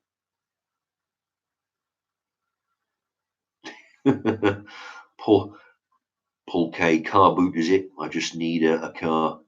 Actually, that reminds me of the, what was it? Bernard Manning said a joke years ago, and I just remembered as looking at that. He said, "Do you hear about the Irishman went to a car boot, backed in the wrong way, sold his engine?" Anyway, man, I wonder if that'll kick off some hate mail. Yeah, I thought that was real funny at the time, you know. Scotty B, do you think that all UK police should be armed with guns? And I tell you, I've said for years now that all police officers should be armed. It's getting beyond a joke now. We're one of the very few countries that don't arm the police. I've been to Spain. I've been to America. I've been to Austria. I don't know if they arm the police. We went skiing, so we didn't really see much police down there. But almost every country does. I mean, can anybody name me a country that doesn't? I mean, there must. I don't know if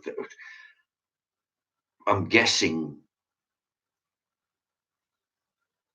there might be. I mean, fuck me, it's a big world. I mean, but there must be somewhere. Even France, they arm the police. Do I think they should be? Yeah, I think all our police should be armed, and especially since that bullshit that's what happened on fucking London Bridge several months back, where some guys crashed their car into some people, got out, started hacking and slashing poor fuckers with knives. An old Johnny policeman over there, he was saying all he had was fighting them off with his baton. What they call a night, what do you call a nightstick or baton? It's crazy, you know. And then he has to deal with that until the actual armed police show up. I say arm the fucking police. You know, it's getting beyond a joke now. We've got too many shitheads running around thinking they can get away with fucking shit up. Shoot a few of them. Yeah, then you'll have a few who think, "Oh, wait a minute. Maybe I shouldn't drive into a crowd of people and start running around." That's the reason why these assholes do it, because it's like when you go, you might get mugged or your house robbed. It's people over here do it because you've got very little resistance when you walk. If you break into a house, there is zero chance of getting shot to death by the fucking homeowner here. And that's the same reason why these people took their car, drove it into a crowd full of people, and then started running around with their knives and machetes and whatnot. It's because they knew that they would have no resistance. We got people trying to fight them off with a fucking shopping bag, and no, you got no resistance. So it's like you're walking in. It's like the lions walking into the fucking sheep pen, the sheep pen, or the wolf walking into a sheep pen. He's in there. He's got no threat. But you walk in there, and if you used to drive on a bridge and run around with a knife, and you know that at least a handful of people on that bridge are armed, it would give you fucking pause. That's just the civilians. So having police, I mean, Christ knows we need more police officers around, but give them the equipment to do their job. Don't give them a fucking nightstick and a can of pepper spray. No, give them a sidearm. Yeah, that's what I say. Right. Oh, Johnny. Oh, this is Timothy R. Rutherford. Mark, do your thoughts on Meghan Markle? Mark, your thoughts on Meghan Markle? Do you mind having an American in the royal family? Actually, you know what? It may sound strange coming from an Englishman, but I have very, very little interest in what the royal family are doing. Fuck them all. They're living a life of luxury. They don't do a whole hell of a lot as far as I can see.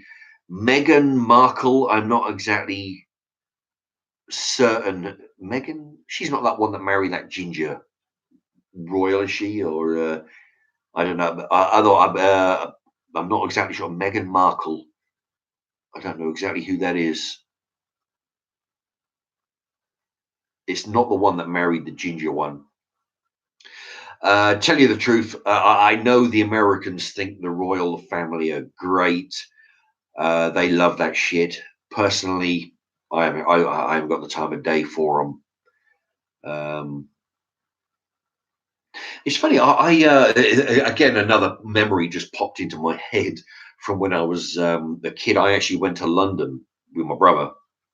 We went somewhere, and we were outside Buckingham Palace, and of course the gates are closed, and there's a sign on there saying, and the place was full of Americans because they're taking photographs. And on the gate, there's a big sign saying, "This is the royal family's residence. The royal families spend certain time of certain months of the year here. Otherwise, they're doing a." And I'm reading this out loud to myself and to my brother, saying, "Yeah, the royal family living in the fair, blah blah blah blah blah blah."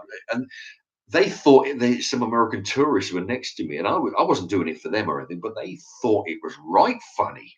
Me just standing in front of the Robert, and yeah, Robert, blah, and I was blah, blah, blah, blah, changing of the guards, blah, blah, blah, yeah, Windsor Palace, blah, blah, like this.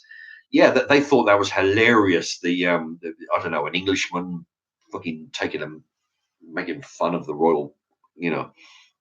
But yeah, they thought that was right amusing. But yeah, it's because I didn't give a shit. I was just reading a sign. Half of it was bullshit, blah blah blah, and that's what we do in England. We use blah anyway. Um,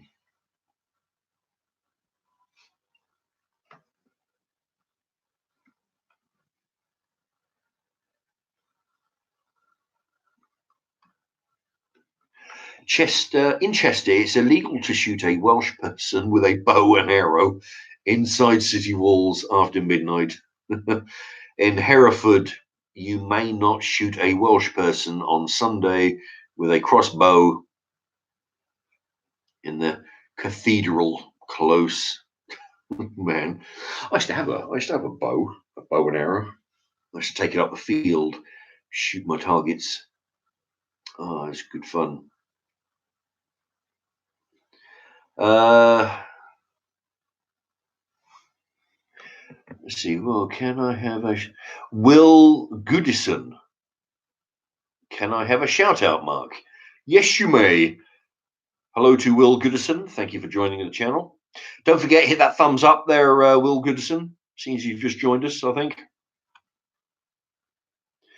Let me see. Actually, it's hard to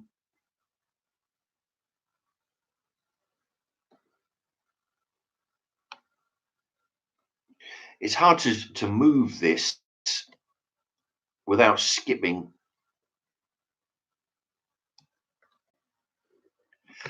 Paul K. It is illegal to die in the Houses of Parliament because otherwise they would be eligible for a state funeral, and that is a bit costly for the authorities.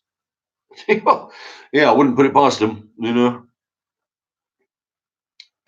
Jonathan Holdroyd, I'm interested to know what you do for a living.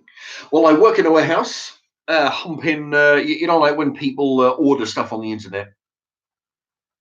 Mainly, we do televisions, mattresses, a lot of that flat pack furniture, and a whole bunch of other. Actually, in another part, I don't deal with, but they do washing machines, tumble dryers, fridge freezers, and all that lot. I don't do that because it's too heavy to get on for people to handle. So they get trucks to do that. But the other part, the lawn.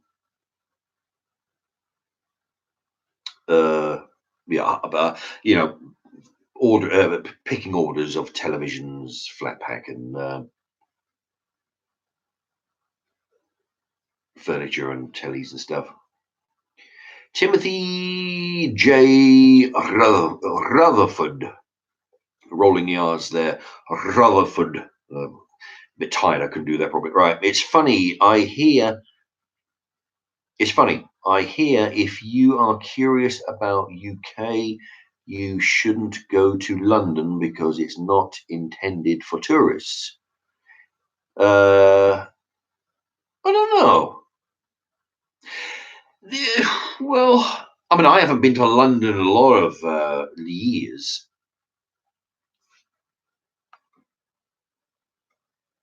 but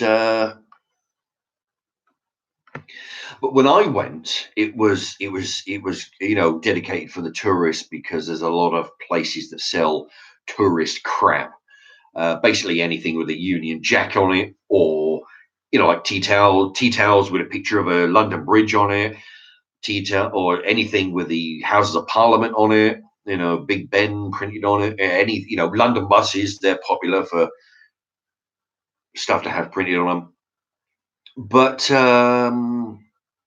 I mean, London is one of the older cities, although it's had a lot of changed, a lot of construction done. It doesn't look like it did years ago.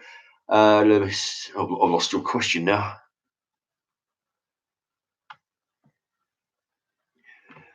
Is London technically watered down with Western cultural and not very English? Well, that's the thing. Like, unfortunately, most of this country now is very multicultural. So yeah, it is being diluted down, and I mean, it's frowned upon here to put up your own country's flag. You can't be flying that around, without getting a few raised eyebrows. You know, which is kind of what I am. I mean, the Americans are a little bit over patriotic, in my opinion, but they have no shame in putting up their own flag whenever possible, up on their front lawns or anywhere. It would seem, but over here it is. It's seen as an insult if it almost, if we put our own flag up in this country. So it is getting watered down with multiculturalism. But if you want to see England, I suppose there are a lot of shires, and villages that have got 200-year-old buildings and stuff. There's a lot of culture here. I mean, we've got hundreds and hundreds. I mean, we've been going forever. England. We've got a lot of history here.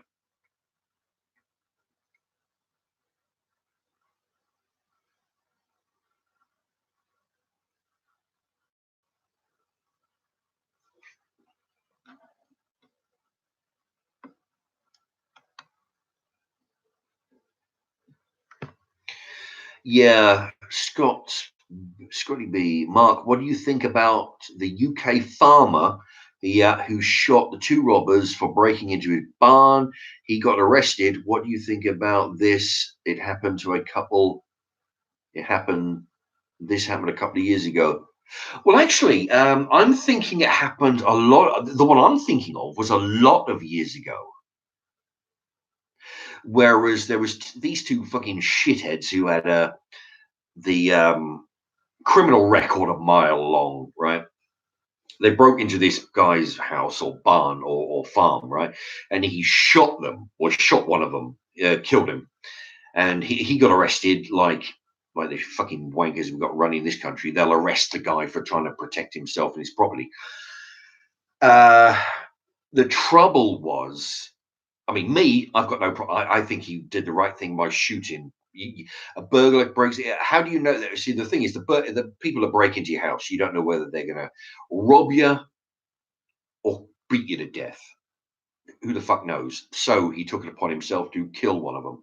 Unfortunately, it was while they were escaping his property or leaving his property that he shot one. That was the only thing that the thing that they sort of frowned upon. But he was defending himself and his property, in my opinion. If for somebody breaks in your house, I mean, people call them burglars, okay, but at the end of the day, you don't know that they're burglars. Somebody breaks into your house, Is he going to run off with your telly, or is he going to run off with your fucking children and kidnap them and drive them away, or is he going to fucking tie you up and beat you to death for the contents of your for your bank account details? You don't know. You've got to, if the guy breaks in your house, you've got to assume the worst, assume that he's there to do you harm. And he was right, in my opinion, to shoot them. Unfortunately, yeah, the like I say, the fucking dickheads have got run in this country. That they really, they're on the side of the asshole who commits the crime. Jeff Flimhong. Hi, Mark. Can I ask you a question? Sure. Go ahead.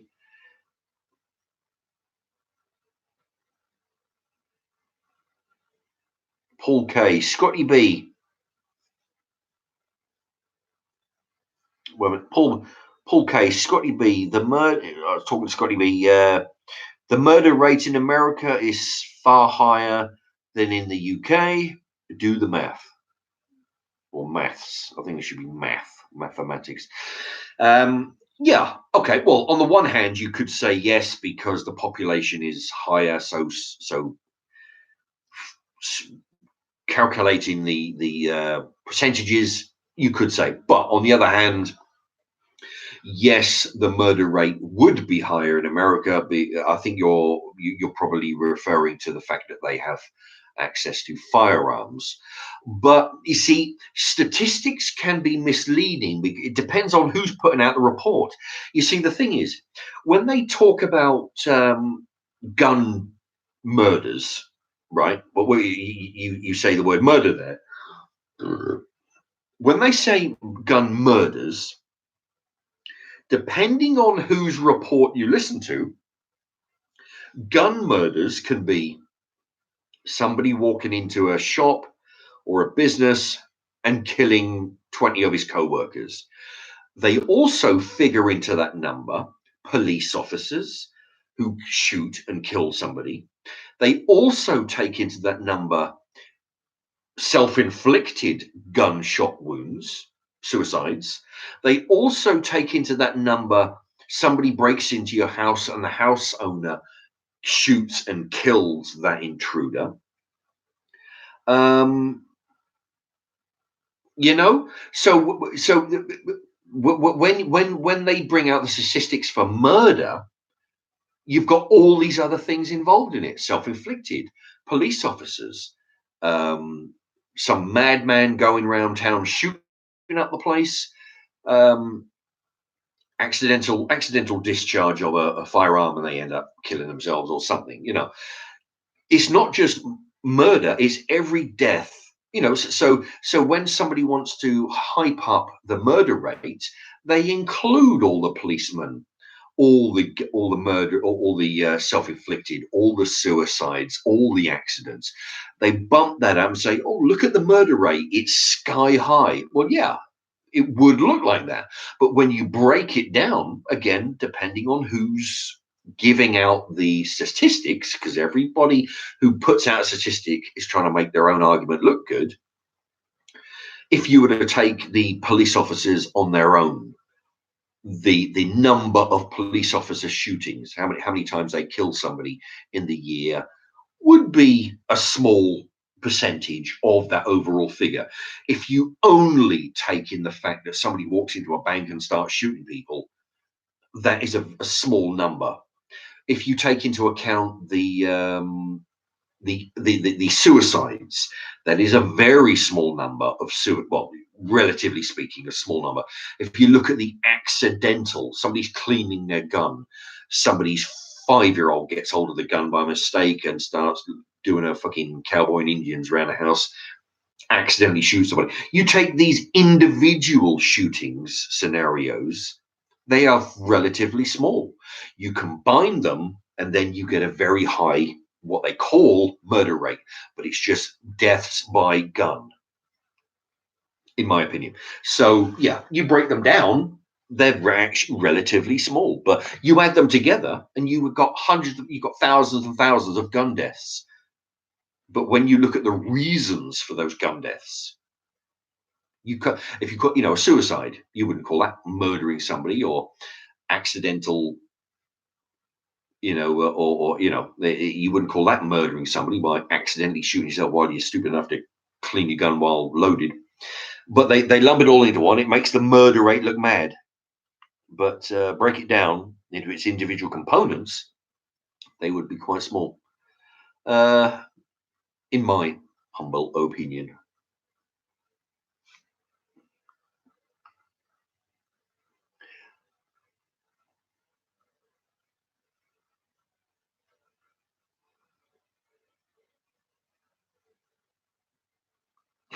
Let me see.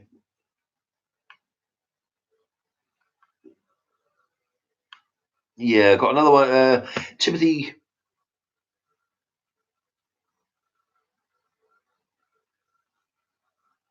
Timothy J. Rutherford. 2. Most underrated English food. I don't know. I suppose the baked potato, I think. An American food you really want to try that you can't find anywhere in your local area. Uh,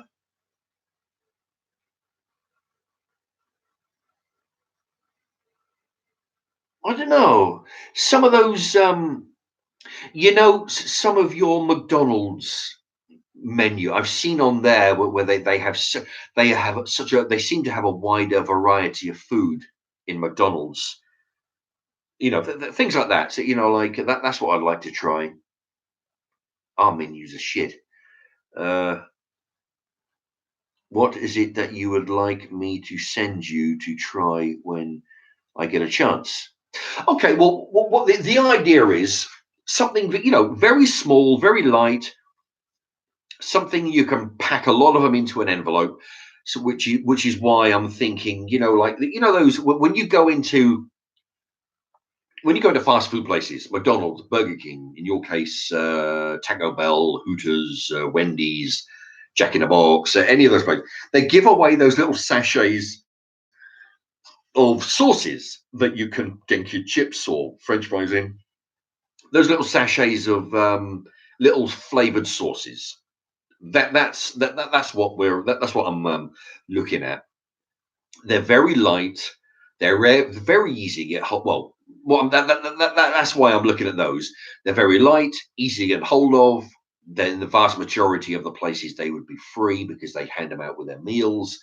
They're items that we don't have in England, so they'll be interesting to try the flavors. And they're very light. So light, small, light to post, won't cost, won't break the bank. And like I say, if you get your little mates together, if some of you go to certain, like if you know people that live in a certain town where they have a restaurant that you don't, get them to club in, go in there, get some sauces, combine all the sauces together, put it all in one envelope, divide up the postal costs, and then you all contribute in. You're gonna shout out, but you all go to your separate separate areas. So to answer that question, it's some these sauce sachets from fast food restaurants.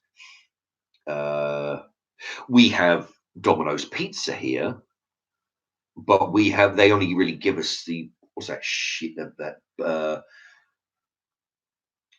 garlic mayonnaise and barbecue, maybe one, or like sweet chili. We don't really have a lot of choice, but things like that, nice flavored stuff that they give away at fast food restaurants. And an envelope, or probably hot, whatever you can get in there, throw it in.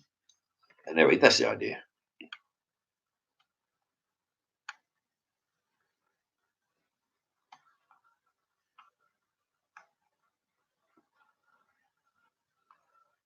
Again, Timothy Rutherford, to answer your earlier question, no, I do not intend or wish to own a gun.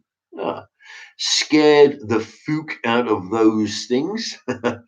I am too afraid of everything. I have mental illness and I'm not qualified for owning one.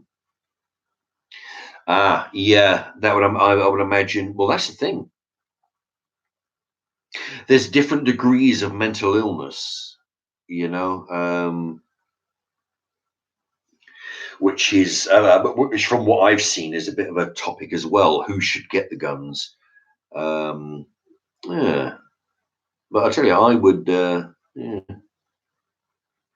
What I like is watching these. There's a bunch of videos, restoration videos, where people that they'll find a gun that's been buried in a garden or somewhere, from the Civil War, and they'll take it, and or one that's been in the shed is all fucked up, strip it down to its 20, 25 different pieces, clean it all up and restore it. I love that. I love that you can go into, because we have those what they call pawn shops. You go in, if you got like a lawnmower, you go in, sell it, and you get some money, and they keep it for a couple of months, and then they put it back on the market, and then things like that. I love that there's been videos I've watched where you can actually buy a gun for like $25 from a pawn shop. Just somebody's gone in and hocked some of their firearms. A few months later, you can go in, buy it dirt cheap. Scotty B, you not tired? Oh, Jesus Christ, look at that. Yeah, I better go. Yeah, it's 5 to 1 in the morning. Fuck, I didn't realize it was that late. Anyway, yeah, anybody wants to hit the thumbs up? All right. What time are you going to wake up in the morning, Mark? Well, I'll wake up about 9-ish, drag my ass out of bed about 10, and then because I've got to be out of the house by like 11:30, because I've got to get 2 buses. Anyway, okay. Well, thank you to everybody for your questions.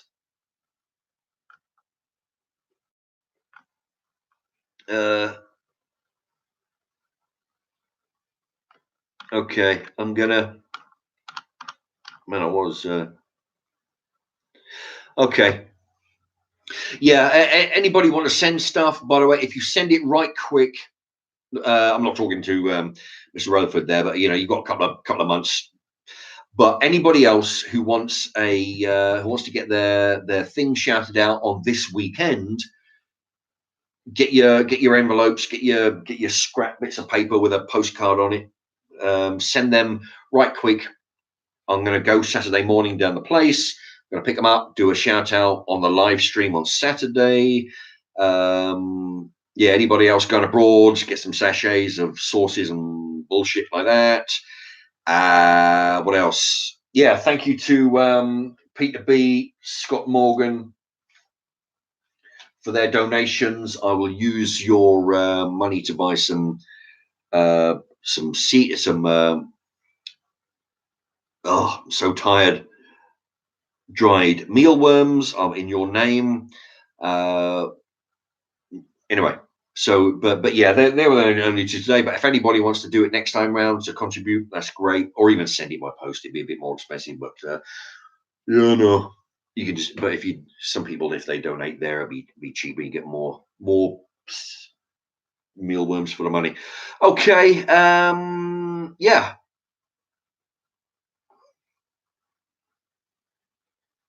You're with the money team.